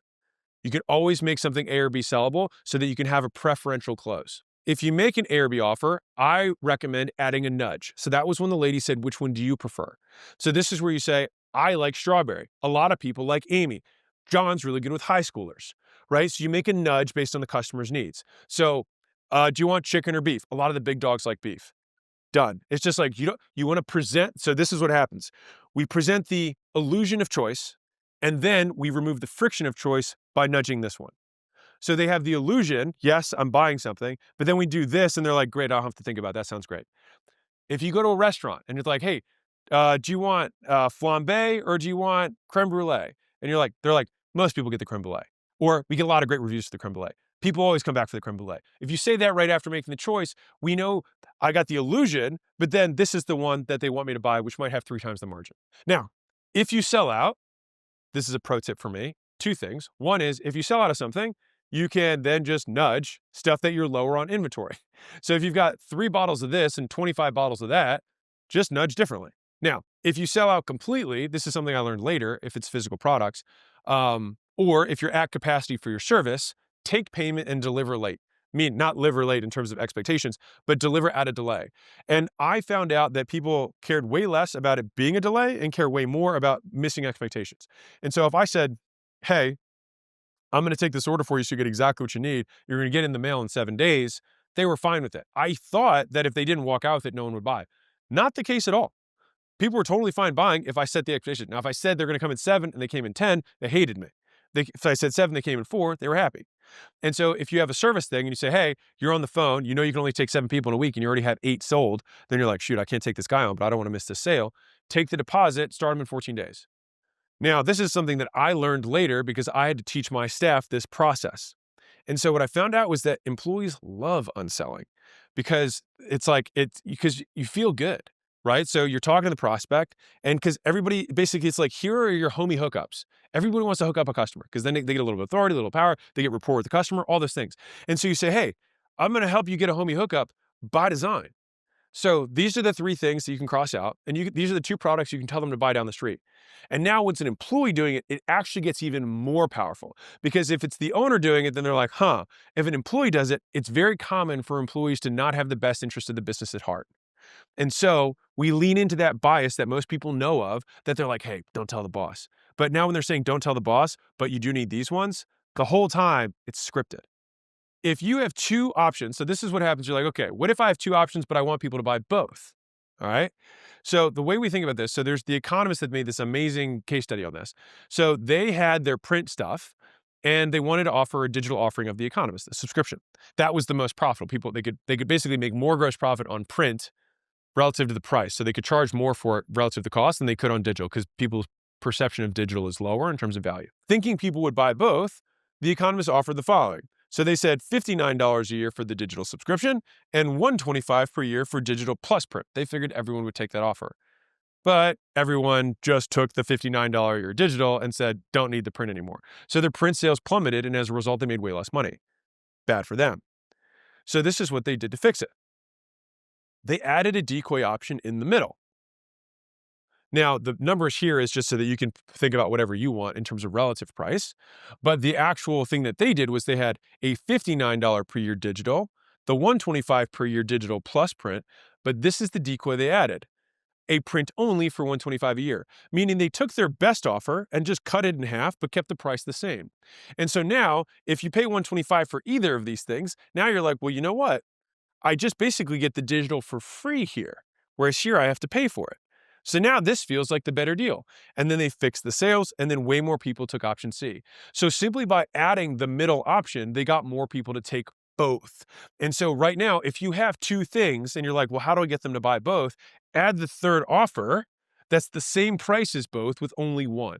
Bottom line is that you present three options: option A, option B, and option C, which is A and B, and you make the price of C, A, and B the same as the more expensive between A or B. All right. So long as you price the three options to preserve your margins, you make customers' choice easy, and then you sell both. Before, people take this. After, more people take that. So money upsells work best when you have multiple offers available. Many upsells combine four tactics: unselling, prescribing, AB offer, and the card on file close. Unselling lower margin stuff where appropriate incentivizes higher margin upsells. Encourage employees to unsell and game the system on purpose by design. Nudge new customers towards the thing that makes sense for them, or the thing that you have the highest margins, or the thing that you're running out of, or that you're not running out of, in terms of directing their buying decisions. That is the menu upsell. So we just covered menu upsell, which is one of my favorite upsells ever. The anchor upsell is one that is so powerful. It's one of those like very simple ones that can make you a tremendous amount of money. And so what the menu upsell has in elegance, the anchor upsell has in brute force. So let's dive in. Here's how I learned it. Description, examples, important points, same as before. Let's rock and roll. So I had spent 5 years plus in casual clothes, sweats and a tank top, as a gym owner. Like, the nicest thing I ever wore was a tank top. And so when I started Gym Launch, somebody that I knew advised me to look professional. He said, listen, no one's going to listen to you for business stuff if you look like just a gym rat. And so I said, okay, I'll listen to you. And so he said, don't worry, I've got a guy at a suit shop that I know, and he'll hook you up. And he told the owner I was coming. So I mentally budgeted $500 for a suit. So I was like, this is a lot of money. So, I'm gonna ball out for this. So I entered the shop, made some small talk, and he was like, so what do you want? I was like, I want a boss suit. And he was like, okay, mind you, I'm like 26, whatever. And so I tried, so he gives me the suit. I tried on. I felt cool. He's like, how do you feel? I was like, I feel like a boss. And he's probably laughing at himself. So anyways, I'm looking at stuff in the mirror. And so then I like kind of look down at the tag that's on the arm. And when I pull it over, it says $16,000. And I still can remember the blood just draining from my face, being like, dude, 16 grand? I was like, that's a car. And I was like, oh God, like, what did I get? Because my friend had referred me. So I was like, I don't want to look like a fool here. And they had prepped this stuff. So the sales guy, who was the owner, he was also a third generation tailor, obviously not his first rodeo. I looked at I was like, hey, he's like, he could see that I was a little distraught from the price. And he's like, hey, do you care much about the brand of the suit? And I was like, "Oh, no, I don't care. I just wanted it to look cool." And he was like, "Oh, don't worry." So he had already prepared, and this is key, other suits next to me. And so he took this one off and he says, "Hey, try this on for size." And just like immediately.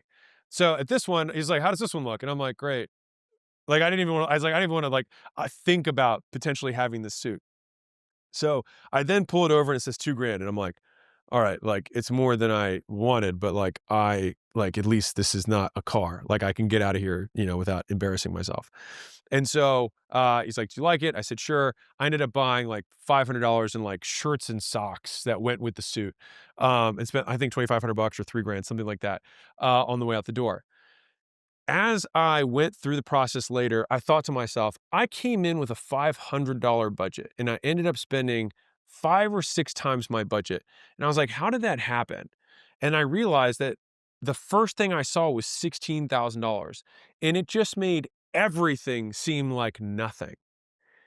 And so Roy Sutherland actually tells a story about this with Rolls-Royce. So Rolls-Royce stopped showing their cars at car shows because if you have all these different cars and then you see a $400,000 car, it seems egregious. And so what they started doing was showing their Rolls-Royces at plane and yacht shows. So if you just decided not to buy a $50 million jet, a $400,000 car feels like candy on the way out the door. And so everything is relative in terms of what the price is being positioned against. And so I was like, man, that was really powerful. And it changed how I saw sales. And so that is what happens. I spent 5 times more than my original budget and ended up spending $300 on accessories and shirts, which I never normally would have spent. But it felt like nothing compared to the new $2,200 suit or whatever that I bought. So that is how I learned the Anchor upsell. Now, here's how it works. So Anchor upsells involve offering premium items first. Key first. If the customer is shocked by the price, you offer a cheaper alternative by changing secondary features. And this is what's key about this. So presenting a premium version first at 5 to 10 times the price makes the other offer, our main offer, the one that we sell to most people, look like a better deal. And so this strategy leads to more people buying the main offer. And so it works best when the lower priced offer has the same core functions as the premium one. It has the same primary features. So the second $2,200 suit still looked good. It still felt good. It still had a good, trim or whatever. It looked expensive, but it just wasn't Armani or whatever else, whatever other brand he had. And so for me, the secondary feature of the brand mattered very little because I was like, no one's going to ask me for the brand of suit I'm wearing. They just want to, I need to look cool. Right. And so the thing is that every offer, every product has primary features and secondary features. You want these secondary features to be different between your really expensive one and your minor one. But if it's just a little bit different and it's 1/8 the price, people are like, oh, this is a steal now because of what we showed them first. In the suit example, $2,200 suit seemed like a better deal compared to the $16,000 one. 2 additional benefits of Anchor upsells that happen as a result. Number one is that customers tend to spend more than they initially planned. I spent 5 times what I was willing to spend. 2, some customers will still opt for the expensive option. He probably has done that with a lot of guys. And maybe 1 out of 5 guys buys a $16,000 suit. And guess what happens? When you take a $16,000 suit and divide it by 5, that adds $3,000 to every average purchase. So my $2,000 suit actually becomes a $5,000 suit in terms of the economics of the business. So even if 1 out of 5 or 1 out of 10 people buy something 10 times as expensive, if you have 1 out of 10 buy something 10 times as expensive, you double your business. Not to mention the increased uptake rates and average spend of all the other customers. So like I said, the menu upsell we talked about earlier, very elegant, very savage, really good for high volume transaction businesses. This one, a fucking ramrod for businesses that have fewer customers that spend lots of money. Basically, this can still make you more money than the menu upsell can, even though it's just very simple to understand. So here are the steps to using an Anchor upsell. You present the Anchor, the really expensive thing. Step 1. Step 2, get the gasp. All right, expect customers to freak out about the cost. That's expected. If you didn't do it, you didn't anchor high enough. That's why I say 10 times the price. So if you're like, I don't know, is this an anchor? Like I added 20%. That's not an anchor. It has to be an order of magnitude larger. It has to be so much larger that it gets you to recategorize your original purchase. Think about it. Buying planes and buying yachts compared to buying a car. Totally different magnitude. It can't be, it can't be within 100%. It's got to be 5x, 10x more. Once you get the gasp, you come to the rescue. You ask if they care about what makes it premium, those secondary features. Do you care about the the material or the internal lining, stuff that most people won't care about. Then you present your main offer and you expect the customer to feel relieved and see the better deal. Then you just ask how they want to pay, which card you prefer. So here's some pro tips. Number one is the only thing worse than making a $1,000 offer to a person with a $100 budget is making a $100 offer to someone with a $1,000 budget. In the first situation, you lose $100. In the second situation, you lose $900. I've lost tons of customers and mountains of cash because customers wanted more than I had to offer. Boo. So now I always have premium upsells ready. Anchors. Only a handful of customers buy them, but that handful of customers bring in big profits. So always have premium offers, even if most people don't buy them. You're not failing if 1 out of 10 people buy a 10 times more expensive offer. You still double your business. Remember, you're not losing customers by offering premium stuff first, but you will lose money if you don't. All right, let's do some examples. First one, we'll do a local lawn care service. So the premium anchor is get my cell phone number, fancy mulch, natural pest control, bi-weekly yard maintenance for $1,000 a week. It's crazy. Big shock. No worries. Get my foreman's number, my team, my crew chief's number, generic mulch, normal pest control, bi-weekly yard maintenance for $200 a week. Yeah, I'll do that one. Because it's almost the same thing. At the end of the day, it's like, and they'll probably be like, is my, yard going to look any different? It's like, well, not really. It just really depends on how much you care about the quality of the soil. Now, for the guy who cares about the quality of the soil, he's going to buy this thing. But for everybody else, which 80% of people don't give a rat's poo about the quality of this other stuff, they're like, no, I'll take the 200.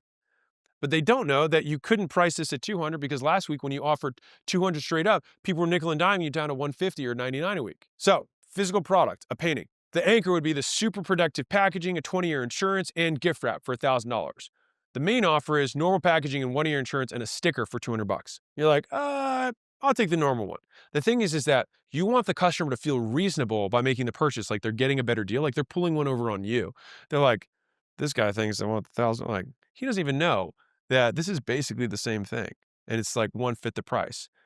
But you designed the game. They're just playing it. Third is a digital product. So let's say it's a newsletter. So the premium anchor would be like, hey, all previous issues and new issues and 24-hour early access to my newsletters for $199 a month. Or new issues only, and you'll just get it on time for $19 a month. You're like, shit, yeah, I'll do the, I mean, it'd be cool to get the 24 hours early, but like, I'll just take the new ones. Like, that's fine. And it's 1/10 the price. And so now this feels like an absolute steal, but you might have been competing against people at $7 a month before that.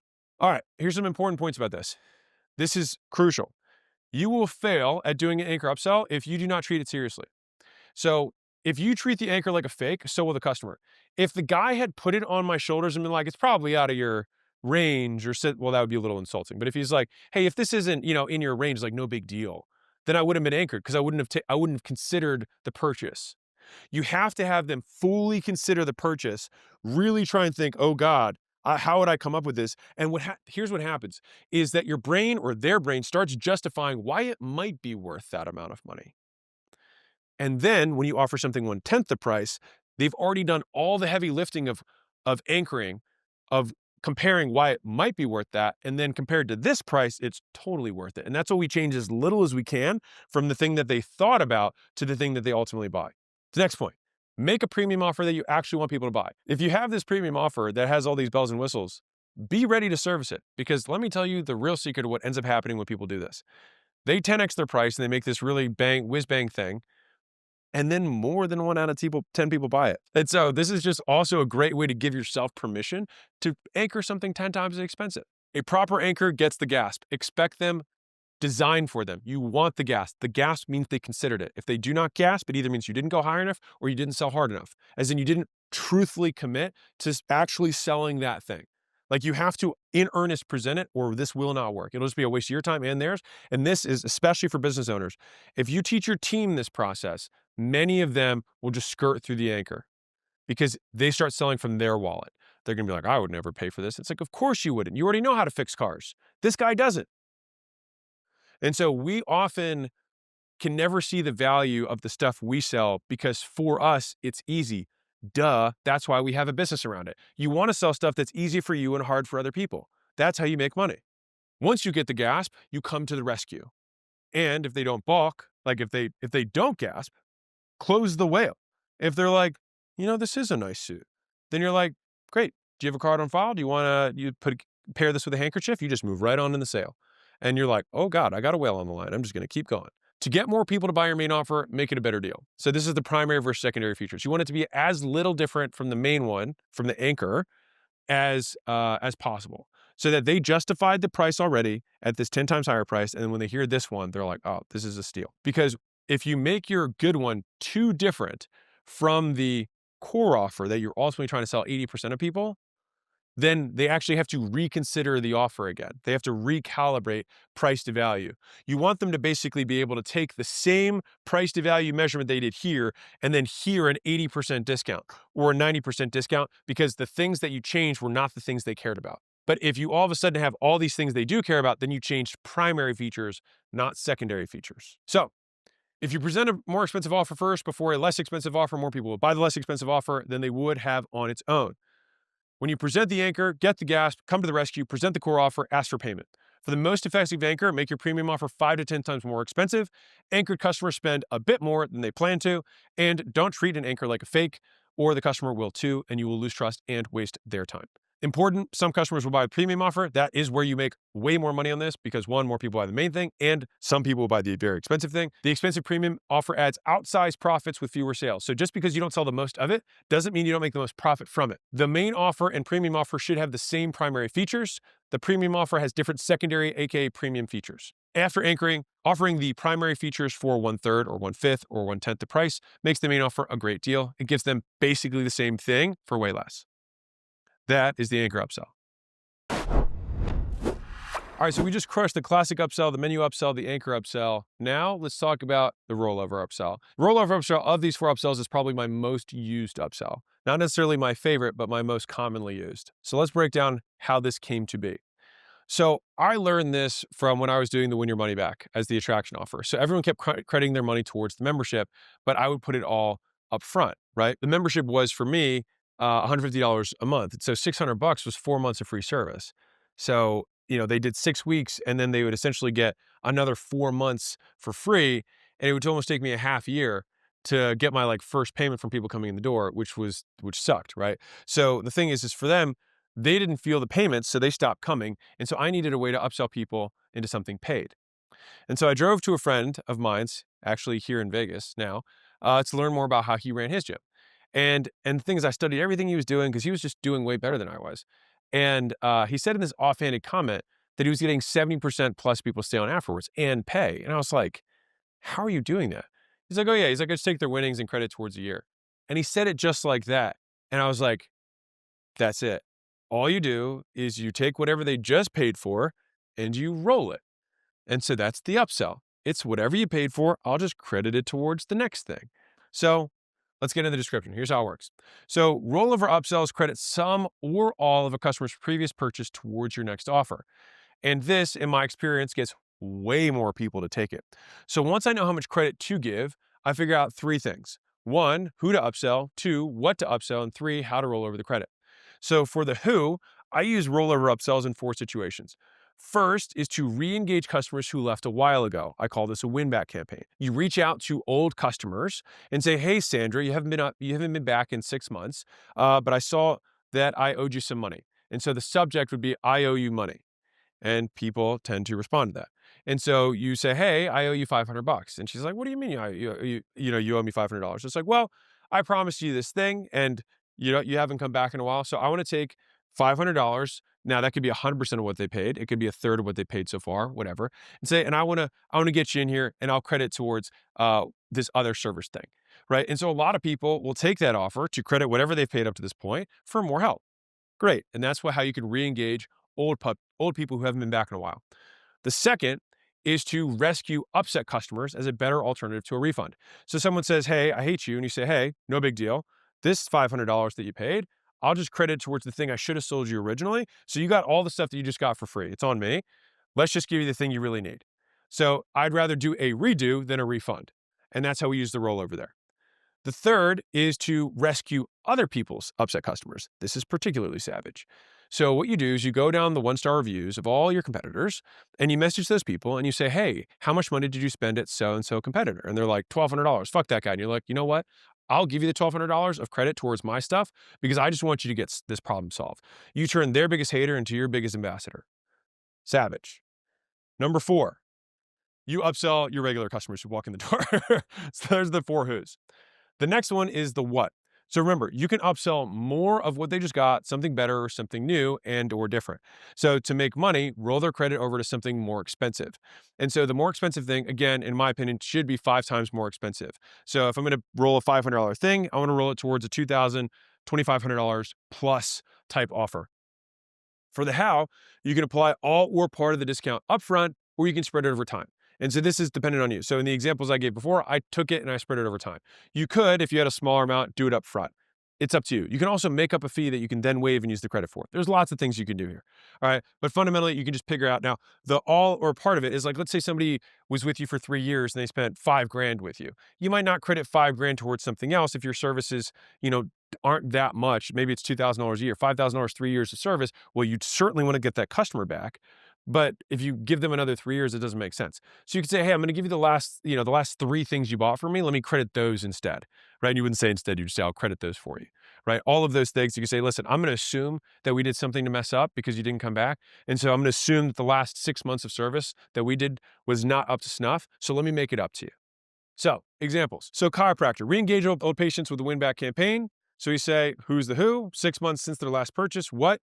New plan. How? Upfront. So that's our who, our what, and our how. So reach out to your old patients. You look at their purchase history. You offer to apply some or all of their past purchases towards something more expensive than what they bought.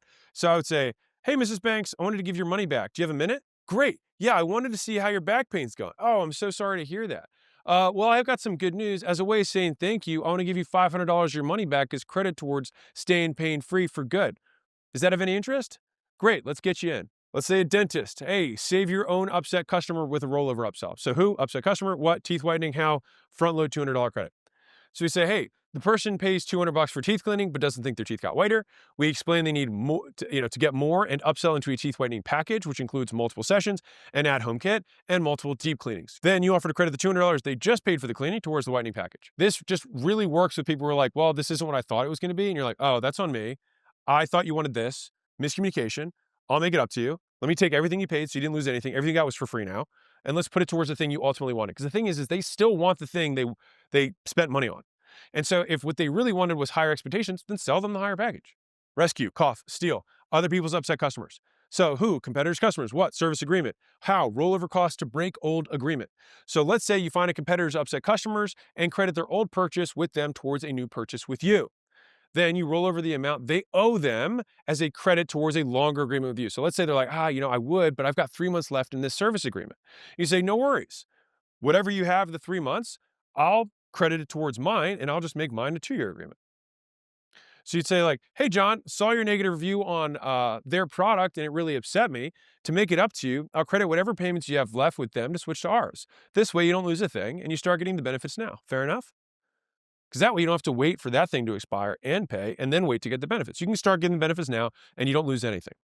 And I get the customer. Membership. So this is where you spread the first purchase over time. So who? Current customers. What? 12-month membership. How? Spread over the first purchase. So if somebody comes in, buys a block of service or of membership time, as soon as they do, you can then offer to apply the entire amount towards more time, like 12 months.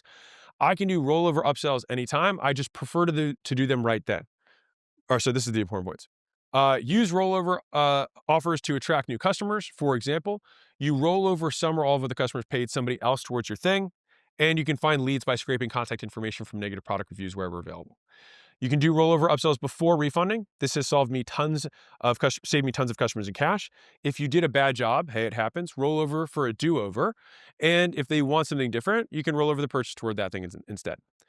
Previous customer are still customers, upsell them. These are win backs. So reach out to old customers, 6 plus months from their last purchase. Look at how much they paid, decide how much you want to give them, offer it. Example, I made personalized videos. This is me personally.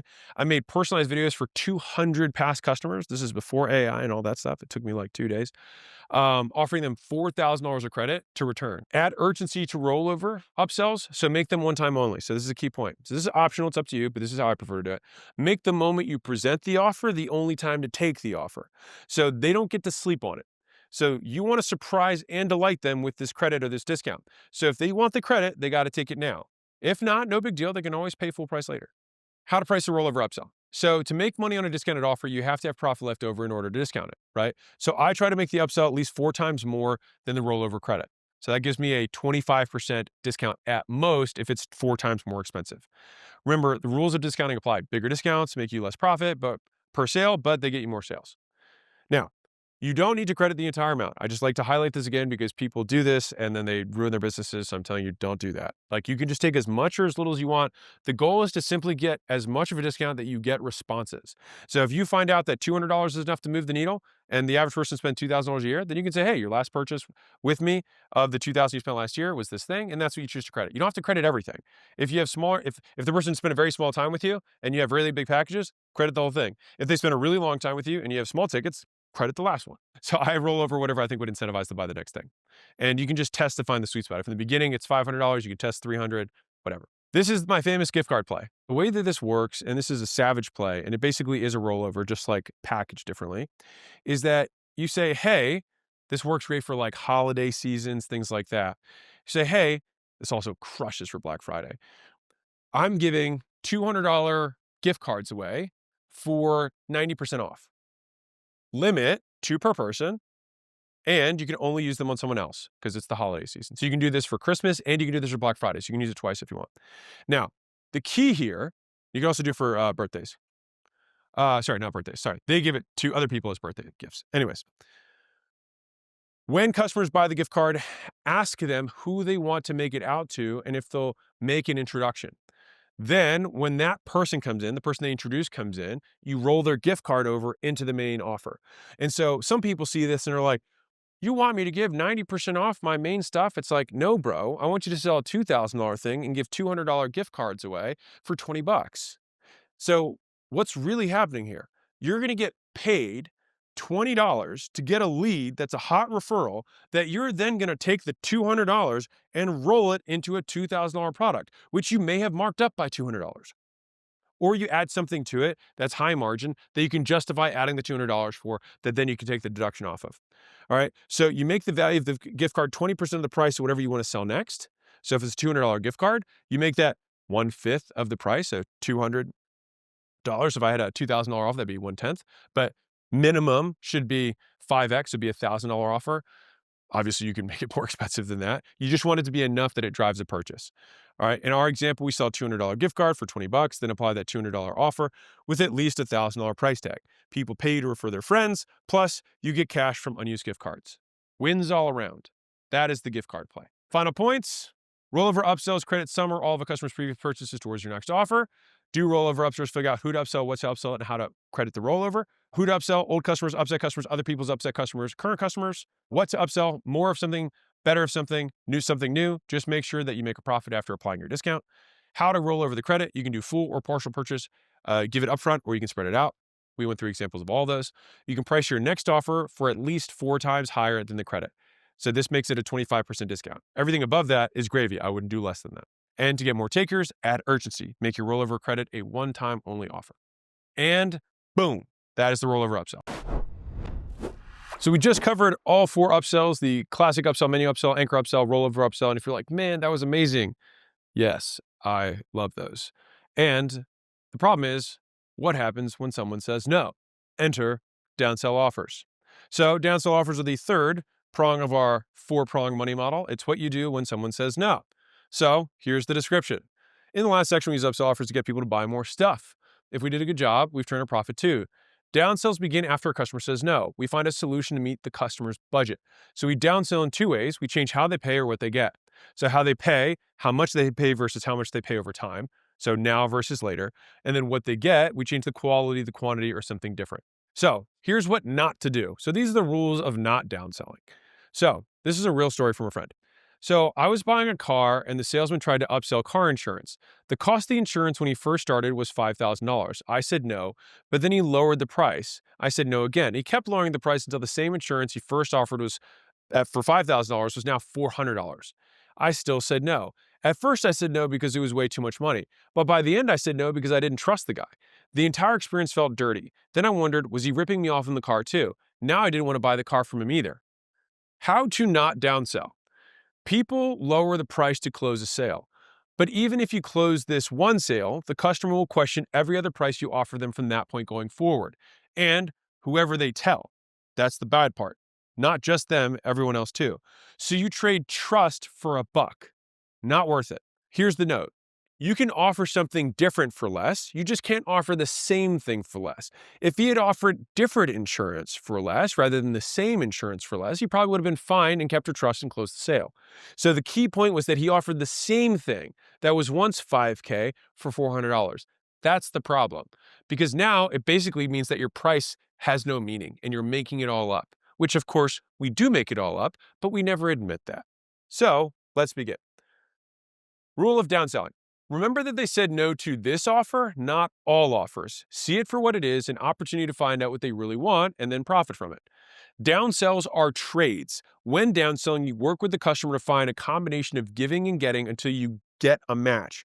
So if you're going to give something, you should get something back. Personalize, don't pressure. So figure out what they like and what they don't like, then offer more of what they like and less of what they don't, with a price to match it. If someone refuses my large soda upsell, I can offer them alternatives. I could ask if they want a small, or juice, or coffee. Am I being offensive by asking? No, it's offensive not to offer to help. Offering the same thing in new ways. You limit downsells to what you've got. So think of downsell as more like 100 ways to offer the stuff you already have, not 100 different offers. Don't drop your price just to get someone to buy. All right, I'm going to reinforce this one because this is the one that everyone just keeps messing up. First off, dropping your price is not downselling, it's discounting. So if someone wants what you have and just doesn't want to pay the price, well, that's tough cookies. On the other hand, you can offer them to pay less now and more money over time, which is a payment plan. So let's go through the lineup. We're going to go through payment plan downsells, how they pay, trial with penalty, which is also how they pay, but just a very in-depth tactical thing that I think people do trials wrong, and I'll explain how I like to do them. Feature downsells, which is changing what they get for the price. These downsells boost 30-day profits even further. They do it by making even more sales when customers would have said no. And you can use a downsell offer at any point in a money model. You can use it up front. You can use it after someone takes an upsell or says no to an upsell. You can use it on the back end. Any of those things. And that begins our downsell offers. Let's start with payment plan downsells. So we just covered downsell offers. Now let's rock and roll into payment plan downsells. The main 5 as always, and let us begin. So here's how I learned it. 1 month in the business, I got 1 month's rent left. And I'd only made a few sales that first week. So halfway through the month, a prospect comes in and I really needed the cash. And so she said no to buying. And so normally I just would have given up, but I really needed the cash. And so I was like, all right, well, can you put half down? And she said no. And then I was like, okay, can you put a third down? We'll do 3 payments. And she was like, no. I was like, well, what can you do? And she's like, well, I can't do anything today. She's like, but I get paid on the first. I could put the whole thing down then. And rent was due on the 5th. And so I was like, okay. So I put $0 down today. And then I put her whole payment on the 1st, and it went through, and I was able to pay rent, and all was well in the world. Hooray. So that was my first real experience with learning how payment plan downsells worked. I got a little more sophisticated over time, which is what I'll share with you. So here's how they work overall.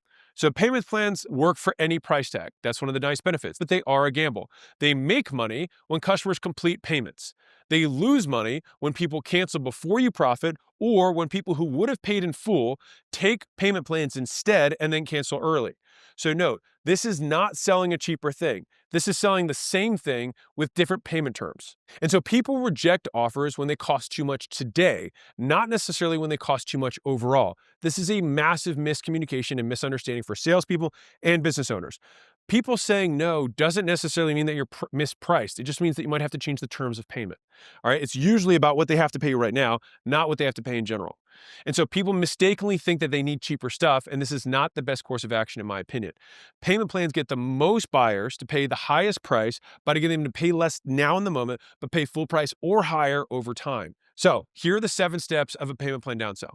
We reward for paying in full rather than punish for paying over time. This is a big thing that I don't see taught very much. And so I'm going to explain this one in depth because it's really important. Next, we're going to offer financing options, half now, half later. Check to see if they want the thing, offer to split into 3 payments, or evenly spread the payments, offer a free trial. So let's give some deep down examples. So step one, reward for paying in full rather than punish for paying over time. So if I take on the risk of a payment plan, because if you're a business owner and they don't pay you everything and you start delivering stuff, then you take on risk, right?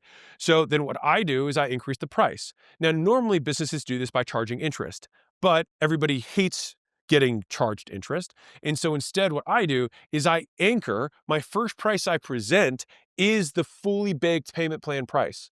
And then when I say, got it, would you like to save some money? They say yes. And I'm like, you can prepay and save this much money. So now them prepaying is a savings rather than getting penalized.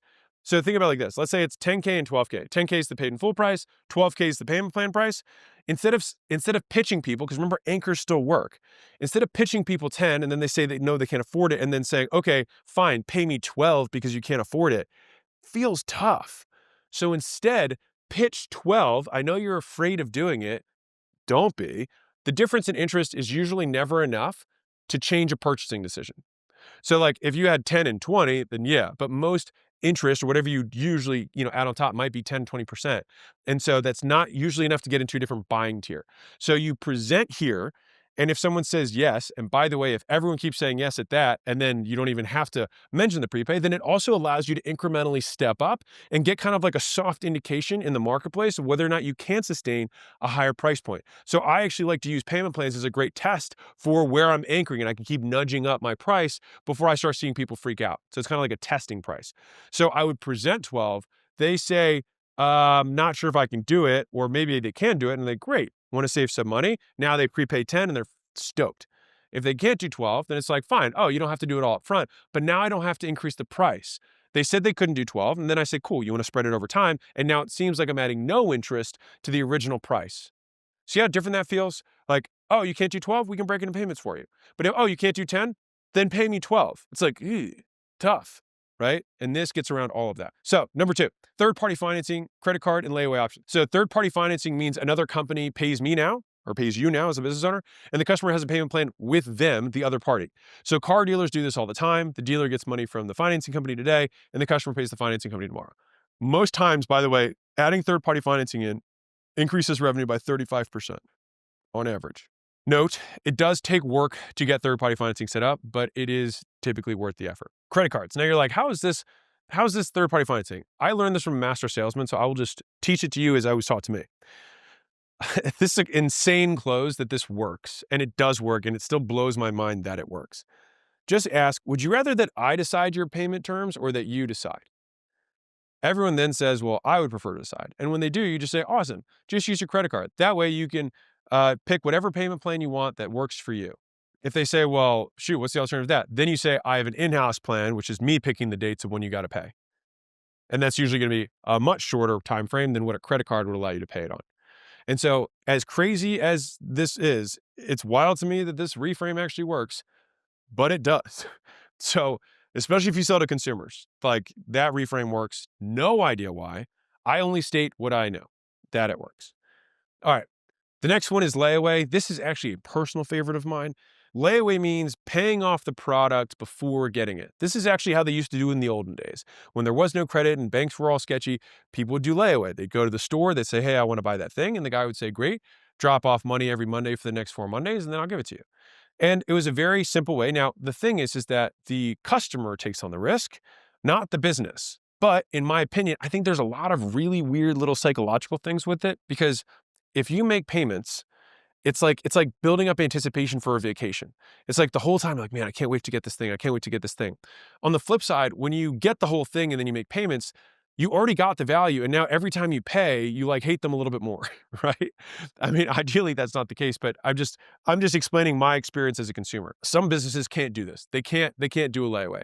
But if you do have the opportunity or the option where you can delay starting for a little bit, whether it's a service or it's a product, having them start paying is a great way to do this. And the nice thing with layaway is it's as flexible as you want. And I'll tell you the story of how I learned this. So I had Alan, which was our software company. I mean, we still own 25% of it. But when we started the business, I learned that in-person onboardings led to higher stick rates and happier customers, and you want to get more customer feedback, et cetera. And so I would do a single company full day onboarding or half day onboarding. And I was on the phone selling that onboarding. Now, the onboardings, for context, this was an enterprise level sale. So it was like $20,000 to just be able to white label the stuff, and then use the whole product, because it added a whole another revenue stream to agencies. And so I was on the phone. This must have been the first week or two. And I was on with these young agency owners, and they said, okay, 20, do you guys do payment plans? And I was like, yeah, sure. I said, you can break it up however you want. And they were like, awesome. So we'll just do $800 every other week. So that's what they said. And they're like, so with that being said, we good to come out, next week? And I was like, oh no, you can't come out. I was like, you can split it as many times as you want, but you got to pay it off. And the moment you pay it off, you can fly out. And they, they just said, oh, all right, we'll put half down now and half in a month, and then we'll come out then. And so they wanted to delay my payment for like 6 months or more than that, whatever the math is on that. And then as soon as I said, oh no, you don't get the thing until you pay, they were able to do it in a month. And so the nice thing with layaway is that actually aligns your incentives with the customers. They want to pay it off as fast as possible so they can get the thing. When it's the other way, when you're giving the value, they're incentivized to make it last as long as possible. This is why I like layaway, for the variety of reasons. You can close anyone. You can make the payment terms as flexible as you want. You don't take on risk. They have this kind of like working for it, earning it type feel. And for all those reasons, I really like layaway. Now, if they say no to all of those offers, I move to step 3. So guys, these are in sequence. So first we do the prepayment thing. They say no. Then we offer financing. They say no. We say, great. Can you do half now and half later? So then I say, when's the next time you get paid? If I'm doing a consumer sale, if I'm doing a B2B sale, I'd be like, when's your next inflow of cash? Or do you have some sort of, revenue thing? Do you have any big contracts hitting? Whatever. After that, I say, want to just put half down today and then the rest down when you get paid? If they can't do that, then I say, okay, well, what's the most you can put down today? And I like that question because it just cuts the core. But what's the most you can put down today? When they offer an amount, you say, great, we'll put that down today. We'll put the rest when you get paid. Fair enough. So instead of doing half down, I might put a quarter down, 75% when they get paid. But all I'm trying to do is compress forward cash. Remember, money models, what we're trying to do with customer finance acquisition is get as much as we can in the first 30 days. And this payment plan downsell process is structured to do that. So I like scheduling payments off of paychecks, since that's when most people get paid, every 2 weeks. So this boosts 30-day profits more than monthly payments. So it's like half now, half in 2 weeks, and then a third in the next 2 weeks. So I get 3 payments in 30 days, which is great. And if they can't do those, I pause to make sure they actually want it. So sometimes people just keep saying no, and I'm like, hey, pulse check, temperature check. We still good? You still want to do this? And so this is how I do it. No payment plan is going to satisfy a customer who doesn't want the thing. So make sure the person actually wants the thing before putting more effort into selling it. So I might say something like, got it. So money's tight right now. Real quick. Just want to make sure on a scale from 1 to 10, how bad do you want to do this? Now, if they say 8 or above, then I keep offering payment plans and say, awesome, don't worry. We're going to figure out something that's going to work for you. If they say 7 or below, I say, why not a 10? And then say something like, you're right. I think we may have something that could be a better fit for you. And then I pivot the sale. And so then you sell something different, which this is actually an out point or an exit ramp that goes into feature downsells, which is two videos from now. So step 5, we offer to split into 3 payments. So remember, at this point, they've said 8 to 10, right, on the scale. I downsell from half down to a third down. So I offer a 3 payment option. So 1/3 now, 1/3 on the next 2 paychecks, or 1/3 now, and then 1/3 the next 2 months. If they still can't do it, then I offer to evenly spread payments. So if they still can't manage it, I evenly spread their payments over the rest of their service. So even if someone signs up for 6 months of service, it doesn't mean you need to have them pay you over 6 months. You can have them pay you in 3 months for 6 months of service. You want to still front load as much as you can. You're the one who had to pay the cost of, one, onboarding the customer, but also of acquiring the customer. So for instance, for Gym Launch, it was 16 weeks long. So for us in that business, I charged them each week 16 times in total. So that was me spreading it all the way out. If that still creates a problem, I moved to step 7. Now, to be clear, I dealt with very, very broke customers. Most gym owners don't make any money. And so this was so commonly the payment plan that ended up basically just having prepayment, financing, evenly spread, because I just kept getting so many no's all the way out. You simplify it. And at the end of this, I'll walk you through this, but fundamentally, this is how you map kind of the network of what your downsell process will be. And then over time, you tighten it until it's like, these are the highest likelihood stop points that my avatar tends to say yes to. So step 7 is you offer a free trial. Now, I offer free trials in a very special way. So I dedicated the whole next video just to doing this. But normally the sale ends here. I mean, you can't really get much lower than a free trial, right? So here are some important points about payment plans. What I walked you through was a 7-step downsell process. It's how I like to map these. Now, there's a different methodology of downselling that's simpler to understand and less to explain. It's called seesaw downselling. I like it a lot as well. It's simpler to explain. You can pick whichever one you want. And I don't like giving people options because people like being told what to do. But I think if you're watching this, then I believe in you and I think that you can make the best decision. So instead of just asking for the full amount, you say, would you rather have giant monthly payments or tiny ones? They'll say tiny. Then you say, well, it normally costs XXX, and if you prepay today, then you get a huge discount and 0 monthly payments. That work? This frames the payment plan as a negative and highlights the benefits of prepaying. If they say they can't afford it, say the more they put down now, the lower their monthly payments. And so it basically frames all of the payments as we want to make those payments as low as possible. So put more down today. So if you can't afford it up front, totally get it. We'll just adjust the down payment until you get a monthly rate you like. And the thing is that most people want low monthly payments. And so in order to get a monthly rate they like, they have to put more up front. So the seesaw downsell, I call it this because you're just saying, okay, well, the more you put down, or the less you put down, the more you have to pay over time. The less you put, the more you put down, the less you have to pay over time. And so this incentivizes bigger down payments to get monthly payments lower. If they still say no, you ask if they still want the product, just like before. If they do, you pull your chair to their side of the table and walk them through the options. That's how this works. That's the seesaw downsell. It's an alternative path that I felt obligated to at least share with you guys.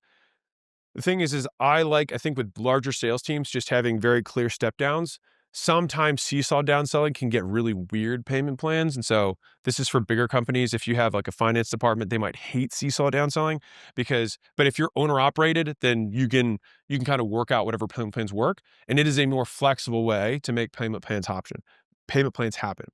The 7-step one is more like it's ironclad. This is our first stop. This is our second stop. This is our third stop. And then that way your finance team can be like, these are the plans. They're in the CRM. We track them accordingly, whatever. And so it depends on the size of the business. Seesaws, smaller business, more flexible stuff. The step downs has more scale to it, in my opinion. All right. So payment plans have built-in upsells. So this is one of those really key, sexy things that a lot of people miss out on, and we've made a lot of money from it. So make periodic offers for the original paid in full discount during their payment plan. So we give a prepayment discount. What you can do is also extend the timeline that they can prepay and still get the discount. So if you're in any kind of B2B business, especially anything marketing or sales driven, if you're helping them make more money in their business, which the vast majority of B2B businesses do, then you can say, hey, no worries. You might not trust us fully today. Let's get a third down. We'll get going. And then I'll still give you this prepayment discount for the next 30 days. I'll honor it. So then at the 2 weeks and 3 weeks point, you can say, hey, do you want to go ahead and do that? Hey, we're about a week before the term expires. Do you want to go ahead and take care of the rest of the balance and still get the discount? If you've done a decent job, a lot of people are like, yeah, I'll take the savings because now they know you. And so we get a ton of people who take that prepayment if you just extend the window and you say it on the sale. You say it on the sale after they don't take, obviously, the first prepayment. And you do that after you've already closed the card and you're kind of telling them what the next steps are. Okay, fewer decline payments. So align payment schedule with paycheck dates. That should seem straightforward. When they get paid is when you should bill. That way you have fewer declines, fewer insufficient funds. How to make sure payment plans make you money. So after implementing payment plans, if you hadn't done these before, your close rate should increase, duh. But if the number of paid in fulls goes down, you have a problem. It means you're actually getting people who used to pay you in full are now taking payment plans. So those are the big points. All right, summary. Payment plan downsell spread the cost of a product by charging some of it up front and putting the rest into scheduled payments. Payment plans get more buyers like discounts do, but can also boost profits because they agree to pay in full price over time. It's kind of the best of both worlds. Payment plans only grow your business if they get you more customers and those customers actually pay. Seesaw downselling gradually shifts from paid in full to equal payments. It's a little bit more custom and it's a little bit more headache on the back end. If you have a small business, you can probably handle it. If you have a bigger business, it can be kind of a pain. Payment plan upsells, they get the original discounted price if they pay the balance today or up to X period of time before that discount expires. Align the payment schedules with paycheck schedules and you will get fewer decline payments. These are the 7 steps of the downsell process. Full price, then offer a discount if they paid in full. Step 2, third-party financing, credit card financing, and the layaway options. Step 3, split the payment in 2 and schedule on their paycheck dates. Step 4, ask if they still want the product. This is the off-ramp to a feature downsell. If it's 8 or above, you're good to go. If it's below that, I would suggest switching the features around. Step 5, split the payments into 3, schedule on their paycheck dates or monthly. Step 6, schedule equal payments over the entire duration of time they're working for you. Step 7, offer a free trial in exchange for putting a guard down, which I will cover in depth in the next video. 2 quick pro tips. Number 1, if you're like, what do I pay salespeople on a payment plan? I have always compensated off cash collected today. Main reason for that is that requires more salesmanship and that aligns the interest of the salesman with the interest of the business, which is getting paid today. And if someone goes on a payment plan and then you do a great job and they continue to pay, that's more the success of the onboarding team, the delivery team, which means that you should be able to save any excess commissions on a payment plan for people on the back end if they're the ones making sure they're getting paid. So that's number one. Number two, if you have a recurring revenue business, people are like, well, how do you do payment plans in a recurring revenue business? You simply state the annual contract as the price. So let's say it's $3,000 a month for whatever your service is. You say, hey, it's $36,000. And if you prepay for a year of service, you get it for 30, right? If not, no sweat. And then you go into whatever your monthly payments at $3,000 a month. If with a recurring service, you might only have 2 step downs instead of 7 because you might not have all these kind of like evenly spliced things. That's more for kind of upfronts or defined end periods things. And with that being said, now we go on to free trials. All right, so we just completed payment plan downsells. And if you get to the end of the 7 steps and someone's like, I still don't want to pay you, or I still don't have the money, either way, you can offer a free trial. And I've run a lot of free trials in my life, and I think there's a wrong way to do them and a better way to do them, and I will explain the better way. So same 5 as always. Let's break down how I learned this puppy. So we were scaling Gym Launch, and we needed an HR platform. And Layla was looking at all these different platforms, and she ended up going with this one. And I was like, well, what made you, pick that platform versus the other? She was like, honestly, they were all more or less the same. But these guys said they charged me $500. And if I attended the 2 or 3 training sessions, they would rebate me the $500. But if I didn't attend the onboarding and training sessions, they would keep it.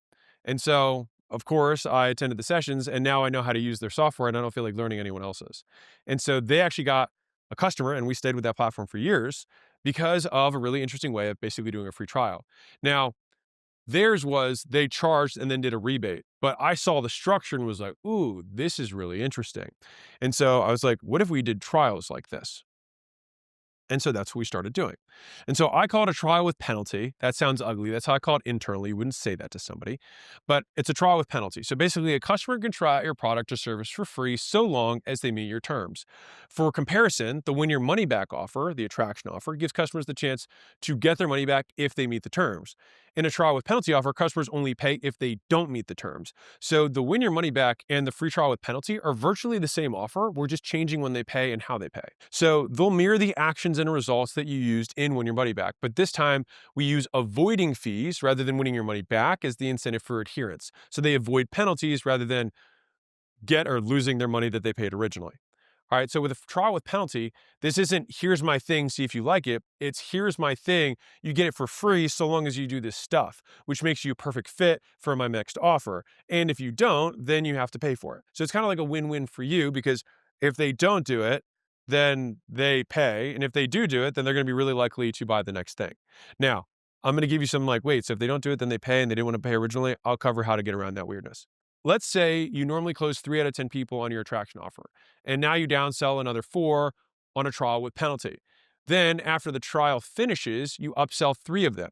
So you go from 3 sales to 6 sales, which doubles your customers. I use this as a downsell, but it could also be used as a front end. So I don't prefer to advertise this. I prefer to present this after someone already said no to giving me money. Some people advertise this as how they get customers. It's up to you.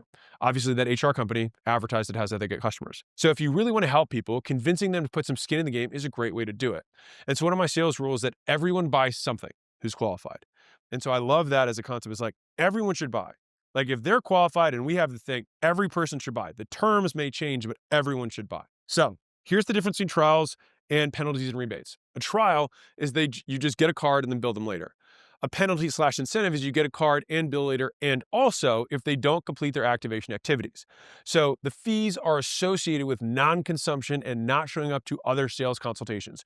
Remember the 4 things we had in the Win Your Money Back is you want to have them advertise your business, you want to have them show up for sales consults, you want to do things that get them results, and there's another one. I can't remember what it was, but there's 4, and those are the main ones. All right. So you want to associate them doing the things to get them results, because if they get results, then they'll probably want to buy. All right. So they're not here for a trial. They're here to solve a problem. So solve it, because trials don't do anything. Them taking action is what's going to solve their problem. And if someone has a problem with that, It's an easy thing to get around. Think about the logic. If someone says, I'm not willing to commit to that, you're like, well, do you want the outcome? They're going to say yes. It's like, well, you have to do this stuff to get the outcome. So if you don't plan on doing this stuff, then you're never going to get the outcome. This is just the easiest way that I can give you all this service for free. If you really do want to do this, I do want to do this, great. Then you're not going to pay anything because you're going to follow through. And this just gives you added incentive to do it. And if this doesn't work for you, then certainly nothing else will. So let's walk through some examples. So I'll do a B2C version, so business to consumer, and then I'll do a B2B. So let's say you do a business to consumer offer, 28-day, kick that habit blueprint, whatever, right? So you get the trial for free and avoid the penalty fee. You must, or to get the trial for free and avoid the penalty fee, you must attend all your consulting calls, post your progress in the group once a week, journal daily in our app, and attend feedback sessions and transformation sessions, aka the upsell opportunities. Business to business offer, 5-day get your first 5 clients challenge.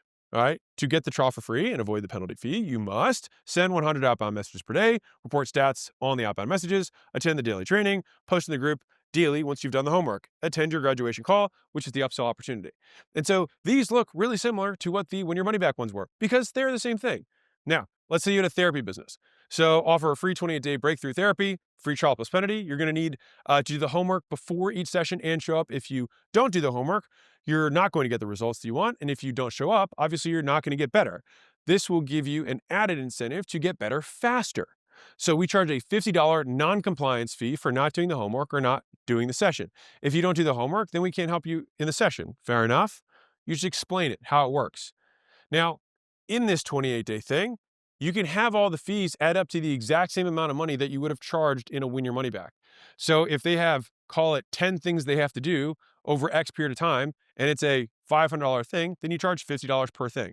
Now, if some things are more important than others, let's say sales consultations, then you can make those ones $100 or $150 and the other things $25. You want to weight the prices based on the importance for you as a business and for them getting results. So here's my actual step-down process of how I sell free trials. So number one is you offer the trial last. If someone makes it clear that they don't want your first offer, then downsell the trial with penalty. So here's how it might sound. Well, that sure is a pickle. I'll tell you what. How about we just get you started for free? Would you be okay with that? Great. We can help you out, and if you like it, you can stay. Just let me get your ID and we get the process started. Fair enough? By the way, here's a little savage pro tip if you're in person or you're seeing the person via Zoom. When you ask someone for their ID, they have to take their wallet out. When they take their wallet out, they can't say they forgot their wallet. And so now you get the card, they can hold it up to the camera or they can give it to you in person. And then you take that. And what I like to do is I like to fill out the contract for them for a number of reasons. One is when they fill out the contract, you kind of stare there like a weirdo, which is not fun. So instead you fill out the contract and then you can make jokes about whatever's going on. You're like, oh man, I should show you my picture. It's brutal. Oh, you're from Idaho originally. That's interesting. Oh, you know what? My cousin lives out there, blah, blah, blah, blah, right? You're going through and you're filling this out. And you also make sure that everything's filled out properly and they didn't mess up the form, whatever. So then the way I would do it is I had the card between my fingers, my index fingers, and I would look at their wallet and I'd be like, I'll trade you for whatever card you want to use. And I would motion towards the card, but I have this as collateral. It sounds small, but these tiny things are like how you facilitate sales. So then they would then hand me the card they want to use. And then yet again, I copied the card out because it's very easy for someone to fat finger a number and then all of a sudden I can't run the card later. So by doing it this way, I made sure that the card number was correct and put in the proper place on the contracts that we're in. If you did an iPad, it works the same way. If you do it on the phone, you can have them show you the card either way. And if you're not the one who's immediately processing transactions, you've got a separate finance team, this becomes more important, especially if there's any delay between purchase and running the transaction. This also avoids I don't have the card I want to use, I don't have my wallet on me. It gets around all of that stuff. So just a pro tip. All right. So first thing we do, we offer trials last. That's how I'd say it. Always get a credit card. So you record their information, you hold on to the ID, motion for their credit card, say what card do you want to use. Now, they have to leave a card. This is a key point. If they balk, just say, this is going to sound so ridiculous for me to say this. I, believe it or not, failed at closing a lot of free trials in the early days. I had a tough time. People would come in for a 14-day trial and I'd be like, awesome, let's get you signed up. And I'd be like, so what card do you want to use? They're like, you said it was free. And I was like, yeah. And they're like, well, I'll give you my card after the 14 days. And I was like, I mean, okay, I guess. And I didn't know what to do. So this line came out of my mouth, and then I don't want to say I literally never missed another trial again, but I really want to say I never missed another trial again. So here's how it would go. they would say, we do the whole contract, and I'd be like, awesome, what card can I put down just so I can complete your account profile? So one is it's not to bill it, it's just to complete your account profile. And if they balked and they were like, I thought this thing was free, I'm like, oh, 100% it is. This is how we've always done it. And by appealing to authority, this hypothetical person who makes policy and rules, everyone just says, okay, and they just hand it to you. I have no idea why it works. I just know that it works. And say, this is how we've always done it. That's it. You just shrug and you say, it's how we've always done it. Always sell staying and paying. So remember, at this point, it's actually a takeaway sale for you now. So they've agreed, you try to sell them and you're at the end and they're like, it feels like they're like not as interested. Now you have to remember the leverage shifts because now you're giving them stuff for free. They have to prove why they deserve to get it after you said they had to pay for it. So you say, listen, I'm only going to do this and extend this honor to you of me working for free to help you get this thing if you do some things for me. All right. So you ask directly. So if this program got you the result, will you stay long term? If the person says no, fuck it. The whole point of the trial, the whole point of the thing is to get them as a customer. If they're not interested in that, fine. Now, if you advertise a free trial, then you need to offer whatever you advertise. But the way I said, remember, I use it last. It's not what I advertise. I offer it under terms. And so you don't want them to begin with if they don't agree to staying long term. And the reason I ask that is I don't want you to try it. I want you to get results. And out of integrity, I want to set realistic goals. You're not going to hit your long-term goals during this trial, just to be really perfectly clear. But you will establish habits that will help you get there. And we're going to help you do that for free. But if you want to get your long-term results, you're going to have to stay on after. I just want to make sure that you're not looking for some sort of quick fix. When you say it like that, people are like, got it. You're like, because listen, I can't ethically promise you that. And as soon as you say that, you now have the moral high ground. They can't say shit to you. All right. And so that's how you sell staying and paying. So now that you've said, okay, I'll do it for free, everyone's like, okay, sure, I'll do it for free. And you're like, oh, no, not so fast, Susan. If you get the result you stay in, okay. Do you think you're going to accomplish this in the time period? You're going to get progress. You're not going to get to your goal. I want to set that expectation up front. So as long as you're comfortable with this, I'm happy to give this little test run, this Kickstart for you. But I'm only in this for the long term, Susan. And I think, and I want to ask you directly, are you in this for the long term? They say, yes, you're in. You have now sold the idea of them staying long term. If you can't sell that for free, one, you need to work on sales, but they also might just not be a good prospect. Step 4. So now you sell consumption commitments. So explain the fees after getting the card. Very key. So at this point in the sale, right, we said, cool, let's get the trial started. I have your ID. Let's get the card, sign it. You sell the idea of staying long-term. Awesome. Now, once we have the card, we have the payment information. Now we basically get agreement on terms. It's much easier to get agreement on terms post getting purchasing method rather than pre. I'm just giving you guys this off of years of experience. Just use it if you want. All right. So I say something like this. I say, listen, so we're going to do our part as long as you do yours. And that's fair, right? Okay, cool. So now I just ask that you bet on yourself. So if you miss or skip any stuff, your results are going to suffer. So we charge to keep you on track. If you miss, no big deal. You'll get dinged a little bit, but it's not going to get you off track. It'll get you back on track with that little ding. All right. So if you follow through, you're going to get all of this stuff that I told you earlier for free. So this is the best way that we can get you amazing results and keep it free for you. So it's the best of both worlds. Now that last line I used more times than I can count, which is this is the best way that I can get you results and still keep it free. It's the best of both worlds. I'd say that a lot of times it works. Note, if you explain the fees before you get the card, you'll get way more resistance and way more like, what about this? And why is this? If you explain it afterwards with the same, like, this is just how we've always done it attitude, people will agree, or they'll tend to agree at far higher likelihood. And the last point that I'll make is that I always have them initial next to each fee they're agreeing to. And so again, you don't want to have like 19 sets of fees. You want to have as few things as that are important to you. So it'll usually be the sales consults they have to attend, whatever the key metric for them getting results are, and maybe them doing some advertising for you. Because remember, you're doing this for free. So they might as well do some advertising for you. They got to post, they got to, give you a testimonial at the end, whatever. So they have to agree to doing those things. If you're going to give a free trial, get some stuff for it. That's the whole point of this. If you're going to give, you should get. So that's step 4 is that we get the card, then we explain the terms, then we have them initial next to all the fees that are associated. We explain why we have the fees, which is for their benefit. It's the only way we can still ethically tell you that we could help you get results and keep it free, that we get the best of both worlds. Done. Great. So now, I like making the check-ins required. That's basically just an explanation of the fees. So I would say, all right, yep. And you agree to attend each of these 3 check-ins. The first time we do X so that you can. The second time we do Y so that you can. The third time we do Z so that you can. Obviously, we charge if you miss these 3 because it's the only way we can get you results. So this is me explaining how I would explain each of the kind of clauses that I'm having them initial next to. So this would be like the sales consults. Now, again, I'm not going to call them sales consults. I'd say, hey, you got to attend nutrition so that we can fix your food. You got to attend the progress meeting so that we can adjust the nutrition to keep the results coming. And you got to attend the transformation meeting at the end so we can get your after pictures. That should make sense, right? Yes. Okay, cool. Done. Right? This is like, there's not a lot to object to there. The question is, okay, well, how do trials make me money? So this is how I upsell from a trial. But everything I went through is how my step-by-step process for selling a trial with penalty, which will get you far more customers and long-term commitment than just telling someone to put a card and wish for the best. So when someone takes a trial, one of 3 things happen. They like it, they hate it, or they don't use it. So here's how I upsell in each of those scenarios. So if they like it, this is the easy one. You already set them up for automatic billing because it's a trial. Great. So meet with them anyways during the transformation meeting or whatever meeting you want to have close to the middle or close to the end. And you still offer the longer term or higher value version of your service or both. All right. So again, they just didn't trust you enough in the beginning. So let's say you have 3 sales consultations where you sell different stuff or have potentials for upgrades.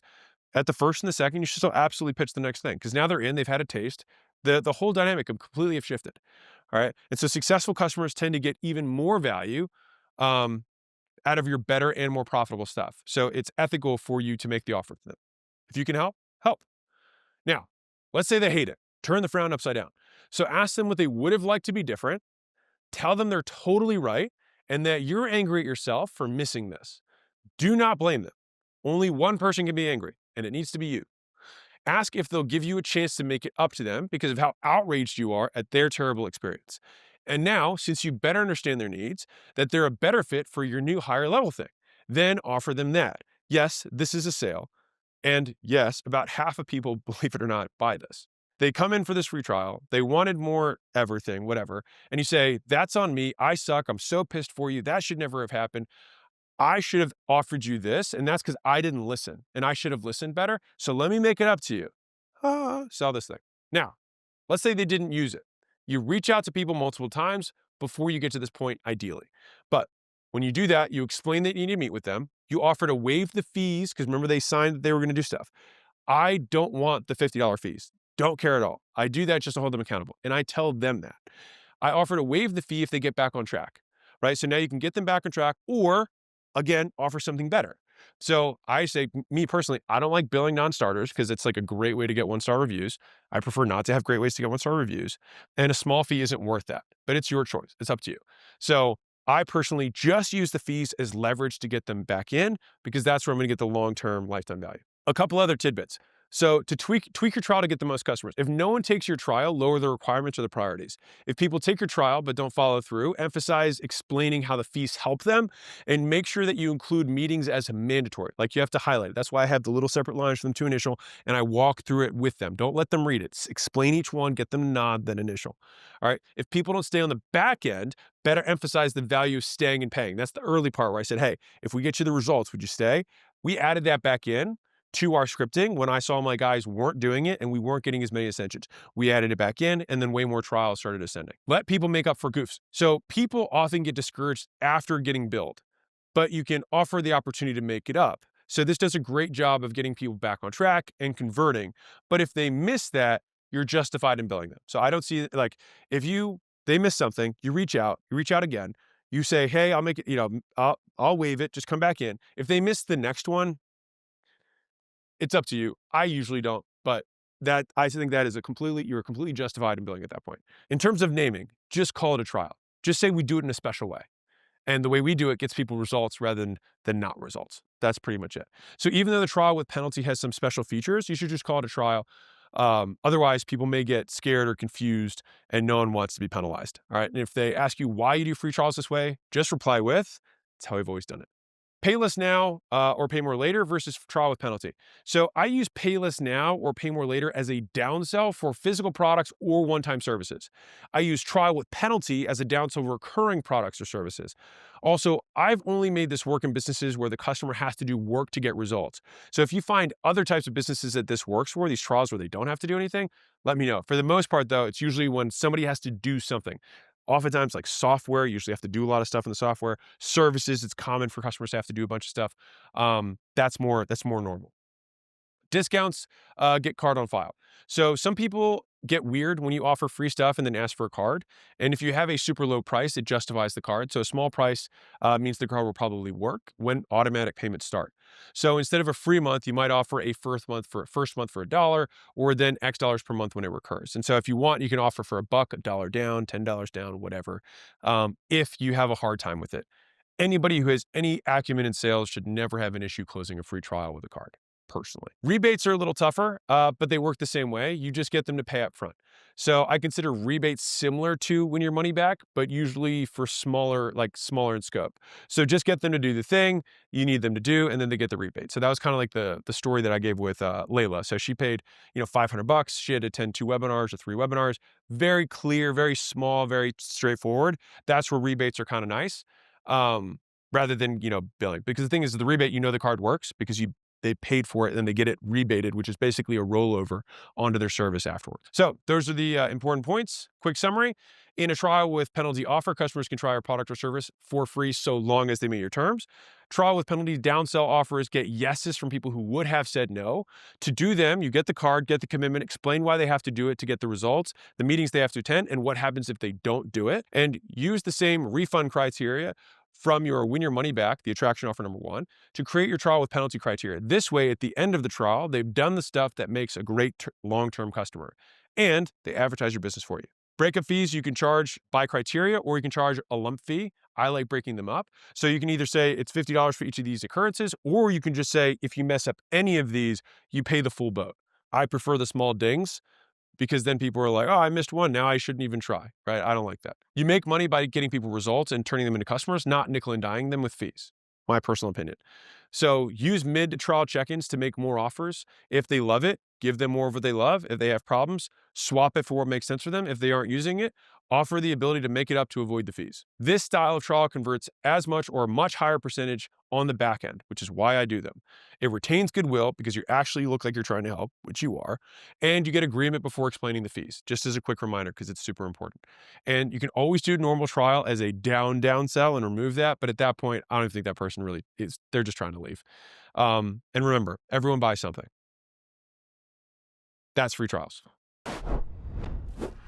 So we just covered payment plans and free trials, or trial with penalties, whatever you want to say it. Now we have the third and final of the downsell offers, which I like to call feature downsells. Let's begin. The same 5: how I learned it, description, examples, important points, and summary. Look how clean this drawing looks. So nice. Okay, so fundamentally, you want to buy the thing. No, it's too much. I remove some features. I say, how about now? That's how this works. All right, so how I learned it. A friend of mine told me that he had 3x his close rate last quarter from 25% to 75%. And I was like, what on God's earth did you do? And so I asked him if he used a payment plan or a discount. And he said neither. And I was like, okay, how does that work? He said he lowered his price by removing a feature. And I was like, well, what feature did you remove? And he said, my guarantee. I was like, what? He said, yeah, so I have my $4,000 thing. And then people say, no, I can't afford that. And he says, no worries. He said, I can do it for $2,000. I just won't give you a guarantee. And then what happens is people see the value of the guarantee now, and then they reclose themselves on the higher priced offer. And so we went from 25 out of 100 people buying the expensive thing to 35 buying an expensive thing and 40 buying the downsell. That's how I learned the feature downsell process. So here's the description. So feature downsells lower prices by changing what the customers get. So here we're actually lowering prices. All the other examples were changing terms. Here we lower prices.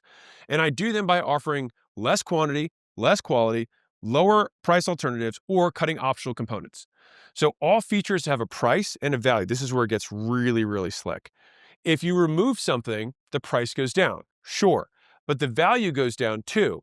So what features you remove and how much you lower the price affects how good of a deal the person gets. So this changes in your offer's price to value affects how people buy. So people want to get the best deal for them. And so if you remove stuff they hate and then lower the price a lot, they get a great deal. If you remove stuff they love and lower the price a little, they get a worse deal. And this is where the science of feature downselling becomes really, really sexy. All right, so people will see the value in the thing you removed after they see the difference in price. As in, people will weigh how much money they save against how much value they lose. So feature downselling gets customers to re-upsell themselves on the more expensive offers. So this means that you want to remove features from highest to lowest value. Since people want more value for their money, this incentivizes customers to get the highest value purchase for them. Feature downsells have a simple formula. Take something away, lower the price, and in so many words, ask, how about now? So let's do some examples. So let's say we're downselling product and service quality. So for services, this might mean a lower amount, fewer sessions, less time, shorter duration. For products, it might mean fewer of them. All right, so a product quantity downsell would be, hey, instead of a 3-month supply, how about we start with just 1-month supply? A service quality downsell might be saying, instead of 4 sessions a month, why don't we start you at 2 sessions a month? So this is service and quantity. All right, so let's talk about product quality. So here's how we would downsell. You think about older versions, less reliable materials, materials of lower social status, etc. All right, so product quality. Say, instead of a set of leather seats, how do vinyl seats work? How's that sound? Feature downselling service quality is a little bit more complex because there's a whole bunch of them. All right, so this means a lot of things, and I'll give you a few ways that I change the quality of services. And the hint is that this always works to increase service quality as well. So you can go the other direction as well. When you're thinking about each of these vectors of quality for services, you can make your more expensive thing have more of these. All right, so instead of a 5-minute response time, why don't we just start you at overnight response times? You'll still save some money and you'll get your answers, just with a small delay. Here are some more service quality features. So time availability. So specific times versus whenever you want. Whenever you want is obviously more valuable. So if you're downselling it, you'd say, all right, well, you can only come on these office hours rather than whenever you want. So days of week, so that would be Monday, Wednesday, Friday versus all days. It could be times of day, so 9 to 5 versus 24 hours. It could be amount of time, so you get 15 minutes support calls versus 60 minute support calls. It could be location availability. This is where one location versus all locations we own. It could be cancellations, which means you can have reschedule fees or it's free for you to reschedule. Speed of response. You can reply in minutes versus hours versus days. Speed of delivery. So you can wait in line versus priority versus same day versus next week. These are all different. Service ratio, one-on-one, one-on-many, many to one, which is the ultimate version of this. I have many of my team members on one person. Communication method. So text support versus chat support versus video support. You've got provider qualification. So is it the owner, a longtime employee, or a new employee who's super junior? Is it live versus recorded? So you can watch it happen now or watch it after it happens later. You can have in-person versus remote. Would you rather be here in person with me or watch it somewhere else? Would you rather do it yourself? Would you rather us do it with you? Or would you rather us do it for you? Expiration. So this thing works forever, or this only works X times, or only works at specific times. Personalization. Do you want it generic or do you want it made just for you? Insurance guarantees. So this is think of like lengths of time. So this works for 1 year or for life in terms of the guarantee. So coverage. This works when specific bad thing happens or works when any bad thing happens. Terms. Unconditional or only if you do X, Y, and Z. It's a conditional guarantee. So all of those things are quality service downsells, which you can also flip into upsells. But if you're thinking about like, man, how do I remove features? Well, you probably haven't even quantified half of these for yourself. So quantify what your service expectations are. You don't need to mention any of this stuff to somebody, but when you want to start peeling things back, you then tell them what it is and then remove it. So downselling by removing entire features. So rather than lowering quantity or quality, remove the feature itself. So in the story, he removed a guarantee. So instead of priority chat support, email support, and calls, why don't we just keep it to chat and email support, but drop the calls to save you some money? You'll still get your answers. It'll save us some time and we can pass those savings on to you. So we remove this stuff and then they can keep that stuff for a lower price. So feature downselling done for you to do it yourself. So this is a key one. This probably happens for a lot of service businesses. So some of you guys have like online trainings and things like that, one-to-many, that you're like, hey, what if I downsell something else? Most of the times you should just ignore it. But if you do insist, here's a way to do it. So if someone says no to all your service downsells, you can downsell another product that solves the same problem. So for a chiropractor, for example, you say, hey, instead of chiropractic adjustments, let's just start you with some tools you can do it yourself at home.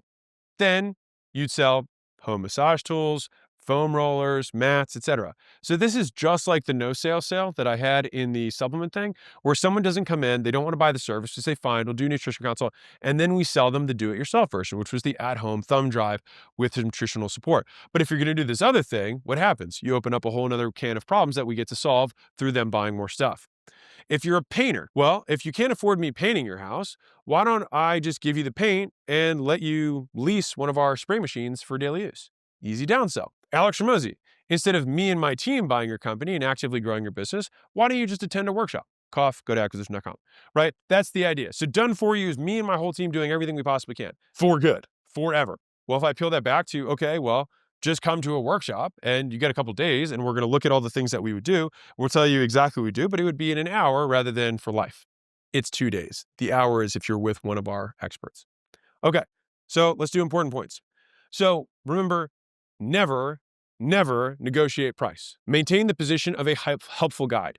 So remember, feature downselling means trying to find the best deal for them. You can have unlimited shots on goal with a customer as long as you remain helpful. You're like, totally understand. Let's see if we can figure out something that'll work for you. No one's offended by that. If you're like, oh, if you don't do that, do this. It's like, it feels a little icky. So you just want to keep that frame back foot of like, let's just find something that works for you, man. Tweak. Okay, this is important. So tweak your feature downsell process. So we have the job of making the product have the highest value to cost in the eyes of the customer. But in the beginning, you won't know much about your customer preferences.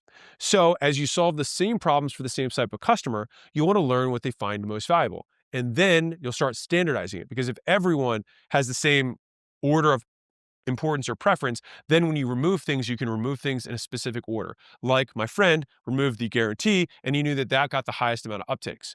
All right. So here's how I standardize my downsell process. So first, I cut something valuable and lower the price a little bit. All right. So that's exactly what he did. So he had his guarantee thing. He lowered the price. Now I said 2,000. I don't remember what he lowered his price as. But if let's say it was $4,000 and he says, okay, well, I'll remove the guarantee and offer it for 3,500. Because it's a tiny amount different and I took something really valuable away, they're like, oh no, I'd rather have this. So they re-upsell themselves because I took something really valuable and decreased the price a little. Now, at this point, if they say no to that, I do that to get them to reconsider the original price. If that fails, I continue removing features and lowering prices until they buy. So I'd rather have people get something rather than getting nothing. Now, at this point, the next feature I would typically remove, I would have a big decrease in price, because now I'm saying, okay, this might be a price issue. So now I'm going to try and take away things that they don't care about with a big decrease in price, and now I'm increasing the value. So basically, the first one is like a hip check of like, big valuable thing like a guarantee, tiny decrease in price, they re-upsell. If they don't re-upsell, then we say, hey, let's put the guarantee back in and let's take this other feature away and take a massive amount off the price. And then at that point, they're like, oh, wow, less of this thing I don't care about and way lower price. Sounds good to me. All right. Now, if you want, you can start naming your feature combination, first class, business class, economy, as you remove features and change prices. Now, I prefer to name my cheapest combination, remember the rental car story, the minimum. So I like it because it implies that they have to get at least that thing. And if someone rejects all other packages, I just say, so nothing more than the minimum package then? Same as they told me. And we do that because it always only works. Uh, doesn't always work, but it's very effective. Okay, so just like we have our temperature check during the payment plan downsell process, we also have a temperature check during the feature downsell process. So if you make 2 changes in a row and they still refuse, make sure they still want the thing. You still say the same, hey, real quick, just to make sure that we're on the same scale here. 1 to 10, how bad do you want this thing? Now, again, if they say 8 to 10, cool, we're going to figure out something that'll work for you. They say less than 10, it's like, hey, maybe I need to reconfigure this thing, or let's just figure out different terms of payment. And you actually cross-sell back to the payment plan downsells. So 8 or above, start payment plan downselling. After each downsell, ask deal or fair enough. And this is something that I've just found that works ridiculously well with feature downsells or payment plan downsells, is that you're fundamentally kind of in like a barter mode, not in a bad way. It's just like, hey, let me make this work for you. So if we did this, would that work for you? Right? Does that sound fair? That like deal? That work? When you say those types of things, people have a hard time denying reciprocity. And so you say, I want this thing. You say, got it. I will meet your terms. I will remove this thing, but now you will meet my price. Fair enough? And if you do that 2 or 3 times, it's very hard for people to say no, because it's hard for them to say, no, that's not fair. And my podcast, episode 202, I give a full verbal breakdown of exactly how I say this with tonality. So if you want to listen to my podcast, episode 202, Alex Ramosi, The Game, you can listen to me actually walking this through.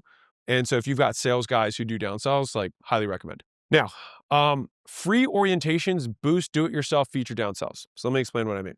So I ask So even though we're not going to work together, so this is like now they're not buying anything on X. I still want to help. This is like the nutrition thing. How about you just come to a free orientation on X tomorrow? At the end of the orientation, I offer a DIY product that solves the same problem as the done for you services, just at a lower price. So I could also say, come to our home painters orientation. And so at the home painting orientation, I could then sell the daily rental of my machines and some buckets of paint for them to go do it. Right? That's the idea. So we just have another way, another version of our offer that doesn't take much time from us for them to do it and still pay us. Now, just as little pro tips here, highly recommend feature downselling your guarantee. Tiny decrease in price, remove guarantee. Many people re-upsell themselves. And you could also feature downsell current customers. So this is a pro tip. So we found across our portfolio companies something really interesting. So when we compared LTV across all service segments, there was a service segment that was unbeknownst to me, that was the second highest LTV. And the reason that it was unbeknownst to me or interesting was that they were at a far lower price. So typically the highest LTV customers are the ones that pay the most. But in this instance, the churn was so low on these low to mid priced customers that they ended up being worth a lot of money. And so this is what was different about this particular customer group. The customers that we in our companies had proactively went to, this is after we've already sold them stuff, said, hey, you're only using 4 out of the 6 services that we offer, or you're only using 4 out of the 6 features. Did you know that you can get these 4 features at this lower rate? People are like, oh, no, I didn't know that. And as soon as we say, wait, well, why don't I just go ahead and take care of that for you? And I'll just lower you to this rate. That way you have the better deal for you. Those people never leave. So if you have people, there's this big misnomer. It's like, well, I want to hopefully I'll just build them as long as I can. No. Find like, hey, I get where you're coming from. This blew my mind, which is why I'm sharing it with you. If you see people aren't using your stuff, they're going to cancel. And I have tons of data to support this on the gym side. I'm sure it works across all businesses. But if people don't consume the stuff, they cancel at a much faster rate. And so it's much easier to just adjust down the price to match what they actually use, because that's what they're actually getting value from. And then they're like, wow, these guys are ethical and honest. They proactively asked me to pay less. I love these guys. They went from being like, I might cancel because I'm not using some of this stuff, to these guys are amazing because they initiated it. So sure, you can do this on a cancellation call. That's kind of like a last chance, but you get the goodwill if you do it by you reaching out to them. And this is the last one that I love. This is the only way that you can lower your price. All right, so you can quote me here. This is the big exception, that you can lower your price without changing what you give them. And that's because you change what they give you. So let's say I have a $500 thing, and they say, I just absolutely cannot afford anything less than $400. And I say, totally understand. But for $400, you would do it. Yes. Okay. I will accept that under these terms. So now I've changed the offer. I say, I'll do that if you leave me reviews on all these sites, you leave me testimonials, you post every day, and you send me 2 referrals right now. Introduce me to 2 people. By doing this, I then trade $100 for what is hopefully more valuable to me than $100 of advertising. And so every person can do other stuff. And so fundamentally, this is price plus barter. So if somebody comes to me, and I did this, if somebody comes to me and says, hey, Susan signed up for $400 and I signed up for $600. I'm like, oh, do you want to do what Susan did? Because I would love that.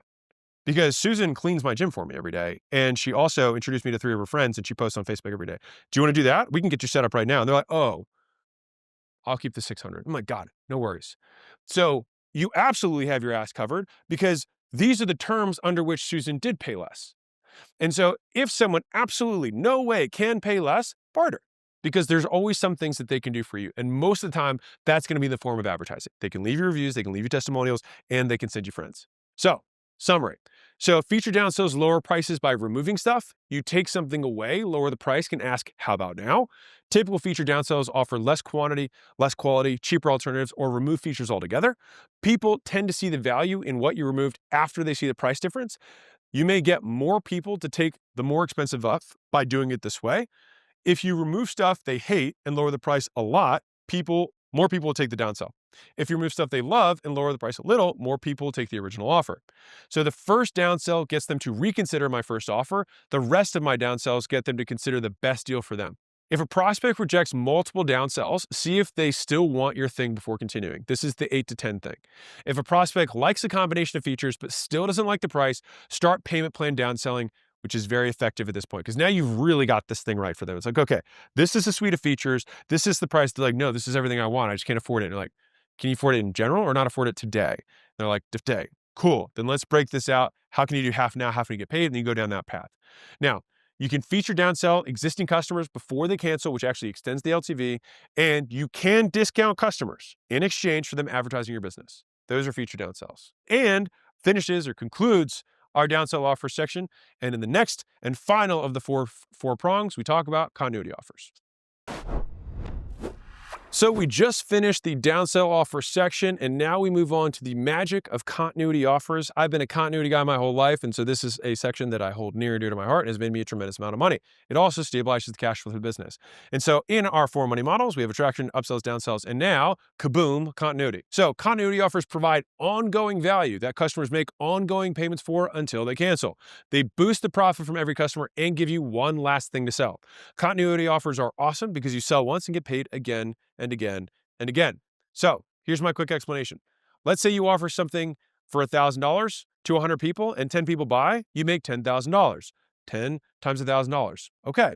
Now, let's say that you talk to the same 100 people, but you make your $1,000 thing $50 a month instead. And at $50, we can get 40 out of the 100 to buy. And if you keep those people for 20 months, you still make $1,000 from each customer. So you go from making $10,000 now and $0 over time to $2,000 now and $40,000 over time. And as an added bonus, in the first example, if you only sold 10 customers, you'd only have 10 customers to upsell later. If you use a continuity offer and sold 40 customers, you'd have 4 times the customers to upsell later, which is a massive difference. This is fundamentally why people do continuity. You can sell more people at a lower price, you can still collect the same LTV, and you get 4 times the customers to upsell later. The pros are you can attract more customers compared to something more expensive. The cons are, but you make way less money now, which makes it tough to use as an attraction offer on its own, which is why we put it last, or at least why I tend to put it last. So the TLDR is that by making continuity offers last, we get the best of all worlds. We get cash today from attraction offers, upsell offers, and downsell offers, and we get a little cash today and tons of cash tomorrow from continuity offers.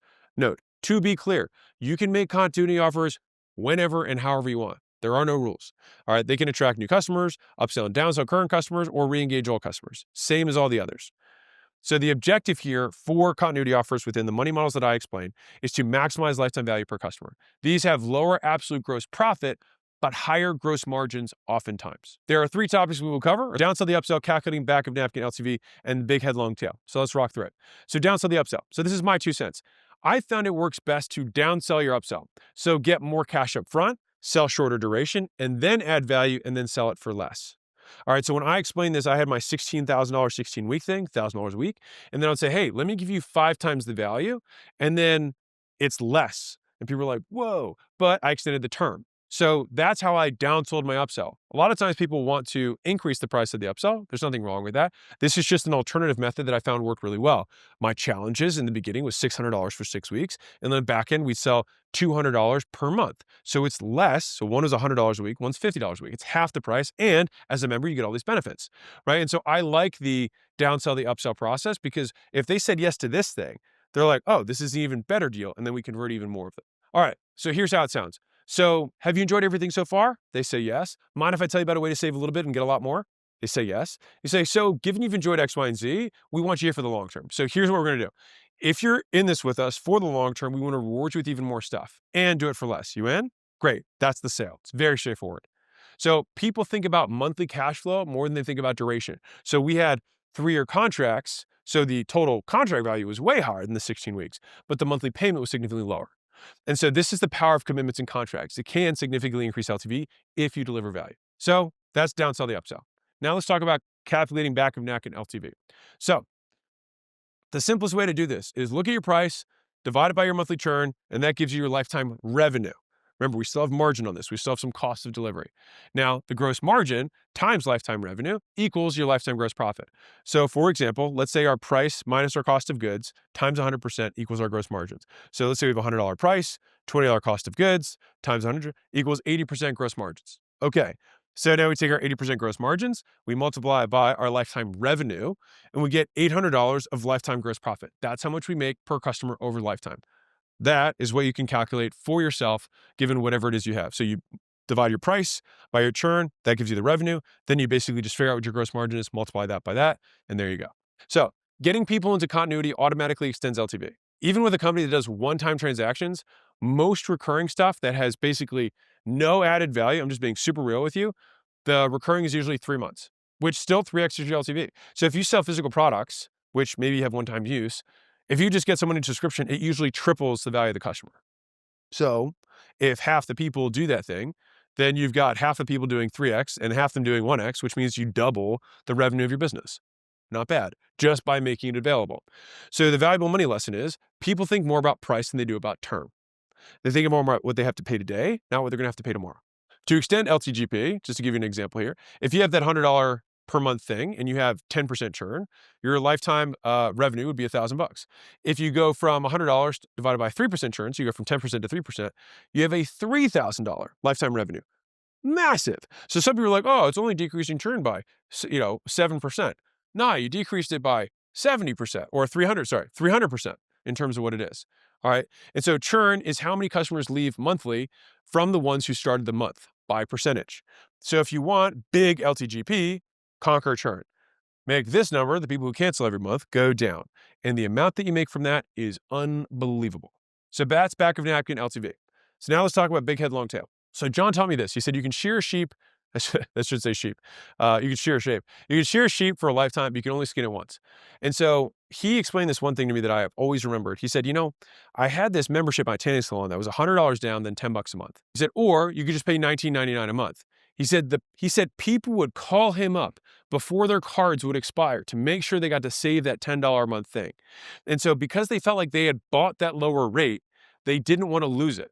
And so that concept of the big head, long tail came from John. Like if you pay $1,000 and then something's $50 a month afterwards, the likelihood that you want to cancel that's way lower.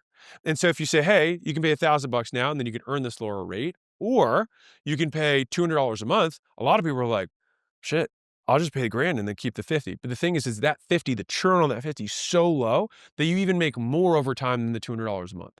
So you have to play with the numbers here, but typically the more offset the upfront versus the continuity, the more valuable it is. And I will do one little side quest here and then we'll get into them. I think the main reason that a lot of education businesses and media businesses do not have good continuity is because the price to value is mismatched.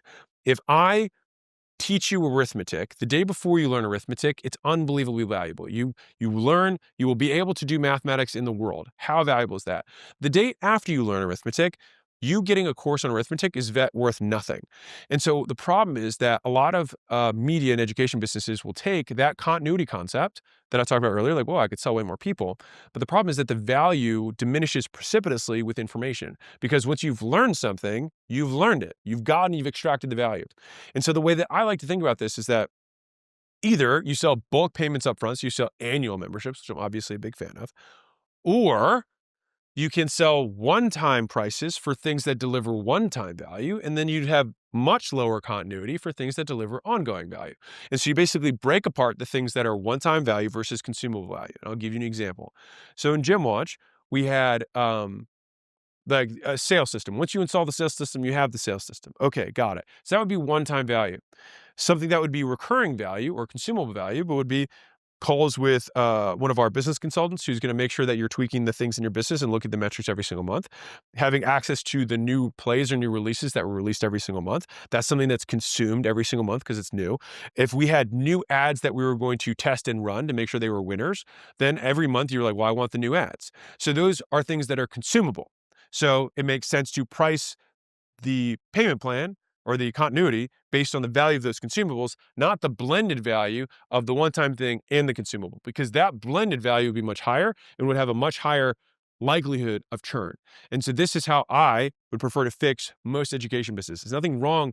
Like they often have high churn simply because they're mispriced. They kind of try to price in the middle when really you should price way high up front and lower over time. Or alternatively, just charge annual.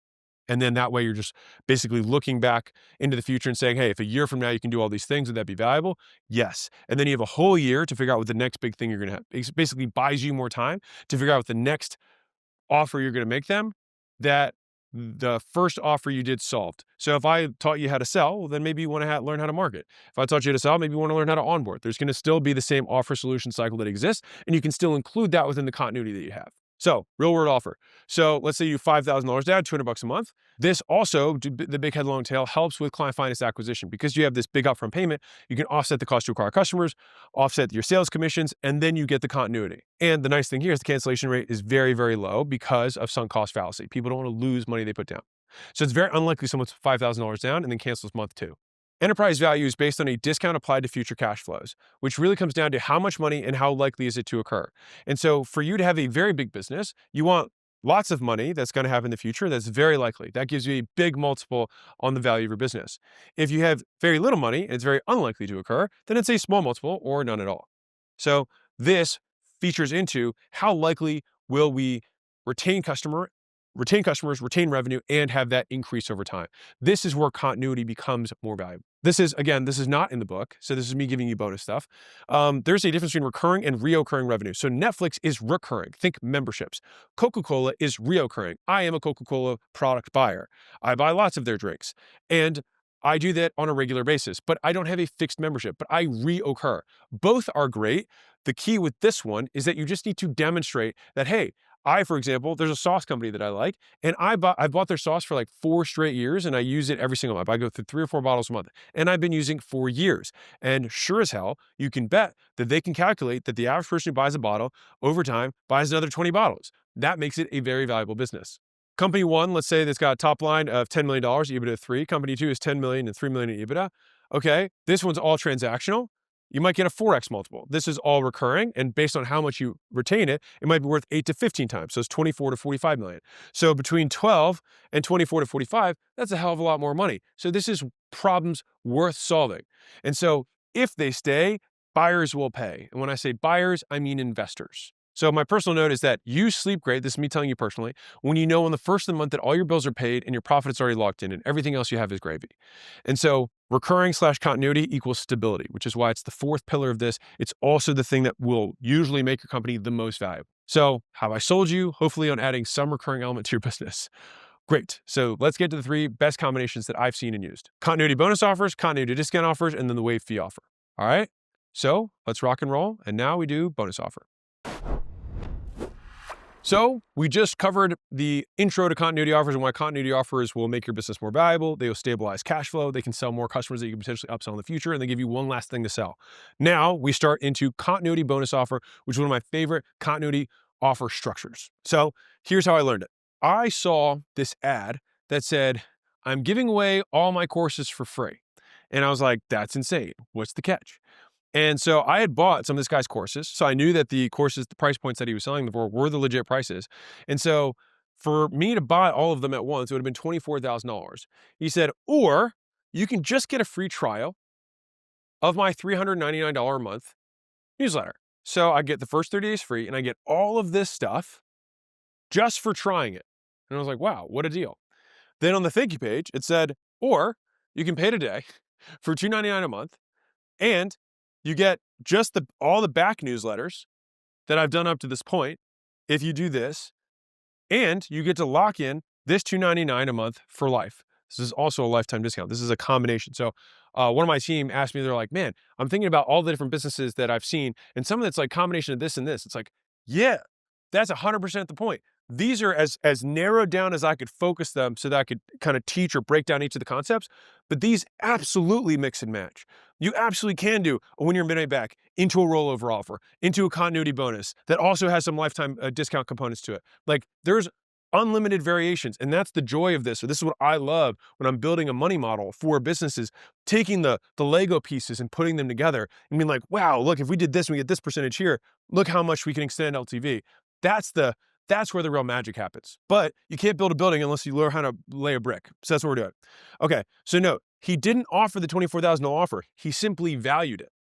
All right? Now, when I saw that, I was like, that's a really cool offer. This is then when it happened in my world years later. So there was this gym owner that hopped on a call, and I was like, okay, tell me your numbers. And he was crushing everyone's numbers. And I was like, dude, what are you doing? And he explained that he had a new way of getting members. And it wasn't that he had started offering a different front-end offer in terms of his advertising. So he kept our ads, he kept the copy, all that stuff was the same. But when people came in, he had a different way of kind of judo chopping how he would make the presentation.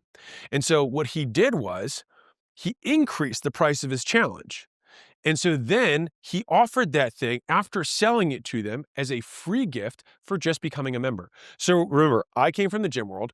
We wanted to sell continuity. At the end of the day, you just want everyone to get into memberships. But the thing is, no one wants to buy a membership. That's the problem. And so we have to come up with 21-day transformations, 28-day transformations, 6-week challenges, all this stuff to get people in the door. And then they realize after they work out, they feel good, they want to do this for life. But people don't just come and sign up for memberships, not often. And people get a way better experience when you have some sort of like structured onboarding. And so what he did was he was like, he said he did it by accident one time. And then he was like, oh my God, that went so easily, which by the way is how most of the sales innovations happen. Somebody came in and he sold them on the challenge, but they couldn't afford it. And he said, you know what? I'll give you the challenge for free if you just sign up as a member. And they were like, oh, cool. And just like that, he figured he could take this really valuable thing and get everyone in continuity by just giving it to them for free. And so by doing that, he was closing 70 to 80% of people walking in the door, which is monster. And he was getting them to sign up at full price. And my personal benefit, there's this cool goodwill feeling of like, you know what? You want this really valuable thing? I'll just give it to you as a gift. You sign up as a member. And here's some benefits to becoming a member that you wouldn't even have if you bought this. So now let's get into description. So with continuity bonuses, you give the customer an awesome thing if they sign up today. Typically, the bonus itself, this is key, has more value than the first continuity payment. That's really all there is to it. So he offered this big $600,000, $800,000 thing if you sign up for $200 today. The first example with the newsletter thing, he offered this $24,000 thing if you sign up for a trial of a $400 a month continuity. So bonus is adding value. And so for products, you can give away very small things or one big product that complements the subscription.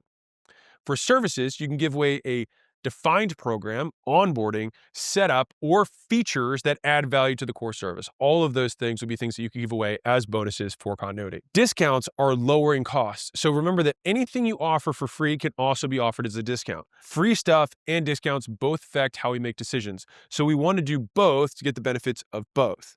When making continuity offers, I prefer to get people to start if I add more good stuff, bonuses, and take away bad stuff, discounts. So that's how you do it. Add more good stuff, take away bad stuff, get more people to buy. Now, to make it work better, add urgency.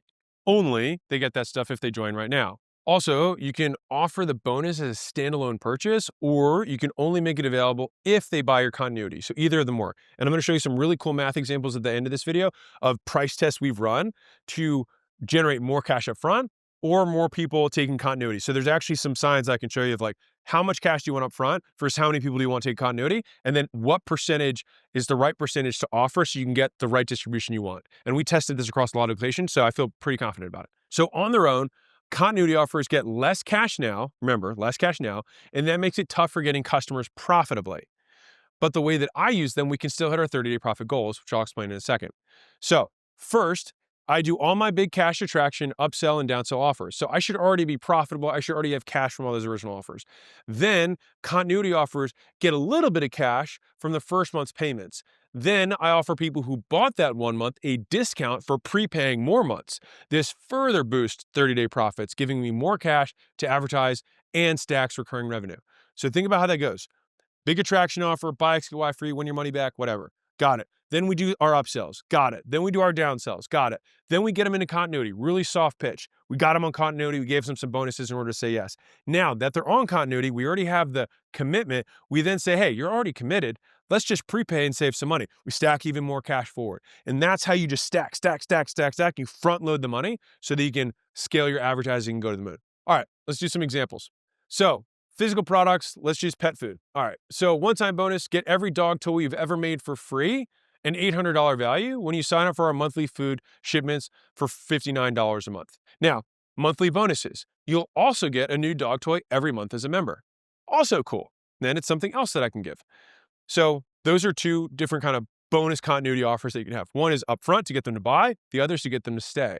Now, service, short-term accelerator offer. So one-time bonus for the short-term accelerator, it costs $1,000 on its own. Get it free when you become a member for $100 a month. Same concept as the gym. The bonus package is the VIP community members enjoy first-in-line access to our events, longer support hours, as in longer, not longer time period, better support reps, and faster response times. So if you become a VIP member, not only do you get this big benefit, you also get this recurring benefit of continuing to pay and stay. Digital product offer. So one-time bonus would be get all my past 40 newsletters valued at $15,800 whatever by becoming a member today for only $3.99 a month after a 30-day free trial.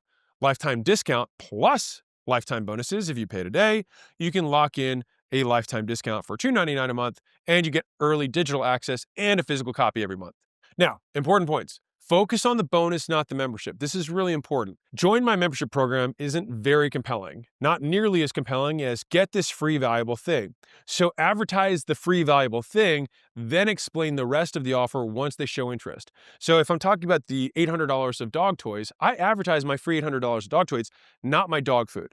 If I'm talking about my 6-week challenge, I'm talking about the 6-week challenge. They come in, I explain the $1,000 thing. I say, or you can get that whole thing and this other thing for less. That's the idea. You advertise the thing you're going to give away, not the thing you sell. Bonuses kind of work like upsells. More of the same. You get 2 years of past newsletters by becoming a member. So they're coming in for newsletters, so you get more of that thing. Complimentary. You get nutrition services for free when you sign up for one of our fitness memberships. Great. That's complimentary. It goes together. You can have an upgrade, which is better, right? You get a free gold membership when you buy a bonus membership. So it's limited availability. Keep your bonuses related to your core offer. Okay, so this is key.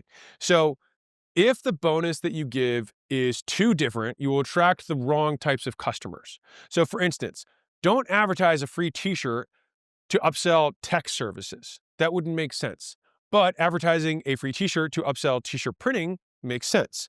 If I wanted to offer a free fix or get out of jail free card for we'll fix something that's going wrong with your servers, that might be a great free bonus that I would give away that makes sense to naturally then upsell tech services. Now, make bonuses things you already have and do. All right, so for instance, the 2 past years of newsletters cost no extra time, but are super high value. And onboarding is something that you have to do with a customer or client anyways. So you might as well slap a price on it and give it to them as a bonus. If you value it, they will too. And so again, the whole challenge thing that we created back in the day, the defined-in programs, which many service providers offer, they're usually fundamentally just fancy onboarding.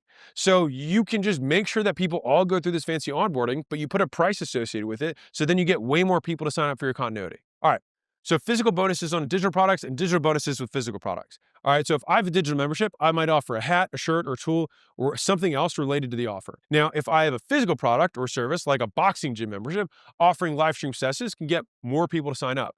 Also, if I have a digital thing, I might offer boxing gloves that I would give if they buy my digital membership. So crisscrossing physical and digital, in my opinion, works exceptionally well.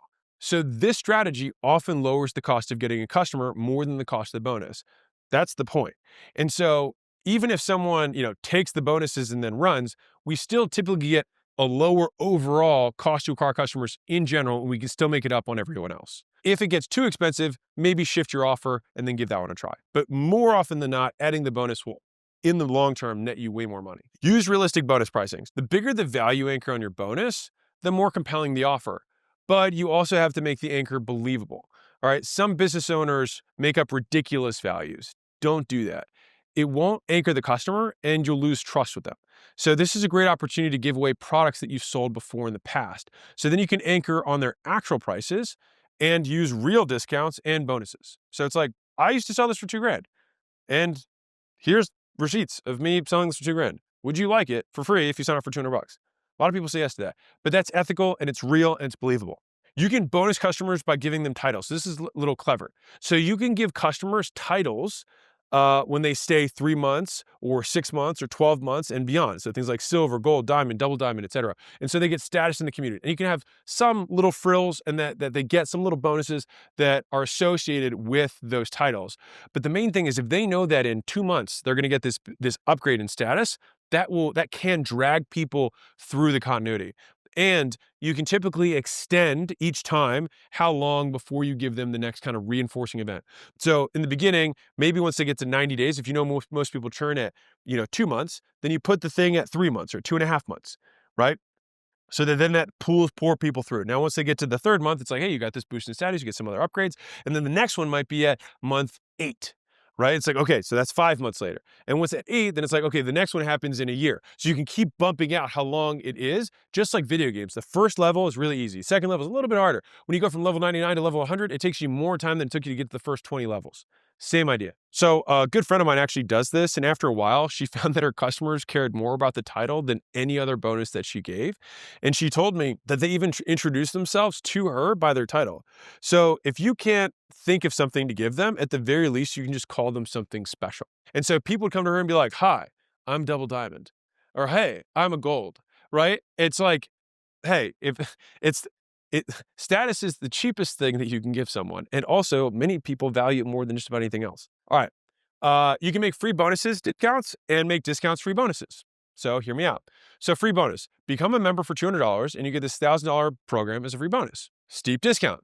Get the $1,000 program for $1 if you become a member for $200. So again, the free plus discount thing, you can interchange these things. When making your continuity offer, anchor the bonuses. First, sell them the benefits of the amazing bonus, not the continuity offer, the bonus. Then use your high value bonus as an anchor. It may shock them, and that's okay. Remember the anchor upsell? Same idea. We can still use it as an anchor. Now, the higher up we go, then the more it's going to become an anchor and less likely for them to buy it. The lower it is, the more people buy it. And I'll give you the exact math on that in a second. Because when you ask, hey, do you want to know how you can get this for free? If they do, which they will, explain, hey, just become a VIP member today and you'll get it all as a free gift just for joining. Or you can just buy it on its own for XXX. Which would you prefer?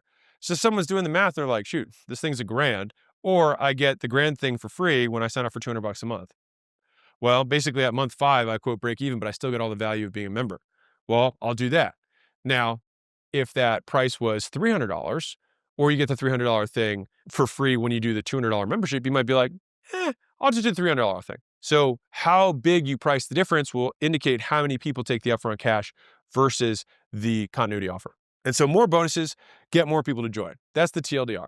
So after you ask them if they want to know how to get it for free, you tell them that they can when they join. Then you say, on top of that, when you become a member, you'll get amazing thing 1, amazing thing 2, amazing thing 3, and mention the individual dollar values of each to anchor that value. And actually, it further stacks the value of the $200 thing.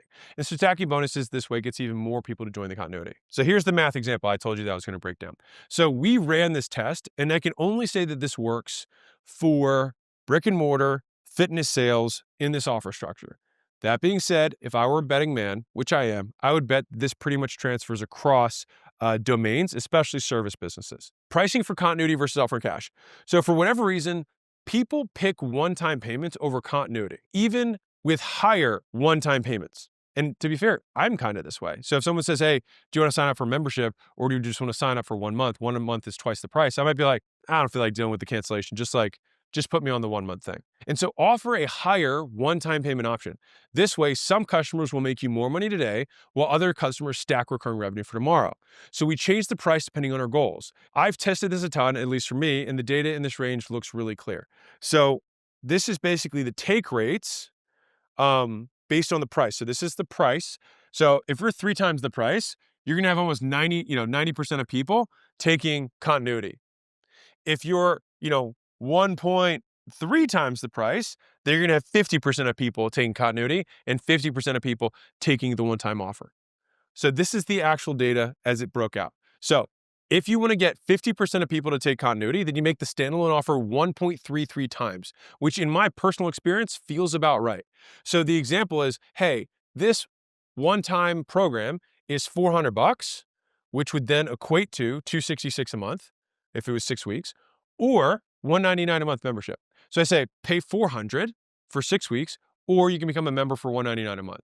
At that point, at that price point, 50-50 will take the $400 offer versus doing $199 a month, even though this is 1.33 times more expensive.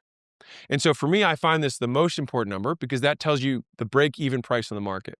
So people basically value, at least in this particular setting, when we tested this, that people value not being on continuity as a 33% premium that they're willing to pay on the price to not have to deal with cancellations or anything like that. I find that to be very interesting. So if we want 60% to choose continuity, we make it 1.66 times more. If we want 70%, we double it. If we want 80% to choose continuity, we 2.3x it. If we want 90% of people to choose continuity, we 2.66x it. So basically, once you're at about 3x the price of what they would have to pay, almost everybody takes the continuity. But if you're like, shoot, I would rather get some of that cash up front because, these $600 payments, they add up. It's not bad. Well, fine. If you have 70% of people choosing continuity, but 30% take something that's twice as expensive, you're actually getting a decent amount of cash up front. And so you just need to play with how much cash do I need so that I can offset my cost to acquire customers, and then I can stack as much recurring as I want. And this is the actual data that we have. The exact numbers for this matter less than the principal. The smaller the standalone price compared to the continuity price, the more people buy the standalone.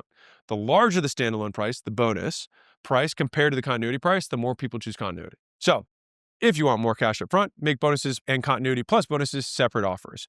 Make the bonus offer only a single payment that's 33 to 266% more expensive than the first month continuity plus bonus. The bigger the price difference, the fewer standalone purchases you'll have, but the more money you'll make up front from each of them.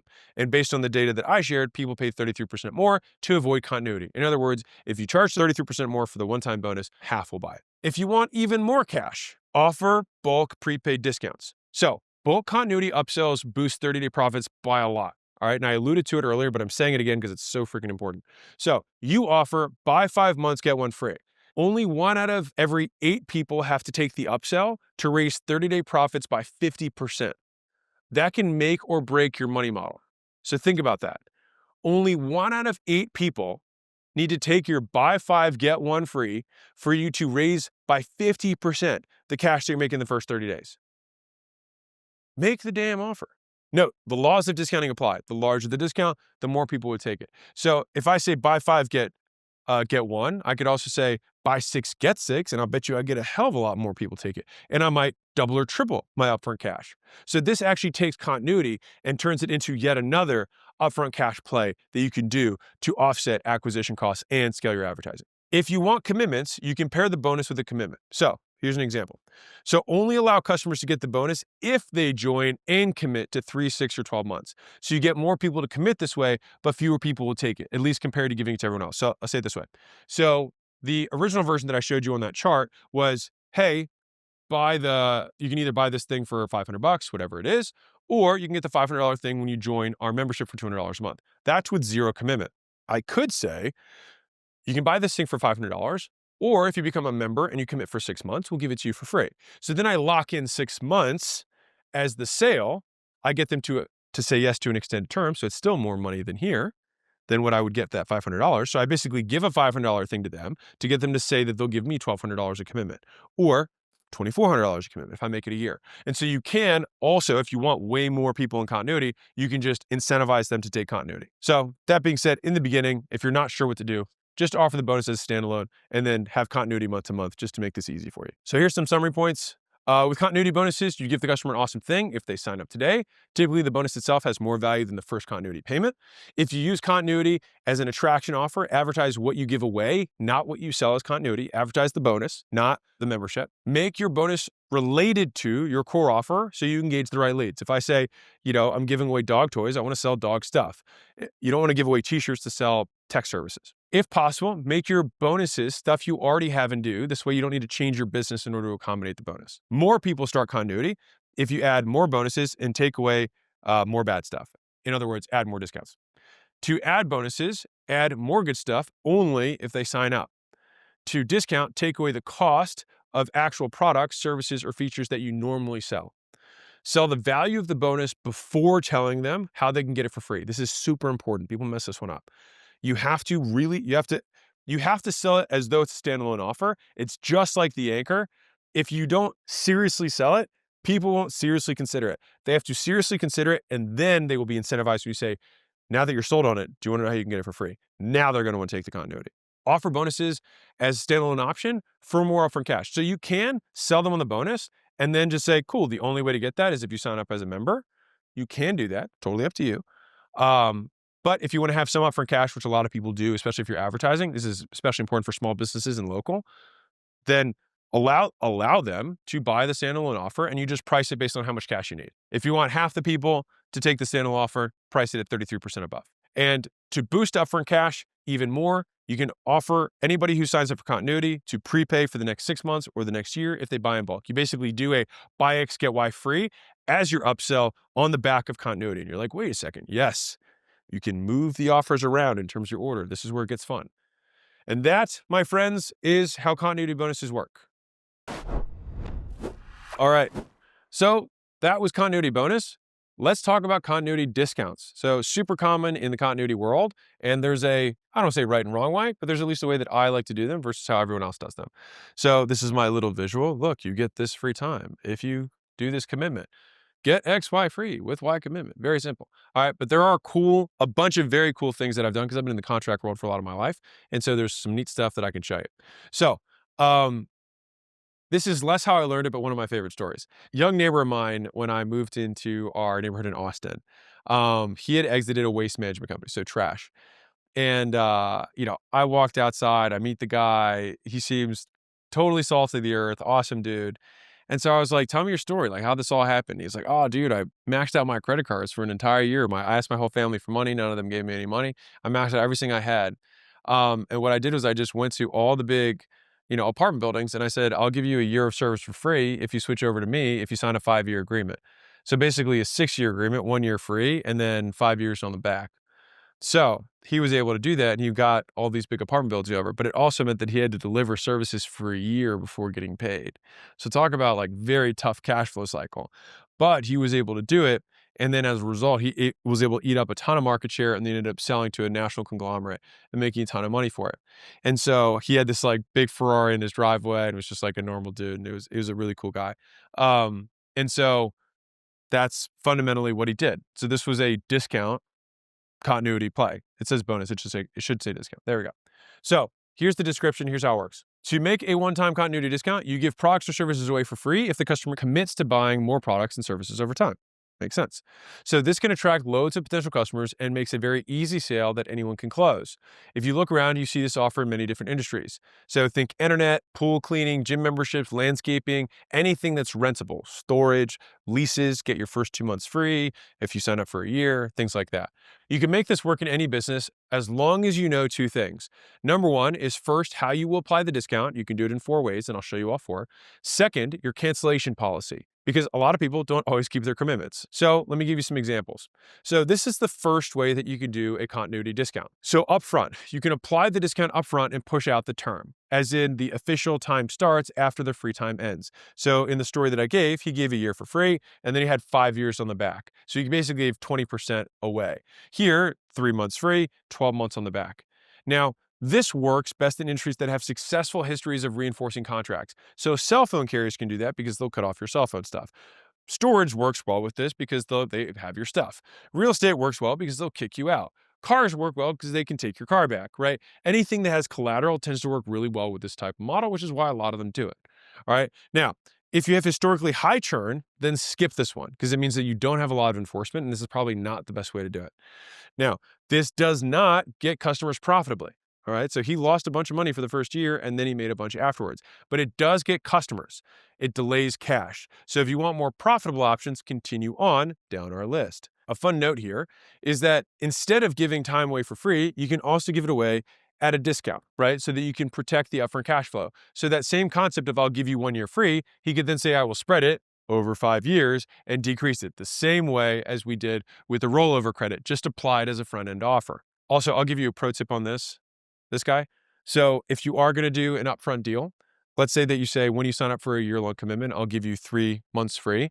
Make sure that you get 12 months on the back. You don't make this 3 plus 9. So I see that a lot of times people mess that up. So you're going to massively decrease your contract by basically you're saying you're overcoming the hardness of a 1-year sale, but you're not getting the full 1-year sale in the back. So you want to get the 3. So this is technically a 15-month agreement. The first 3 are free, next 12 are paid. What people mess up is they do 3 months and then 9, so they have a 1-year agreement. So little pro tip. So the second one is at the end. I love this one. So you can apply the entire discount at the end and you push out the term so long as they make the payments on time. And I love this because it also encourages adherence to payment schedules. And they get a bonus time equal to the value of the discount. So here we say, great, I'll give you 3 months free after you sign up for the year and you pay for the whole year. So I'll give you your 3 months for free, but you have to pay all 12 on time. So I can still attract customers saying 3 free months when you sign up for a year. And I just say, great, you get it at the end. I explain the terms. They earn their free time, which is why I like this so much. And it encourages good behavior. The third way you can do this is you can spread it over time. All right. And so the spread over time is you apply a discount across the term. This is what I was kind of referencing earlier, but I have a nice pretty visual here. So for him, if we said, okay, we give you your 3 months or whatever it is, free, or 4 months free, then we just divide everything. We basically take 25% off the payment schedule. So 3 months free for a year at $200 per month, you've discounted by $600. By spreading that $600 over 12 months, $650 per month, right? We've already been over this one. But you can still, again, you use that $600 credit as the thing you advertise now. That's the difference here. So you advertise what you would roll over eventually as your front end offer. So you say that $600, I'm going to give you $600 of credit. I'm going to give you 3 months free. Remember the same thing. You can do 3 months free. You can say the amount off.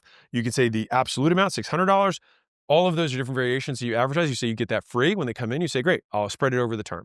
Now, after the term finishes, it goes back to full price. This is after the first 1 or 2 payments. So I'll explain how this works. So this one is probably like best of both worlds kind of thing. If you sell, a 12-month commitment and then they get the 3 months afterwards, some people are going to be like, okay. I mean, I was hoping I'd get it up front, but fine, I get it. Now, the people who sign up for that will be great customers. But this is kind of what I would consider the midline, the middle line, somewhere in between. So you can get 1 or 2 payments up front, then you give the free duration, then you get the contract commitment that begins after that. That's kind of a little bit of the best of both worlds, because here you get to liquidate the cost of acquisition. So the way that I like to position this is you get the free time up front, but you have to pay first and last. So that gives me 2 months that I can get upfront, so I can offset acquisition costs, pay commissions, and then they get their free time. But they've still paid for 2 months, so I have some skin in the game before they get their free contracted period. All right, so they pay a few times, then they get their one-time discount. The way you collect a bit of cash to cover the acquisition cost and some delivery costs. I prefer to do it by presenting it as first and last month, or last month up front, or adding something like a one-time fee. So it's like, yep, you absolutely will get the 3 months. We do have an onboarding fee, or we do have a setup fee that you have to pay, but you'll still get the 3 months immediately, and then the payments will kick in. So all 3 of these are variations. You could also do last month plus a fee. You can do first and last plus a fee. It's totally up to you. But these are all variations that allow you to advertise huge chunks of time and still monetize acquisition. It also makes sure that whatever payment method they give you actually goes through. And so sounds like a small thing, but actually pretty material. All right, so here's some additional examples. You've seen real estate 2 months free lease when you sign a 12 months lease. Storage free month, which we know 127 is not really a free month, with a 12-month commitment. Gym 2 months free with 12 months whatever. Cleaners 3 free cleanings with 6-month contract. Massage 2 months of massage 2 times a month. You prorate the free discounts over the duration, so they still pay up front, which is just like the rollover upsell except with cash. All right, so those are all examples that you can use. Now, important points. Display $1,000 per month with 3 free months in 4 ways.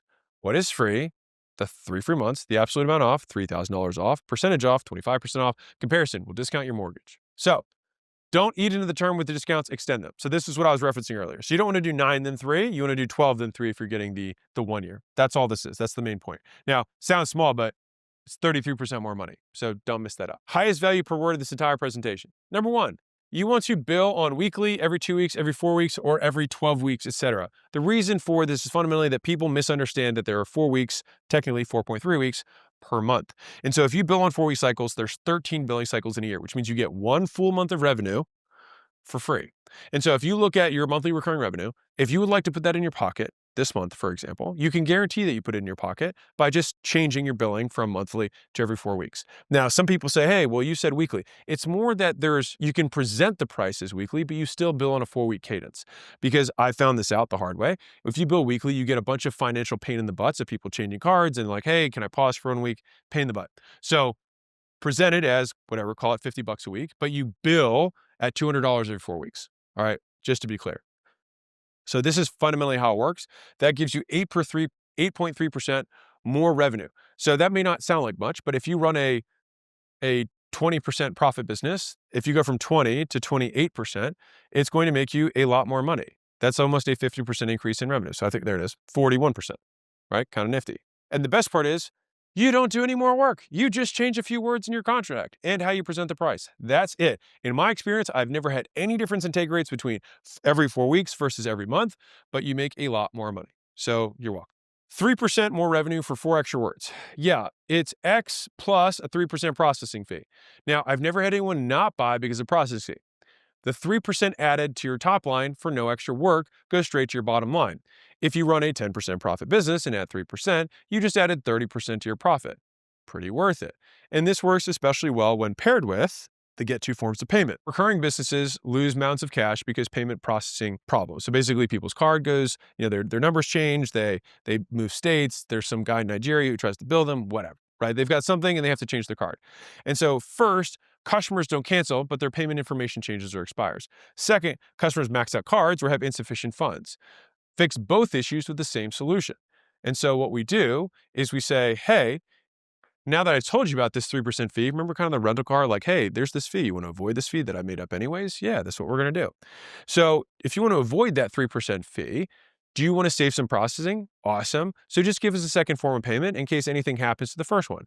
If they ask why, which they rarely do, just say, we only have the processing fee because it costs us money to get new forms of payment every time something changes. In this crazy world, people's cards are changing all the time. So we pass those savings on to you. So now I'm positioning this as a benefit to them. I'm passing the savings on to you, even though I made up these fees to begin with, right? And that's how it works. And just like that, you give up the 3% increase in revenue to have a decrease in churn. And oftentimes, if your churn decreases by, call it 20% because of the involuntary churn, you more than make up the 3% in revenue. Now, there's a third little payment hack for you, which is you can get ACH if you can. So ACH is something called automated clearinghouse, which is basically how banks pay one another. And so if you can get a second form of payment, try to get ACH. So this links directly to their bank, and it's the cheapest way to transact besides cash. So if you don't know what ACH is, you can Google it. But fundamentally, wherever you process money, they usually have an ACH option. And think about it like this. How many times have you changed your checking account or your bank in the last 5 years? Probably not nearly as often as you've gotten new credit cards. Right, and the same thing applies for your customers. And so if you get this as the second form of payment, this thing's gold. It pretty much never declines because it really can't. They either have the money or they don't. And so this way, I like having two forms of payment. One's a card, one's ACH. We get the ACH by giving back the processing fee. And here's a fun little benefit of ACH. Not only do you get the reduction in churn, you also save some money on processing too, because it's cheaper to process via ACH, usually by 1 or 2 percentage points. So gift cards. So you can give the discount on time in the form of a physical gift card. You can mail it to them if they are out of the area. So if you're a national business, you can mail it to them. The customer can apply the discount whenever they want after their first 3 payments, right? So you can say, hey, when you buy, we're going to give you these 3 months free, but I'm going to give it to you in this form of this card, and I'm going to mail it to you. And then you have to remember to come back and redeem it. Now you might be like, Alex, well, deal with it. You can do whatever we want. Okay. And so then that way they can also, if you want a position to make it sound good, they can gift it to a friend if they want. All right. That way it's like, hey, gift it to a friend. And beyond that, many people simply forget to use it. And in that instance, you just get the full price sign up. All right. So in the quote, worst case scenario for the business owner, they get it and then they redeem it after a certain period of time. So you still got payments and you made sure the card worked and they were a legit person.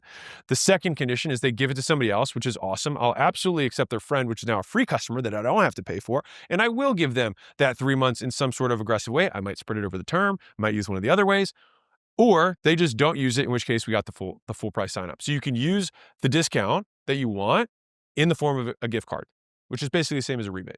So this is a fun one. So try lifetime discounts at your most common churn point. So you advertise a lifetime discount, but you make customers earn it. So they get a lower rate if they stay past Y or X period. And you make the Y or X period the month that the average customer drops off. So the first time I saw this was on Amazon. They had a continuity for rice packets. I buy rice. And they had 5% off if you go on continuity and 15% off if you stay past 5 months. And so this is the idea, is that you want to, and it was 5 months to the same address. Like they're pretty particular about it, but you can get a lifetime discount. And if they know, and I'm sure they did the math, that they knew that people would stop paying at, call it the 4-month point. And so they say, okay, well, let's put a big nugget after the 4-month point where they get a lifetime lower rate after that point. And so you can think through your own business the same way and hang the carrot. And you can also use this in the advertising. So let's say, every customer stays 4 months on average. You tell everyone up front, they get a lifetime discount after month 4. So A lot of times people are willing to pay more upfront if they know it's eventually going to go down.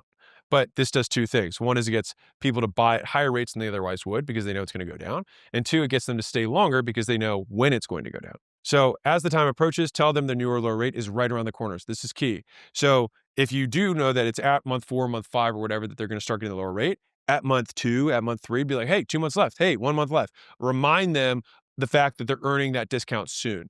And that it'll basically continue to incentivize them to stay and pay. Okay, so I said you have to have two things. One is knowing how you're going to apply the free time or the discount, and the second was cancellations. So there's 4 ways that I like to approach cancellations. So if someone cancels during a trial, so you can say you're allowed to cancel during the trial. Now, if you do that, it'll increase sales because then people will be like, okay, well, this is easy, this is no risk. But you'll decrease stick rate, meaning the number of people who will stay on the back end. The other version of this is that you can have 0 cancellations and say there are no cancellations allowed, which works with good customers, but it will decrease sales and increase stick. Sometimes though, for example, Netflix and some of these other massive companies, they don't even try that because they have customers that are unenforceable. And so if you're going to have 0 cancellations, make sure it's with good customers. If you do 0 cancellation policy on bad customers, you will decrease sales, but you will not increase stick. So you'll just get the cost, but not the benefit. Another way of doing this is a prorated fee based on savings accrued. That just sounds like fancy terms. But basically, if they cancel, a month 6 and got 2 months free, you just bill them the difference of what they saved over that 6 months. And this one is probably the simplest way of doing it, which is you just have a one-time breakup fee. So you have an out clause, it increases stick, it increases sales, and you get money on the way out. And you can also use it as a negotiating chip to figure out something else. I like this one because it's the easiest to explain. It's very simple, and I like the negotiating chip personally. So the way this would look would be, hey, listen, you have a 12-month agreement. If you want to get out of the agreement, it costs you 2 months. That's it. So it's very straightforward. So if you cancel at month 1 or month 11, it doesn't really matter. It's 2 months breakup fee. Now, when they come to break up, you set it up front, they initialed next to it. You say, hey, this 2-month breakup fee, what was the issue? And then you can try and leverage that, waive the fee, get a review, get a referral, get them to upsell, all these other things. Okay, cancellations. You need to have a cancellation policy figured out ahead of time. There are many common ones, 30 days or 60 days notice, cancellation fees, cancel any time, etc. Since everyone comes into my continuity offers on a discount of some kind, this is my favorite. Just make the cancellation fee equal to the discount that they agreed to get. So if they got $600 in discount by committing, they can pay $600 whenever they want to cancel. This is very simple to explain, right? So if they got 3 months free, then you just got to pay for 3 months at any time if you want to break early. I like this. Everyone gets it. Now, make sure customers know how to cancel. This sounds obvious, but it's one of the first things you should do. This is my recipe for preventing 1-star reviews, is tell them exactly how to cancel. So if customers have nowhere to complain inside your business, they will definitely complain outside your business. So try to get them to complain to you rather than to everyone else. Now, if you have no obvious way for them to cancel, more people will vanish and complain. By having a clear way for them to cancel, then you can at least talk to them and have a real chance to save them. Now, I want to be very clear. Small businesses do not get rich by making stuff hard for their customers. If you make it easy, you'll suffer less and get fewer 1-star reviews and have a chance to save them when they do, because you'll actually know about it. So try to make it easy for them to contact you when they want to cancel or they want to let you know about a change and stuff. Don't make it hard. You will lose more money. I promise you. If a customer wants to cancel, ask to do it in an exit interview. I like this. Some people like to vent, let them. Remember the angry boat? So get more angry about the problem than them. And they may try to calm you down. And as soon as they try to calm you down, then you have won. So sometimes they'll just save themselves. Be like, actually, it wasn't that big of a deal. They're like, cool. Well, I think it's a huge deal. Right? You want to have that happen. So if they complain about something you can solve, then by golly, solve it. All right. And if they want a better product, do a rollover upsell into a higher level of service if you have one to offer. I've had many people buy a lower cost offer and then complain because they wanted higher cost features. So then I offer the higher cost features and then they buy. Yes, it happens. And yes, it works. So use cancellation fees to the customer's advantage. So I might say, hey, I'll waive your cancellation fee if you come in and tell me what I can do better. This gives the customer a real reason to give feedback, which, by the way, makes us better. Then I can use their feedback, fix the product, or offer something better suited for them, so I can make more money. At the very least, they'll have nicer things to say about the business if I actually try and solve the problem. Now, this isn't the classic, you have to cancel in person. That's not how you say it. That just makes it a pain in the butt. So you say, I have this cancellation fee, we can charge it, or if you're willing to at least sit down and tell me what we could do better, I'll waive it for you. That is now friendly. It's like fee or feedback.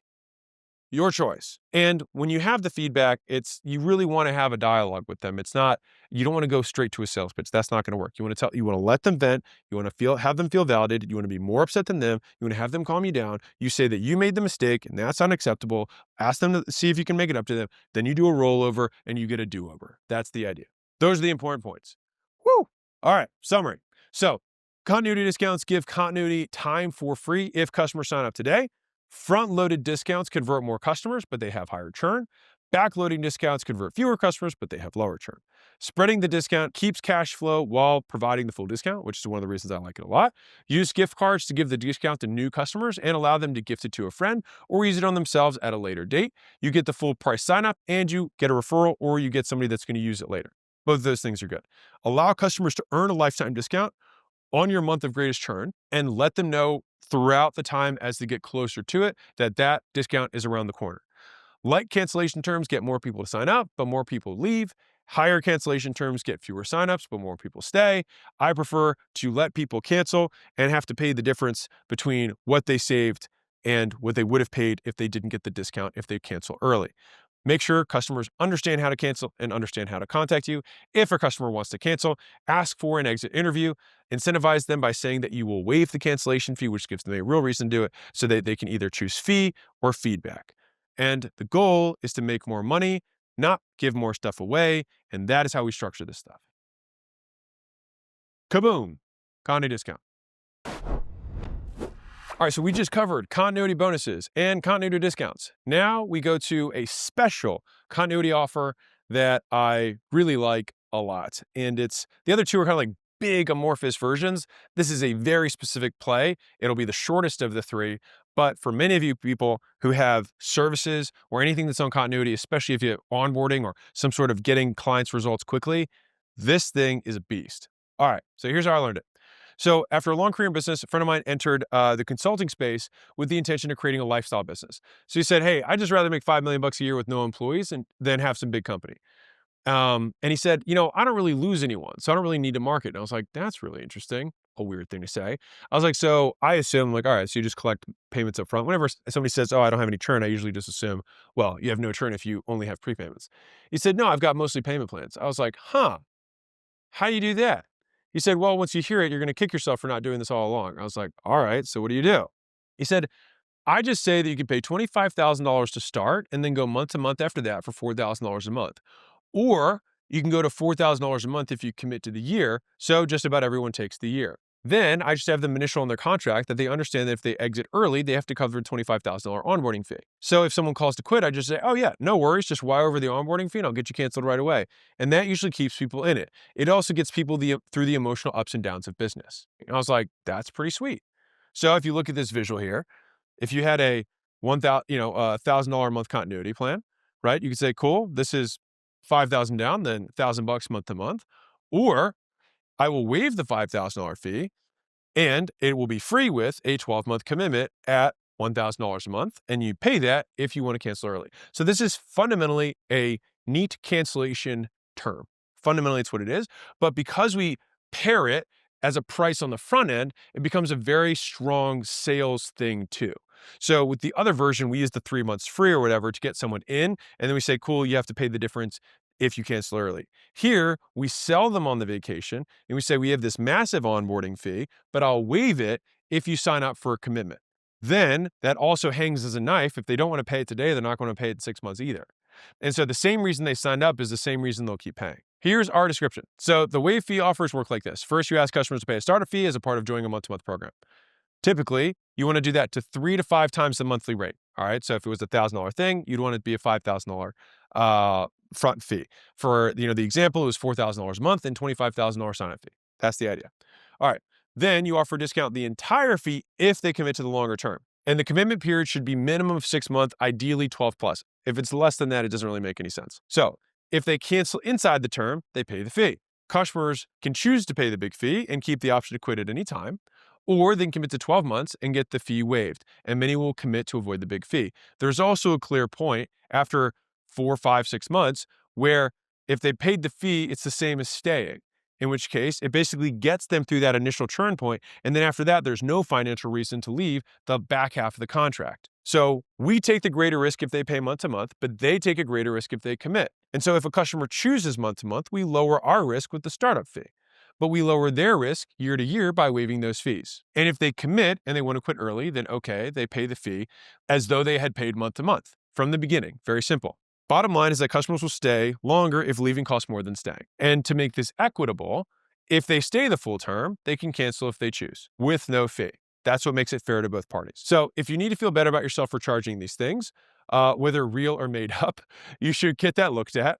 But if you need a reason why, well, here's a perfectly reasonable, also made up reason for you. You can say this. Whenever we onboard a new customer, it always takes more resources than an existing customer who's been with us for multiple months. So in order to give you the best experience, we charge a one-time onboarding fee, setup, activation, engagement, enrollment, whatever made up thing you want to say to give you the experience, that experience. So you'll never have to pay it again, and it's for your own benefit so you get the most out of your experience. Now, we know that if you learn how to use our services the right way, you'll be 23.7x times more successful. So you can say initiation, onboarding, enrollment, startup, setup, processing, activation, build, commencement. You can just use whatever word you want and then put the word fee afterwards, and that's what it can be. So that is our description. Let me give you some examples. So we'll use all combinations, but we'll assume $5,000 onboarding fee and $1,000 a month for all of them, okay? So waive fee with commitment. This is my personal favorite. It's clean and simple. Commitment's 12 months. Monthly rate's $1,000 a month. Fee is $5,000 if they pay month to month. Option A, pay one time $5,000 plus $1,000 for the first month, then pay $1,000 a month thereafter. Cancel whenever you want. Option B, waive the $5,000 if you commit to 12. Pay $1,000 per month. Only pay the $5,000 fee if you break your commitment early. Boom. Very simple. Very straightforward. There's a visual. If you want, you can do a different version of this where you keep the month to month rate higher. So if they cancel the discounted commitment, you bill the difference. All right. So let's say they basically, the longer they stay, the bigger the cancellation rate. So if they've accrued, $177 of savings or $67 of savings every single month on their commitment, the day they want to break the contract, they pay the difference in savings up to that point. Now let's do some important points. So 4 variables for this method. You've got the commitment length, you've got the commitment rate, you've got the month-to-month rate, and you've got the fee that they're going to waive or not. There are more versions of this beyond the 2 that I shared. You can figure them out on your own. Now, I had an earlier version of this that had like 9 different versions, and my editor was like, you're honestly just going to confuse people, so don't do that. So fundamentally, though, you can mix and match these however you want. You can have the rate difference between the people who commit can be less. You can have the length be a variable. The rate that you charge month to month is different. The fee that you waive. So all of those things kind of go into this deal structure. The recommendation that I have is a model that works, which is take the price, multiply it by 5, make that the fee, waive it. And that basically hangs over their head the whole time. And if you want, again, the ethical reason for this is that many businesses and many services have emotional ups and downs. There's volatility for customers. And so having something kind of like guardrails to keep someone on point during the rough months can help them overall see success. And I believe that. So that's not just wordsmithing. That's true. And this vehicle or pricing structure, money model, allows you to build incentives around that. All right. So fees get them to start. People get value out of committing immediately because they avoid a fee. People want to avoid fees, so more people sign up to continuity. Mission accomplished. Hooray. That's how this works. Fees also get them to stick, which is lovely. So people will stick for the same reason they started, by sticking to avoid the fee. So people quit for millions of reasons, but by incurring an additional cost, a larger fee in order to cancel, their original reason for quitting immediately shrinks compared to the value of avoiding the fee. In English, if the cost to quit exceeds the cost to stay, they will probably stay. Presenting the fee. Justify the fee by explaining the cost of taking on new customers for longer-term programs. Basically, if they want short-term flexibility, they pay their own setup costs. If they commit to staying long-term, we'll pay their setup costs for them. All right. If someone asks for additional reason, just say, it costs us money to get you started. If you only want to test this out, you cover those costs. If you commit to longer, I'll cover them. Now, if more than 5% of people want to cancel early, look into that. Pricing incentivizes sticking, but it can't and shouldn't overcome a terrible product. You want to nudge them, not handcuff people into paying for something they hate, because then they'll just hate you. Now, if you want more upfront cash, have a smaller fee. A smaller fee encourages more people to go month to month. This is the same difference we had with the earlier version with the continuity bonus offer. Same idea, except this is just a fee rather than a program. But some people will pay, and I'll tell you what my guess would be to get 50-50 to sign up, which would be a 33% increase. A smaller fee will get more people to go month to month. A larger fee will encourage more people to make the commitment. But if you need more cash up front, then you can make the fee 1.5 to 3 times the monthly rate, and that will get more people to choose that more flexible option. And when you do this, more people will take it. Great, and you get more cash up front. So you can drop the fee after the customer fulfills the commitment, right? So if someone stays the entirety of the commitment, and I'm repeating this because some people forget about this, and then wants to cancel, then they have honored their commitment, and then you need to honor the fact that they don't need to pay that fee anymore. That is what makes it equitable. That's what makes it fair. Okay, so I prefer this offer for commitments over 1 year and longer. All right, so the longer the commitment, the better this works. This works especially well with services that take a long time to work. So think about SEO, investing, weight loss. These are all things that take a long time for someone to really get closer to their goals. It keeps people committed when they get emotional. Cancellation fees for a cause. So this is like a 201 version of this. But if you want to keep customers extra motivated, you can donate the money that they would be paying for a cause that they are against. So you just say, hey, what cause do you absolutely hate? Great. If you cancel early, I will be donating your entire setup fee to them. So this gives them 2 reasons to stay. First, because they don't want to shell out the cash. Second, because they don't want to give it to a cause they hate. Summary.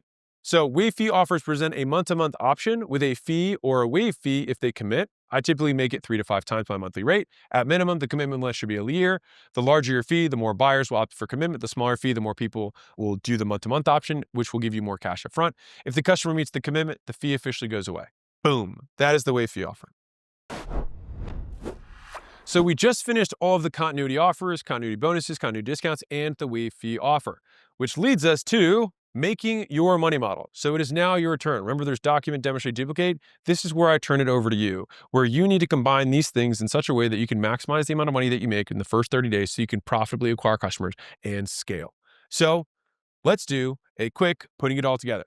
So overview, a money model, traction offer, upsells, downsells, continuity. We have covered all 4. If you are starting out, just pick one of the money models to inspire you to do something in your business. All right. If you're more advanced, you can start weaving 2 together. There are no rules for this. You can stack these. So you absolutely can do an attraction offer that you use as an upsell offer in your business. You can use a continuity offer on the front to attract customers. All of these things are possible. I try to present them in this way in the most logical format that I have tended to use them in my business. But there are no rules in business as long as it is legal. So I leave that to you. All right, examples. So this is my fitness offer. So I tried to conceptualize this for you. So, okay, on the front end, I ran a win your money back offer. Then we would upsell from a service perspective. For anybody who bought that, we'd upsell buy X, get Y free. So this would be them prepaying time. And then we would upsell the continuity bonus. Great. So that would be the rollover upsell. Now, if someone didn't want to do win your money back, then we would downsell the free trial with penalty. And then we would use the menu upsell in terms of supplements, and then we'd do the rollover upsell on the back end. And so this was fundamentally the money model. So I used 1, 2, 3, 4, 5 of the offers that I talked about to make the money model that we had for fitness. This model was superior to other models on the market, which is why our gyms consistently outcompete other gyms in the marketplace. All right, so this is Gym Launch's model. So we used a decoy offer. That was the strategy call. That was the, you could also consider it a free with consumption, depending on how you want to see it. But we had that offer. Then we did a classic upsell.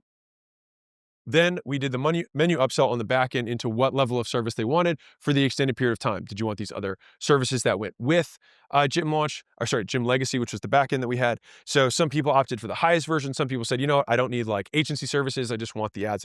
Like you don't have to run them. Hey, but I do want you to train my sales team. And so we would basically menu upsell the features that we thought would be best for them. Now, if people didn't take the offer, we had payment plan, feature downsell, free trial. Right. And so this is 1, 2, 3, 4, 5, 6. 6 of the structures that I went over for this presentation is what created the Gym Launch money model. Now, newsletter and consulting. So I just love this money model. It's just like one of my favorite ones because I've mentioned it during this video training a couple times. But this was an attraction offer, which is a free trial. But you're like, wait, how can you use a free trial as an attraction offer? Yes, there are no rules. So we used a free trial as the attraction offer. The thing that made it cash flow was the pay less now, pay more later option of saying, hey, we'll get you the past newsletters. And technically, this was combined with a lifetime lower rate. So this is a continuity discount and a pay less now, pay more later put together as one. This was the thing that got them to engage. So free trial start, $3.99 a month. Oh, wait, let me give you 2 years of newsletters today and give you this discount if you choose to skip your trial. And then, of course, the back end on that one was the business, upsold consulting and things like that. If it were me, this is just that particular business. If it were me, I would do buy X, get Y free here. So now that I've got the continuity, I would then say, great, now that you're in continuity, if you buy 7, I'll give you 5. And then I can front load even more cash. Now, if I know that people stay on average 2 years, then I wouldn't do that because that would lose me money. But if people stay, let's say on average another 3 months, then it makes sense to do buy 6, get 6 because I still double LTV and get that cash up front. So these were actually my original notes. So I wanted to show you how mine actually looked. And I've changed some of the names to make them a little bit more like friendly. But this is actually what it looked like in terms of how I would design the money models. And so the possibilities really are endless. So let's go through steps for making your own. So step 1 is you start with an attraction offer. It always starts with getting people to engage, getting leads to engage with you. Step 2 is you pick an upsell offer. You figure out, okay, the people have come in, they're coming off win your money back, they're coming on buy X, Y free, they're coming on decoy offer, whatever it is, they're coming on the front end. You say, great, now I'm either going to do a menu upsell, I'm going to do an anchor upsell, I'm going to do a rollover upsell. All of those things you can use as your second piece. Then you can pick your downsell offer. So what if they say no to any of these other offers? Well, we have our entire downsell flow, which is we start with payment plans, then we do a free trial, or we do payment plan to feature downsell, then we go to free trial. You just pick the ones that you know that you can execute on right now. Step 4, then you pick a continuity offer. And the result is that you get your cash back in 30 days, more customers, and make more money. So here's some notes. 1, perfect one of these at a time. If you try and do all 4 at once or 6 of these things at once, you're going to break your business. Like, I strongly recommend just start with 1. 1 is enough. There's already enough complexity you doing anything new that you haven't done before. I try to include as many important notes as I know that make these things work in these trainings and in the book. There's some things that are in this video training that are in the book. There's some things in the book that are in the video training. It's the way it is. So read both if you're really serious about it. But if you have enough from either of them, by all means, please take action. All right. Now, if you are going to start one of these things, start it with a lower price, get people to say yes, and then start raising prices in stages. That's my recommendation. Payment plans, based on how I told you to present the discounted rate, basically the prepayment discount versus the payment plan rate, is a great way to get kind of a look into the future of what prices the market will sustain. I like this little saying, simple scales, fancy fails. I want to have as few of these as humanly possible because the fewer pieces I have in my business, the fewer things can break. And so I would rather start with the simplest possible thing that accomplishes the objective, which is that I can offset my cost to acquire customers. I can recycle that cash within 30 days and I keep scaling, basically removing acquisition as the bottleneck in my business. Once I've accomplished that, we've accomplished our objective. We no longer need outside money to scale, which is pretty sweet. This is a little bit of an advanced step. Affiliate products can fill money model gaps. So if you're like, okay, well, I want to do a buy X, get Y free, then just do a buy X, get Y free on someone else's product. So then you can still sell your main thing and then use somebody else's product that you send traffic to so you can get cash and you have no operational constraints. Now you can use that for complementary services rather than something that's going to take away from your core offer. You can turn attraction offers into continuity offers automatically just with renewal. Buy X, Y free, for example, if I said buy 6, get 6, it becomes a continuity offer if after the end of that first year, it rolls into continuity. If I do win your money back and say, hey, after this period, you then roll into continuity. If I say decoy offer, I could say, hey, you can either do this, this simple thing that's not that good or this amazing thing for more money that has a guarantee.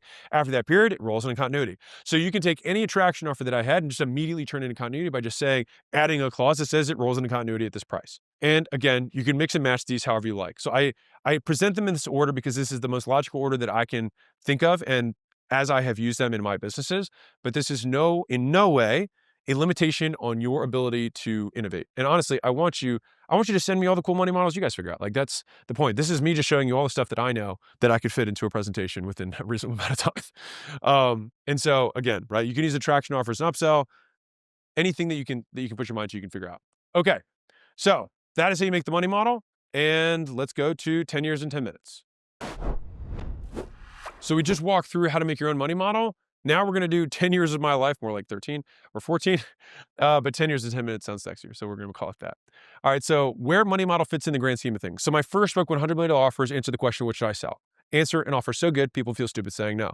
My second book, $100 million leads, answered the next natural question, how do I find these people? Answer, you advertise. This book, $100 million money models, answers the next natural question, how do we get them to buy? Answer, a money model. So what we covered. A money model is a series of offers designed to increase how many customers you get, how much they pay, and how fast they pay it. It's a deliberate series of offers. A good money model makes more profit from a customer than it costs to get and service them in the first 30 days. That's the bare minimum. A $100 million money model makes more profit from one customer than it costs to get and service many customers in the first 30 days, which removes cash as a limiter to scaling your business. This is what gives you limitless scale. This is how I've scaled. Let's see. I got Alan from 0 to 1.7 million a month in 6 months. I got Gym Launch from 0 to 4.4 million a month in 20 months. We've gotten, I can't say the school metrics. I'll just say that they're even better. And we have other companies in the portfolio that we've scaled at that same level of speed. All right. And so if you can master this skill, this may be the single most valuable thing that I can give you, which is why the subheadline of this book is How to Make Money. Money models have 4 types of offers: attraction offers, upsell offers, downsell offers, and continuity offers. Attraction offers get customers by offering something free or at a discount. Often they also make money by offering a better deal at a higher price that we covered. We covered 5. We covered win your money back, which is where you set a goal for the customer and tell them how to reach it. And if they reach it, then they qualify to get their money back or get it as store credit. We covered giveaways, where you advertise a chance to win a big prize in exchange for contact information and anything else that you want from this prospect. After picking a winner, you offer everyone else the big prize at a discounted price in second place. The decoy offers are also attraction offers, where you advertise a free or discounted offer. When the lead asks to learn more, you also present a more valuable premium offer. The premium offer includes more features, benefits, bonuses, guarantees, and so on, and gets more people to buy it. Buy X, get Y free, you offer customers free stuff in exchange for buying stuff for money. The more free stuff and the higher its value, the more people will buy X to get Y free. Pay less now or pay more later, you give people a choice to pay full price later or pay a discounted price now for additional benefits. We also did free with consumption, which I won't bonus here, but fundamentally, you give away a lot of free value, and that increases the likelihood people buy a very expensive thing from you. The more expensive the thing, the longer and the more free stuff you give them. Then we have upsell offers, which is whatever you offer next. That is my very literal scientific thing. Try and fight me. An upsell is whatever you offer next. All right, so typically it's going to be more, better, or newer version of whatever they just bought. These can get you lots of cash fast. We covered 4. The classic upsell, where you offer the solution to the customer's next problem the moment they become aware of it. You can't have X without Y. The menu upsell, you tell customers which options they don't need, then tell them which one they do need and how to get the value from it, prescribe. And you don't need that, you need this. The anchor upsells, you offer the most expensive thing first. If the customer balks, you offer a much cheaper and still acceptable alternative. No worries, you don't care about X. This may be a better fit for you. D, rollover upsells. You credit some or all of a customer's previous purchase towards your next offer. Since you already spent $500, I'll just credit that towards staying a full year. Pick your price, which I ended up not including this. I'll probably make a YouTube video about it. Downsell offers are whatever you offer after someone says no. That's my scientific answer for that. And by turning no's into yeses, you make more money. We covered 3 of my favorites. So payment plan downsells, you offer the same product at the same price, but they pay some now and the rest over time. When you get paid, let's do half now and half then. Trial with penalty. You let customers try your product or service for free so long as they meet your terms. If they do, then they have a better chance of becoming paying customers. If they don't, they pay. If you do X, Y, and Z, I'll let you start for free. Feature downsells. You lower prices by changing what the customer gets. I offer lower quantity, lower quality, or lower price alternatives, or cut optional components altogether. If you're okay without a guarantee, I can knock off $400. That's how that works. Then we had continuity offers, which provide ongoing value that customers make ongoing payments for until they cancel. These boost the profit of every customer and give you one last thing to sell. We covered 3 of my favorites. Continuity bonus offers. So with a continuity bonus, you give the customer an awesome thing if they sign up today. Typically, the bonus itself is more value than the first continuity payment. If you sign up today, you'll also get XYZ valuable thing. And if you want them to stick, you can continue to give them bonuses to maintain the service. Continuity discount offers, we covered as the second type. We covered first month, back-end commitments, and you give the customer free time now or later, if they sign up today. And so the key point is that there's 4 different places that you can spread it out: at the front, at the end, in the middle, in between. That's the point, spread out over the whole thing. But that is fundamentally how continuity offers work to get people to sign up. Then we have the waive fee offers. So first you ask the customer to pay a startup fee as part of joining a month-to-month program. Then you offer to discount the entire fee if they commit to the longer term. If they cancel inside the term, they pay the fee.